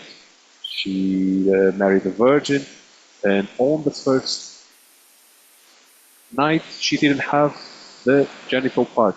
She was kicked out of the family because in that country, women are worthless. She was trying to run away to another country. She found a Brazilian man to help her, but he was not allowed to help because other men from the region wanted to mistreat him. So she kept on being abused by people there. And the man who married her wanted to understand what was happening because she didn't know that she was transgender. She didn't know who she was. So she didn't know a single thing. She was raised in an environment where she was surrounded by fools. And I believe in the Christian panorama in Brazil, similar things happen. Are you doing anything about that? Because myself as a woman, I'm only now understanding my own genitalia. So imagine a child who does not have any information about being androgynous. I'm not sure that's the right term here, but I mean, having an ambiguous genitalia, it's intersex. I once met a person, actually a collective called the Human Library. So in the company where I worked, you could register at the Human Library. You would have a small group meeting online, 3 to 4 people with dissident bodies, and there's an agreement or that all talks are confidential, and you have different chapters of the human initiative, different chapters of the lives of people. One of the persons I spoke to was trapped in a train because she couldn't move, and people forgot to take her out of the train. And so she personally started a movement on being more attentive uh, to people with disabilities and how they are treated in public transportation. So maybe in Brazil we could promote a more personal contact. Maybe corporations would be able to help. So we could promote this contact with people that consider themselves as dissident with those that are non-dissident to engage in normal conversation, an interesting, enriching conversation. Because then this idea that the other is so very different from us will be abolished. So it's the human library that exists in English-speaking countries, and maybe that's an initiative that could help in Brazil, especially in regards to religious practices. When Anita recently stated that she practiced Afro-religious practices, uh, she was uh, she was the object of a lot of criticism. I believe it is very important and interesting when you mention institutions, but I mean both public and private institutions. I'm working in the entertainment industry and audiovisual companies, so I want to engage this sort of stakeholder in this answer. Of course, we have done some progress. Um, we have festivals with trans people's productions. We have some screenwriters and producers and directors who are trans. And my feeling actually is that just as Stella has mentioned the fallacious discourse of inclusiveness, we are actually going backwards a bit. Just before the pandemic, we had the collision between two important movements in the US that started in the culture, Me Too and Black Lives Matter. So everybody is talking about them now. So Beyonce, all the huge stars are talking about it. Of course, we've made some progress during these recent years. And the fact that I'm now working and writing for TV and in the movies, it's a huge victory. But still, we are going backwards, slightly backwards, because of both public and private institutions. There is the political fear of backing up certain agendas. So this is my first point. The second point is that we don't accept that we are racists. There still exist people that think that Brazil is not a racist nation. So it's very difficult to make these people see that there is a sky above us. So these are movements that are important. We have now people who are leaders and protagonists and very invisible in many sectors. Of course, in some sectors, they were always visible and present. Brazil, for instance, has a tradition of applauding and the transvestites that are performing on stage, but at the same time, in the streets, trans people are getting assassinated. So they are accepted as long as it is on stage at that particular time and place scheduled for the performance. So we have all these identity issues being addressed. In less than 10 years, we have seen many companies generating, creating new inclusiveness departments, and now they are being dismantled and transformed into ESG departments. This not the same. Inclusiveness is about people. When you are speaking of inclusiveness, you are really talking about people. And we are missing this opportunity. This is a fad that is going away. But people still believe that we're not racists and we have four trans people in the room. So we haven't overcome these barriers yet.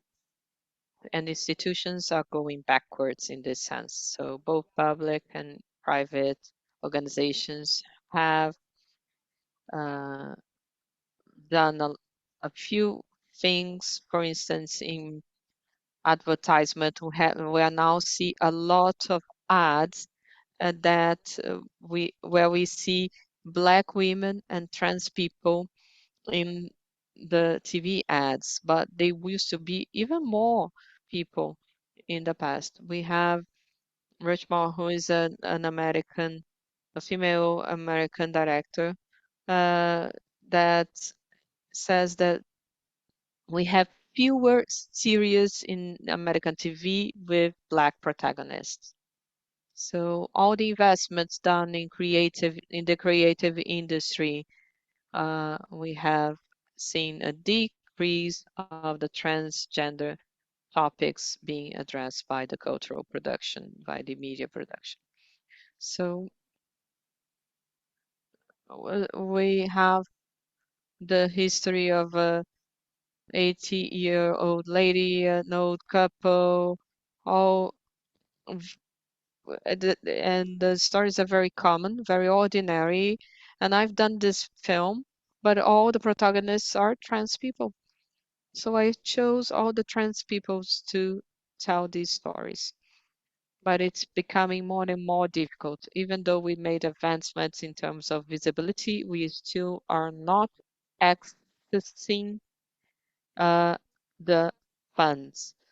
And we have so the Black uh, agenda cannot be restricted to November, which is the Black Pride month. We cannot restrict LGBTQAI plus issues to June. B is part of APTA, which is the Trans Audiovisual Association. Really knows the community, the collectives, and now uh, they are very present. And for the sheer number of and presence of these bodies in the spaces, but we're still restricted to one day, to one event, to one spot, one job. We are always limited. We always have 10 minutes. We always film short films. We only run a short play because we always get less. Now I'll hand over to Jan, then Stella. And please respond to the questions and also to start your concluding remarks, okay? Okay, so I'll answer to you in regards to representativeness. It is a trap because the asymmetry between legitimacy and representativeness, the trans person becomes a mesh, and therefore she's always present. I call this the double bond mechanism. If you run, cis people will get you. If you stay, cis people will get you, in reference to the famous saying in Portuguese that we have in Brazil. So Lumasa mentioned the asymmetry of the presence. So we need to multiply the presence of trans people, Black people, people with disabilities in all spaces, and we need to multiply the presence. It's not only one person, it's several people in the whole uh, productive chain in the arts and culture. There's also other imbalances, the hypersexualization, which is a paradox with the abjection, with the repulse that you see. All these is related to objectifying that body and relativization of the existence of the person. So sexuality and objection, they are a paradox in this sense, and we need to act on the double bond, bringing back the subjectivity to the production of arts and culture. And then we have the archives or the collection aspect of museums. We say that transgender archive, they are a bit sensitive because they are either police records or health records.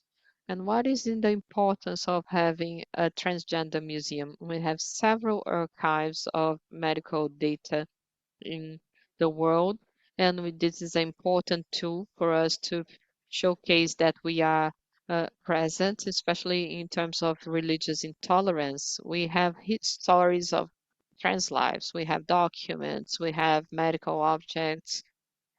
These archives are instrumental in several domains, the legal, health, and sociology, and also the double bond touches on employability. So this sort of archive will map people dissident, gender dissident, and generate several tools, which is, for instance, we have the issue of dependency because we don't have private nor public support. So we need to work on the data collection to make sure these people are able to access employment in the culture sector.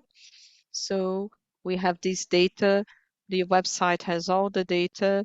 You just go to a search engine and look for it because you have data on trans people that can be employed. Also, the Debon Bond on technology. Muta ran a project a few months ago, FM Trans, NF Trans, which is the project for people to access the Web 3.0 in order to acquire works of art using cryptocurrency. We are really finding that cryptocurrency will be a good opportunity for us. And we have the break.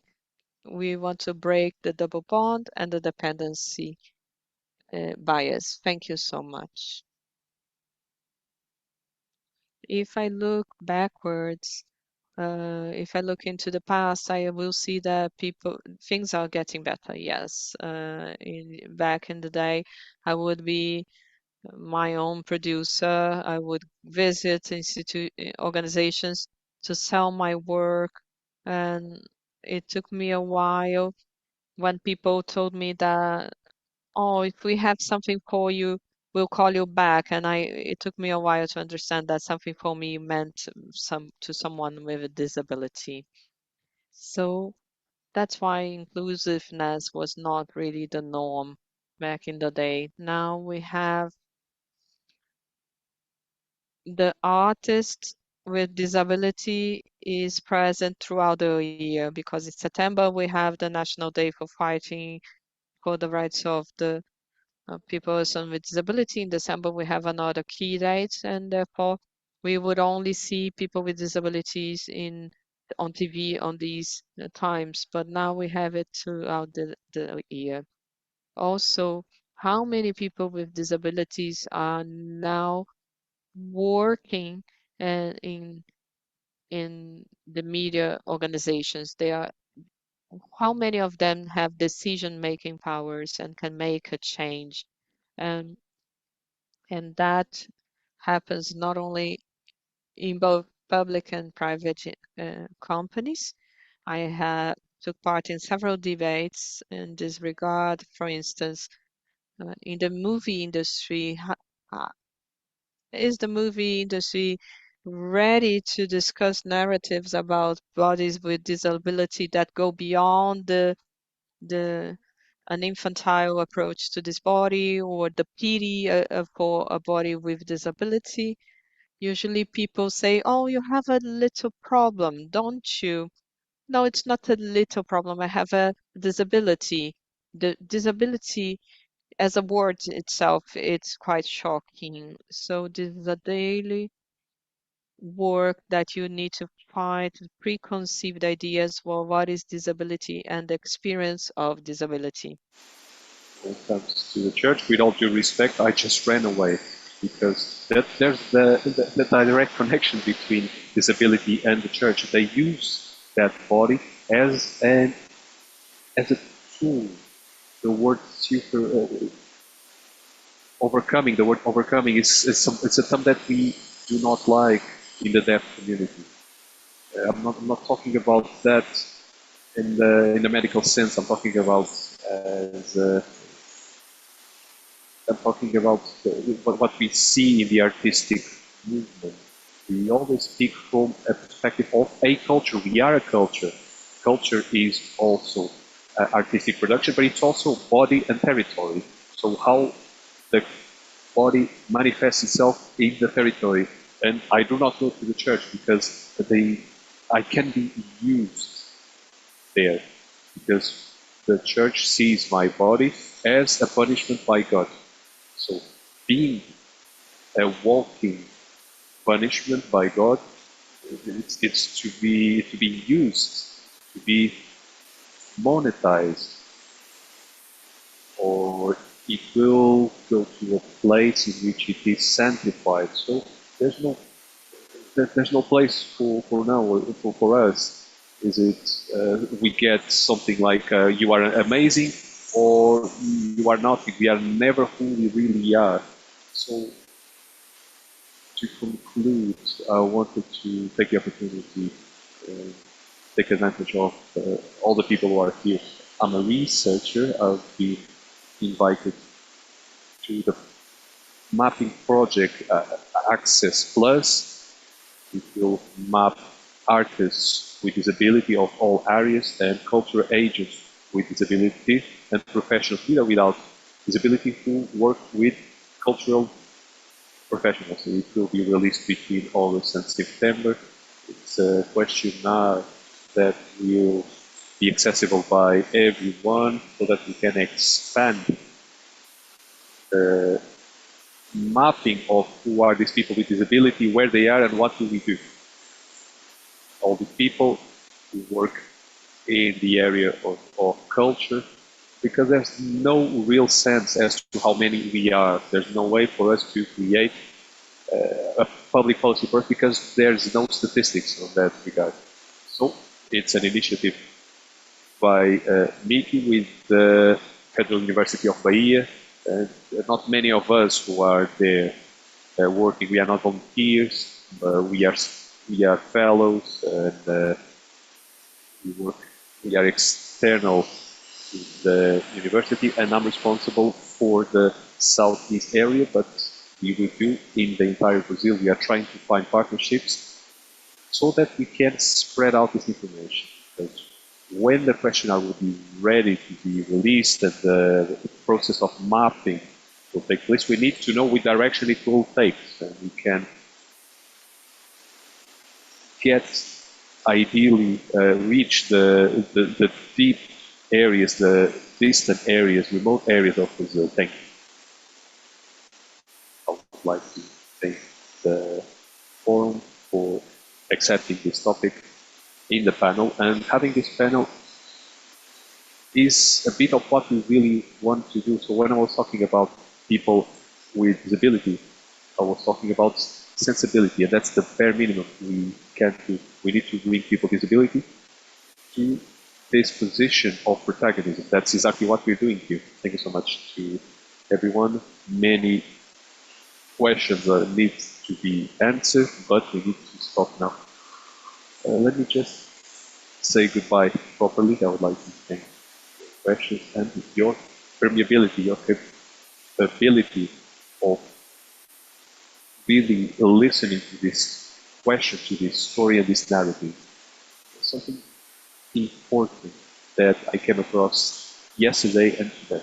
Often we are here and we are questioning about what we are doing to change this reality of oppression and persecution that we ourselves suffer. There's a outsourcing, so to speak, of that responsibility, and this is absurd. This is absurd. The problem of racism needs to be discussed by white people, or homophobia needs to be debated by cis people. Is it men, cis men who need to talk about what it is to be a transvestite? Is that how it is? So stop outsourcing this question to us. Because yes, we already help each other out. We are involved in many struggles. But now, yes, it's people who are outside who need to start committing this, because you are the ones causing this issue. It's whiteness that creates racism. That's your problem, not ours. So yes, it has to be you who need to start debating these topics.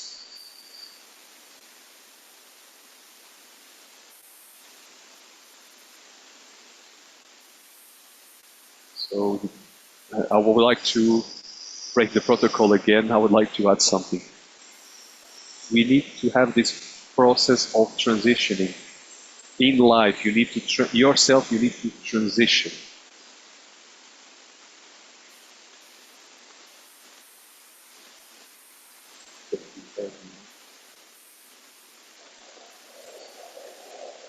Let's not stop. We need to continue debating this thing.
for helping us organize this conference. I am Mauricio Fagundes. I was the chief of the commission to eradicate slave labor in the Ministry of Employment and Work, studying in the University of York, and I have a achievement scholarship. I would like to tell you a story, a very brief story before we start the panel.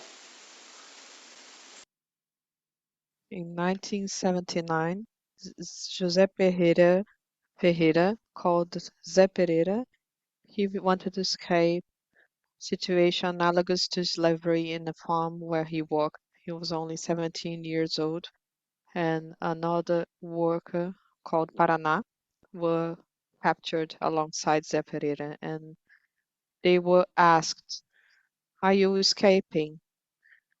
After that, the sound of a gunshot, they placed Zé Pereira in the back of a truck, then told him to start walking. Another gunshot through his hand, through his face. The teenager fell on the ground. Zé Pereira and Paraná were to be thrown in the river. Zé Pereira survived and pretended to be dead. Zé Pereira did survive. His colleague, no. And he became a witness to what happened. The CPT, the Pastoral Commission of the land, started combating contemporary slavery, which does not start with Zé Pereira, and it didn't end with the so-called Golden Law, Lei Áurea, which decreed the end of slavery in 1888, as we learned in this school. We have a group of labor officers from the Ministry of Labor in Brazil. They are, task force to understand who are the subjects of contemporary slavery between 30 and 39 years of age, males, black, from the north and northeast. Sometimes, even in urban settings, we find contemporary slavery, such as Madalena Modiano, kept in household domestic labor for 38 years. And it led to more searches and more rescues, especially of Black women. And this is the search for a more dignified life because this Brazil seems to be chained to this slave past, whereas we are searching for more equality, and we have reached the end of Brazil Forum UK. We have seen many topics: restrictive measures to abortion, energy transition, deforestation in the Amazon, artificial intelligence, art, and human rights violations. And we start the last panel on the Lei Áurea, Golden Law, and contemporary slave labor from the slave quarter to the canvas shack, good practices and challenges for decent work in Brazil. We have a speaker, Asa Lima, Secretary for Affirmative Action Policies and Combating Racism from the Ministry of Racial Equality in Brazil. She is a professor of the Sociology Department of the University of São Paulo, a PhD, holds a PhD from the University Federal do Rio de Janeiro, and also a doctor in Columbia. We also have Lida Miralha, professor at UMG. Sorry, we have Leonardo Sakamoto, PhD, Political Science, professor at PUC São Paulo, journalist with a PhD in Political Science from USP. He was a member of the United Nations Commission on Contemporary Forms of Slavery.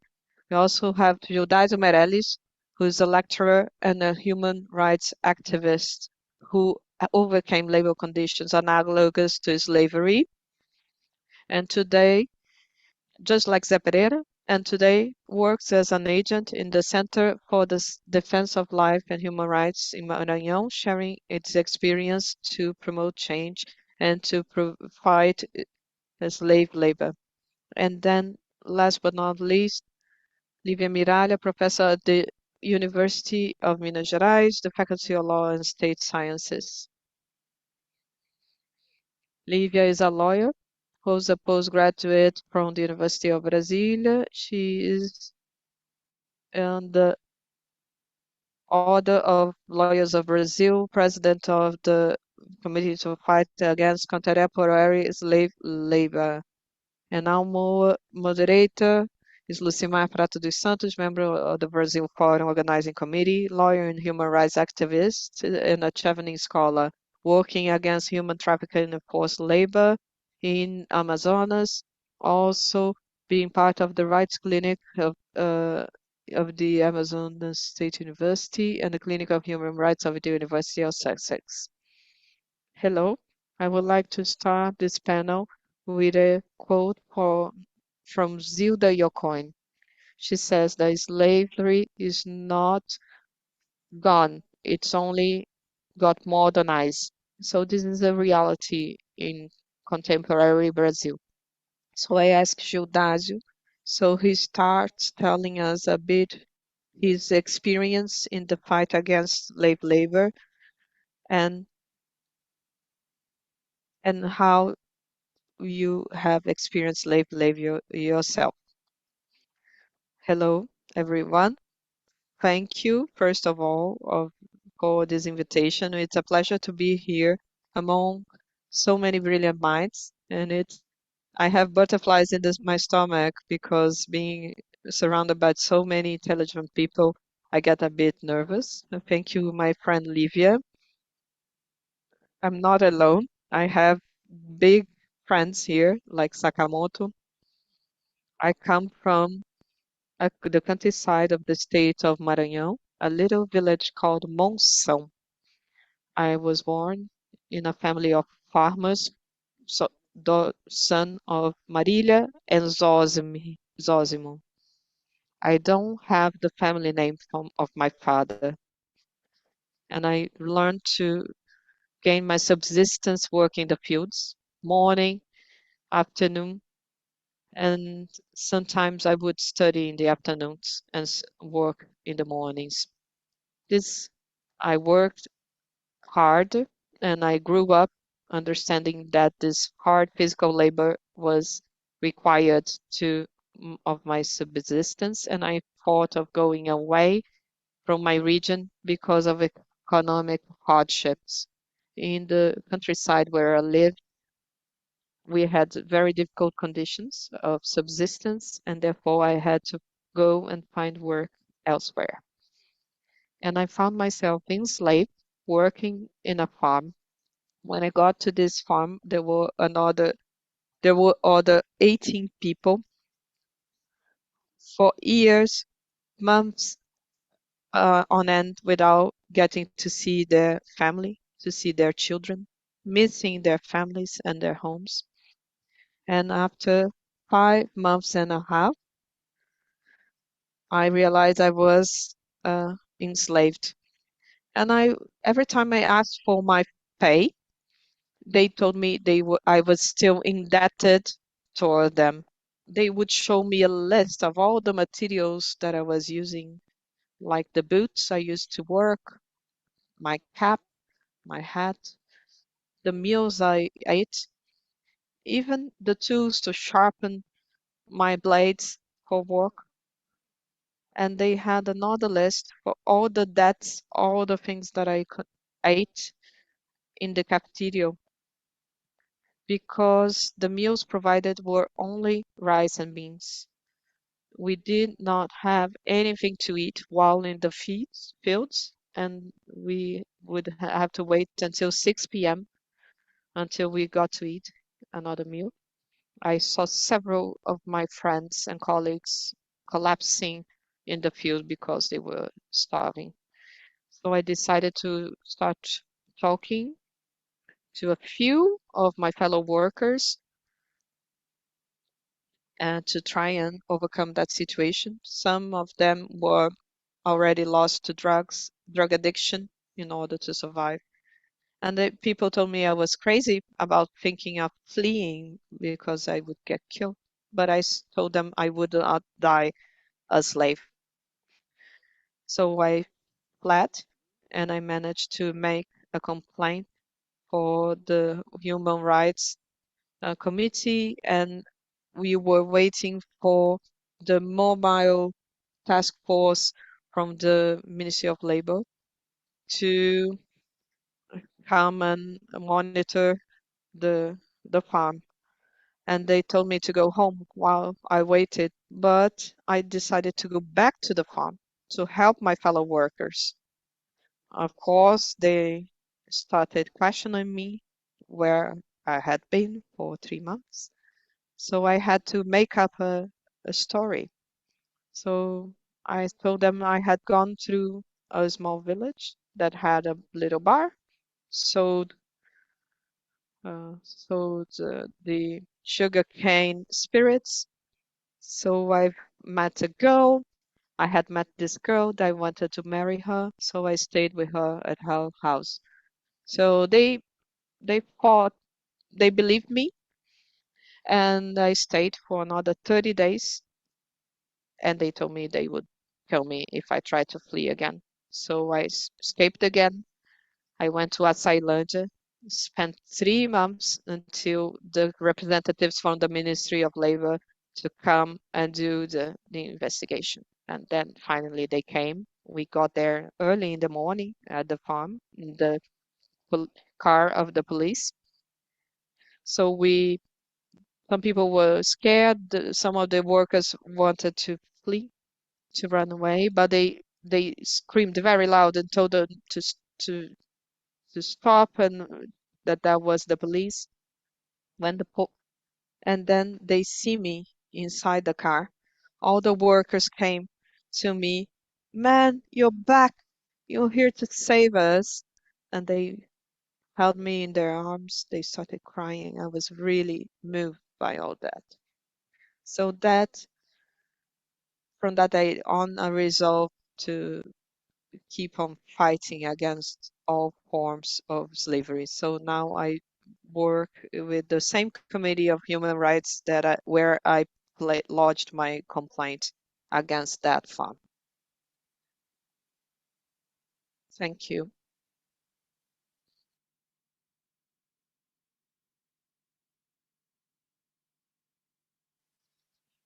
And as you have heard, we have Zé Pereiro, we have Gildásio. These two stories begin to tell the story of several people that are still working under slavery conditions. This is a much wider context. 87% of these people that are victims of slavery are Black, brown, or indigenous. Close to 63,000 people have been rescued from modern slavery in Brazil.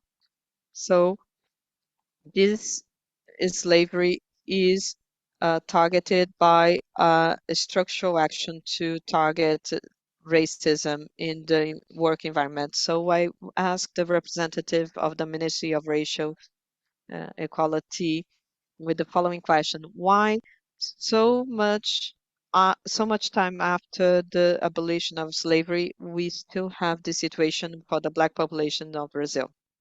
First of all, good afternoon. Thank you so much. I would like to thank the attendee. They are tired, but it's very great to have you here. And it's great of you organizing this event.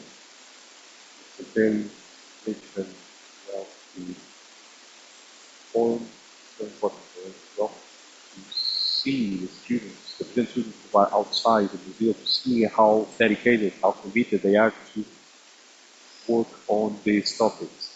Now, regarding your question, it's a small question, and it was actually the topic of my PhD dissertation.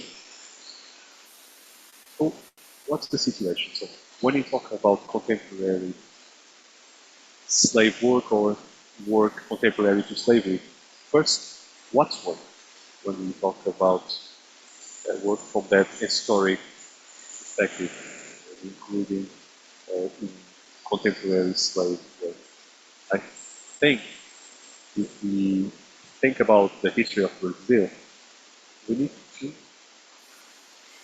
imagine, we need to keep in mind, when we lived in a society where slavery was a norm, there was a specific determination as to where who would perform different types of work. There was a type of work that was manual, that was to be done by certain people, and it was the very racial-oriented distinction. So the black slavery, it's essential to this understanding of how work was defined. So when we transition in Brazil into the very slow transition after slavery, if you look to the number of people when slavery got abolished, we had a large number of slaves in the country. So that transition from slavery to free to liberated work, we can start understanding what are the traits to identify the people who would go to this type of work. Now, migrant policies were essential to this, and the normalization of whiteness in Brazil also is very important to this equation. Many historians point out the fact that we needed qualified labor. I mean, you see how things change. Qualified labor were done by white people who came here to build the world, while slavery was not considered in this way. So that movement, that shift in the way work is perceived, there's also a racial element. So what happened after the abolition of slavery? That's a distinction between rural and work in the city. The black population was mostly in the rural areas. Illiteracy was staggering. Black women, if urban or not, the work they did was urban or not, but it was domestic always.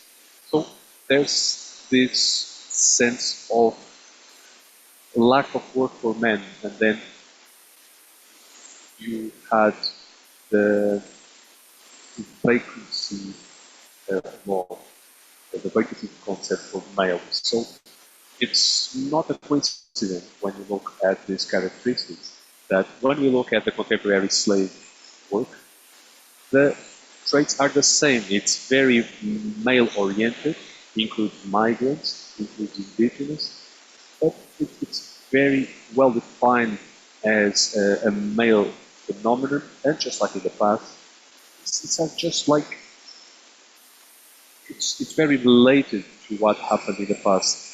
I struggle to say that it's an inheritance from the slavery in the past, because nowadays it's a very different scenario with the modern slavery.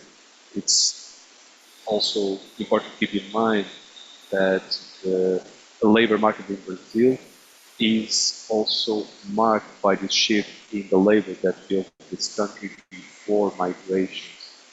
Just to complete, a lot of historians always pinpoint the fact that mining, the production of sugar, the idea that black slaves did not have any sort of specialization and that the migrants were very qualified. These are two fallacies that undermine the concept of work nowadays.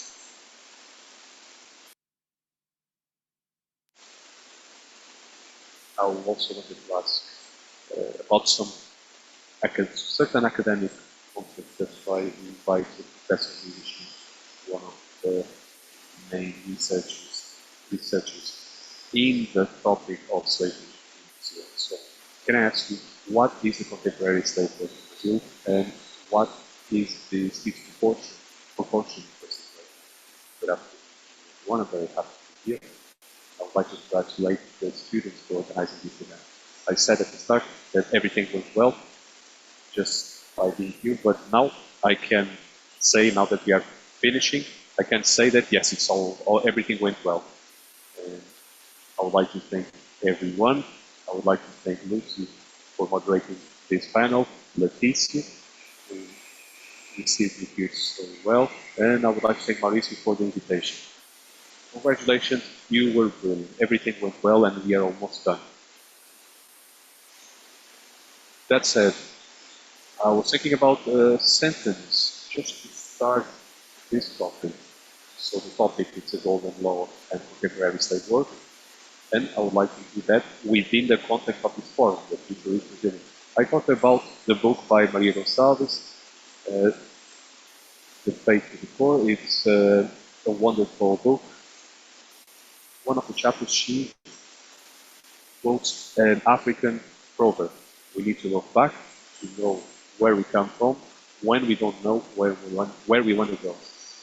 That said, with that premise in mind, I wanted to remind you that the Article 149 of the Penal Code is what provides for the concept of work analogous to slavery, the consequence of public policy that started in 1950 that took place in Brazil. So Brazil was the last one to abolish slavery in 1888, but it was the first to recognize modern slavery in its territory. And as it was just said, now a lot of things happen. We have the story of José Pereira. Brazil was condemned by that, and now we have a new law in the Penal Code that defines three possibilities of slavery. So, work analogous to slavery, that's the correct term because technically speaking, we no longer have slave work. We have analogous situation. There's also forced labor, is a concept that it's included in the conventions adopted by the Directive 2901. And I wanted to mention two things. There was already a spoiler. I see the images here. I wanted to let this for afterwards, but okay, let's touch upon this.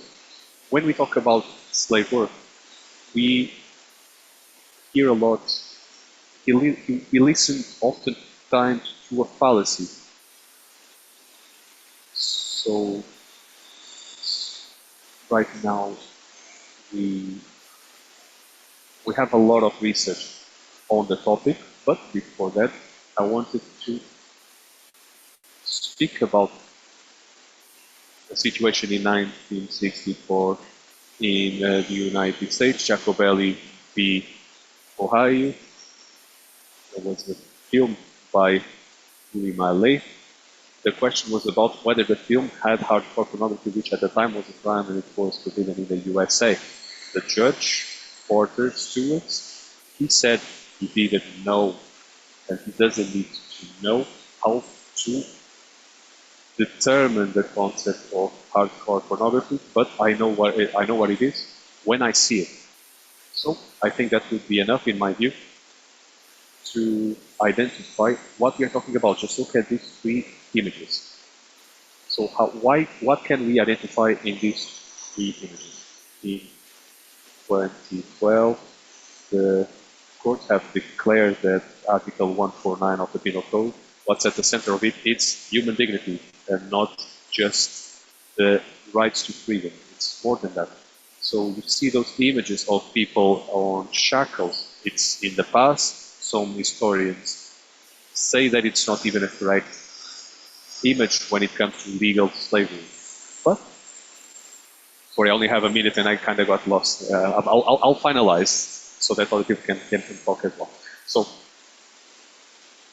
that way we can talk about, we can say that we know what we are seeing, but to corroborate what is work analogous to slavery, I want to leave you with a spoiler. And I hope we come back to this in the next round. Nowadays, when we talk about this type of labor, more than 90% of the case include degrading conditions of work. What is that? So to go beyond the concept of I know what it is when I see it, we carried out a research in Minas Gerais. We analyzed all the,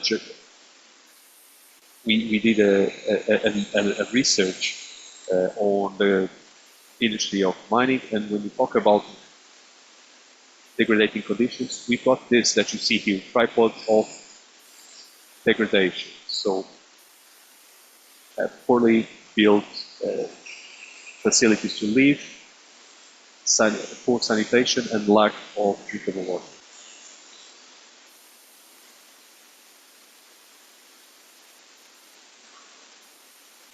So now that we understood those concepts, I would like to ask you now, he directed important journalistic works to fight slave work in Brazil.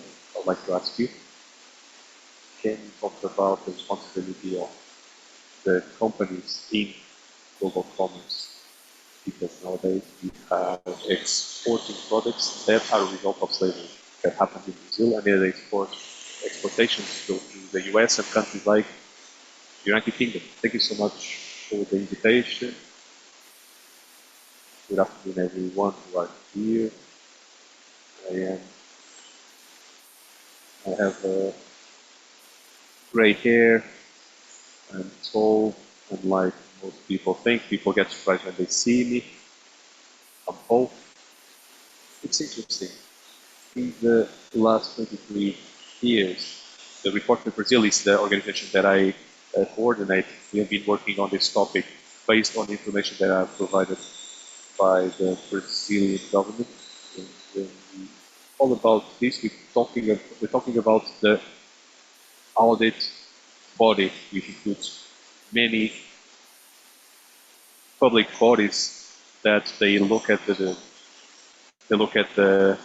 denouncements, they analyze the situation, and then they run the actions that end up in justice, labor justice, or also similar situation. So, based on the dirty list of slave work, this has been confirmed by the Supreme Court in 2020 by unanimity. We have been mapping since 2003 where the products are going with the proceeds of slave work.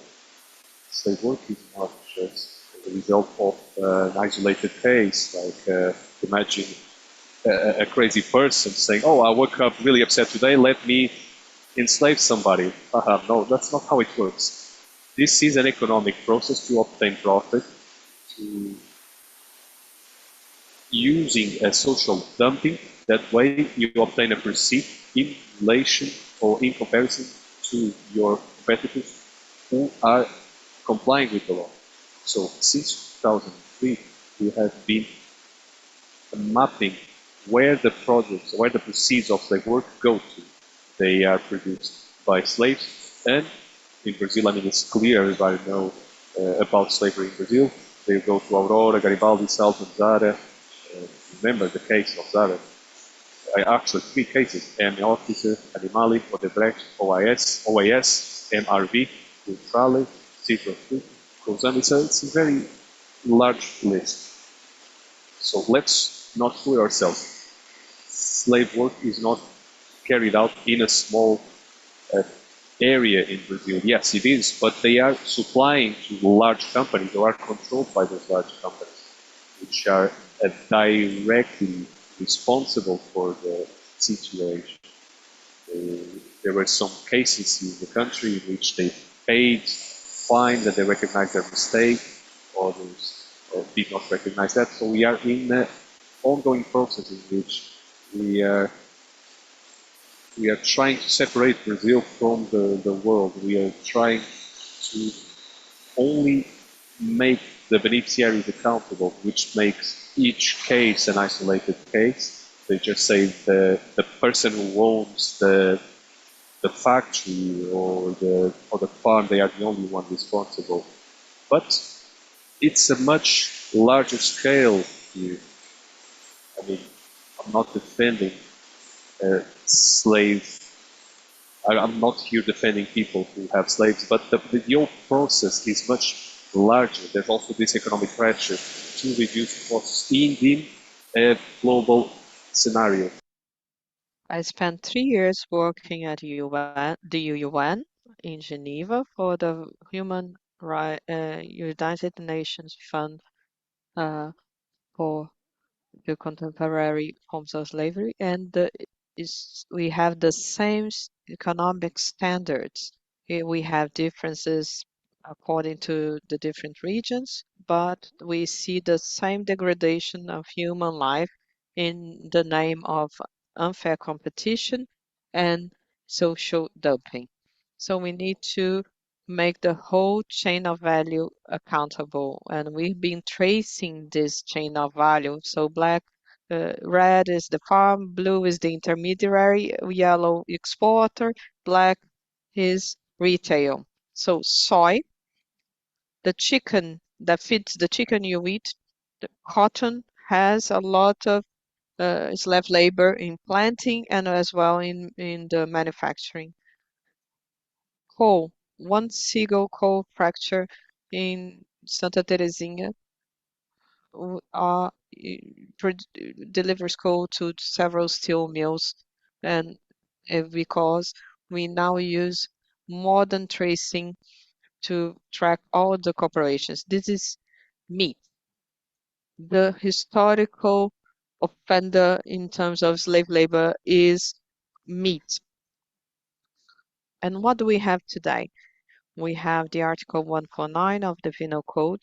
We have labor indemnizations, compensations for moral damages, sanctions and fines applied by labor committees, the blacklist, the prohibition of rural credit, and appropriate land being confiscated, and municipal and state level laws. But we still need more laws and norms because legal slave labor hasn't been regulated. We have fiscal auditors. We need budget. We need the guarantee of non in, of no more having political interference. We had the due diligence and the legal framework for human rights and corporations, which is the Bill of Law 572, which needs to advance in Brazil. Many people feel this is not necessary because it harms business.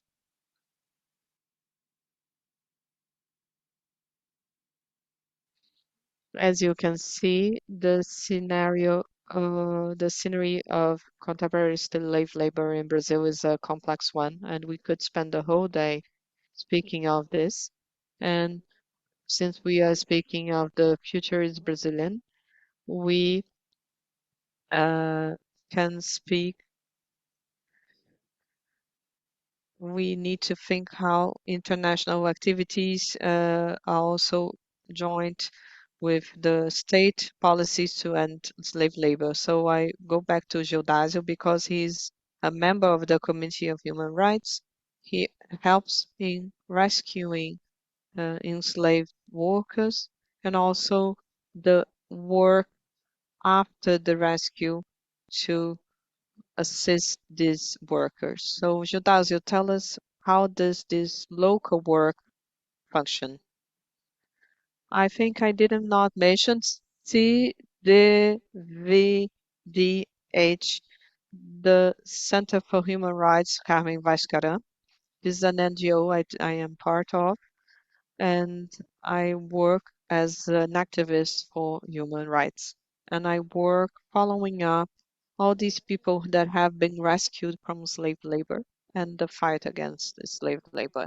In preventing the slavery, we want to offer training, vocational training for these workers so they do not join slave practices analogous to slavery. And this is something we can offer for women. We have the Wonder Woman uh, program, which trains women in sewing, in cooking. We also have courses for men in construction. And this work, people often ask me if I'm ashamed at all when telling this story that I lived. But of course, I feel shame of being enslaved. But I feel have become the protagonist of my life, and therefore I am helping people in doing so. And as the protagonist of my own story, I can bring awareness on slave labor to my communities, where we see bus after bus leaving the city, taking people for farms. 50% of people in my village have left the area because of the lack of employment, and people were sometimes rescued 3 or 4 times from slavery. And why is that? Because they lack the opportunities. They need to earn money. They need to earn a living, and they cannot do so in their cities of origin. Therefore, they are obliged to try and seek income outside their villages, and they end up in slavery. A while ago, I came to visit a family. This person had been rescued twice, and he was about to leave and look for a job in a farm. So it's very hard to see someone who's being enslaved twice to undergo that again. And if your child is asking for something to eat, and then your wife is trying to buy gr groceries at the shop, and she is unable to because you have too much debt already, and then your child is hungry and your wife is weeping. So this is a very difficult situation. And even at the danger, at the risk of being enslaved, this person would leave his house to try and seek employment elsewhere. So apologies. I get emotional when speaking of this because then I remember everything I went through. And after you've gone through slavery, it is really hard. I decided to join this fight, and I'm running for councillor of my city. When the local councillors heard about this, and they told me what a former slave wants to do with politics, what are you able to achieve as a councillor? I was heartbroken, but kept I kept my head high, and I said, I want to benefit my city. And I brought all this training that I told you about to my city. So I've been doing this and this. What are you doing as a counselor? And that time, the counselor held his head low in shame. And I understood that a former slave is able to fight for human rights, and I'll be able to do even more as an elected member of the council. Of course, a political campaign that requires funds or a backer and sponsor. Unfortunately, I don't have the money, but I hope I can find someone who is able to sponsor me or support me or make donations to my campaign so I can become the counselor and keep on fighting for my objectives. Thank you so much.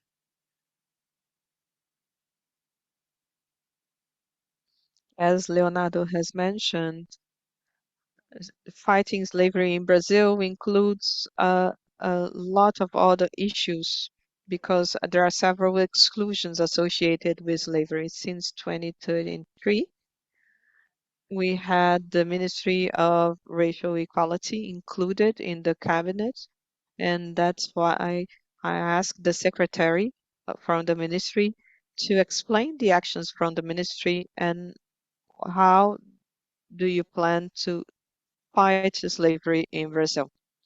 So the Ministry for Racial Equality is not uh, responsible for this agenda.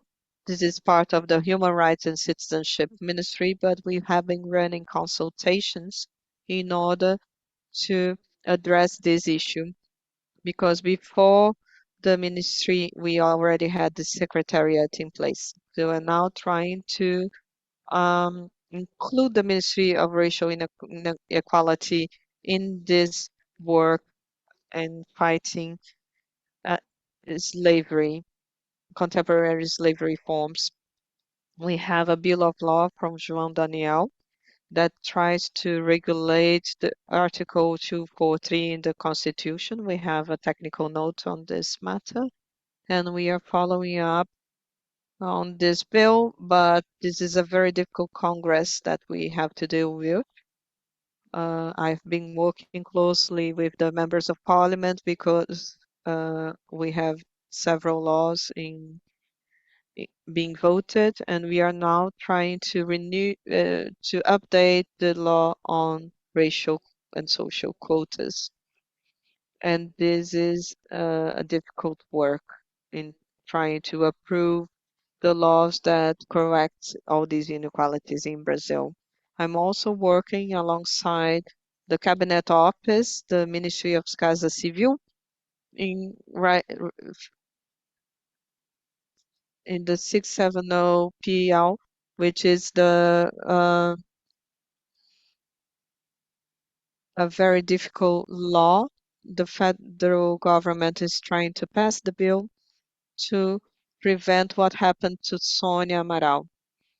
So to provide legal support to the victims of household slave work so she can receive support and become financially independent after being rescued. This has been a case of wide repercussion in the Brazilian society. Everybody was really shocked to learn about her story. Besides, we also have some activities that I'm really proud of.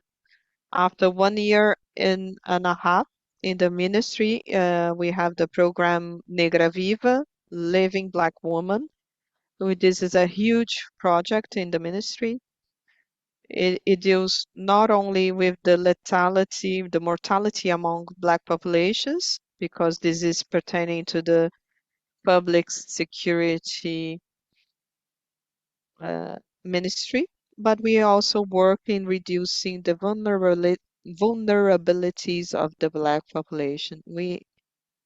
And listening to Gildasio's story, it makes me think of all the activities we have in the Negra Viva program, which are very connected to employment, is urban and rural child labor that still persists in Brazil. And we try to reduce the vulnerability of Black populations by making the young people, both in the urban and rural contexts, less vulnerable to being subjected to this form of child labor, which is often also contemporary form of slavery.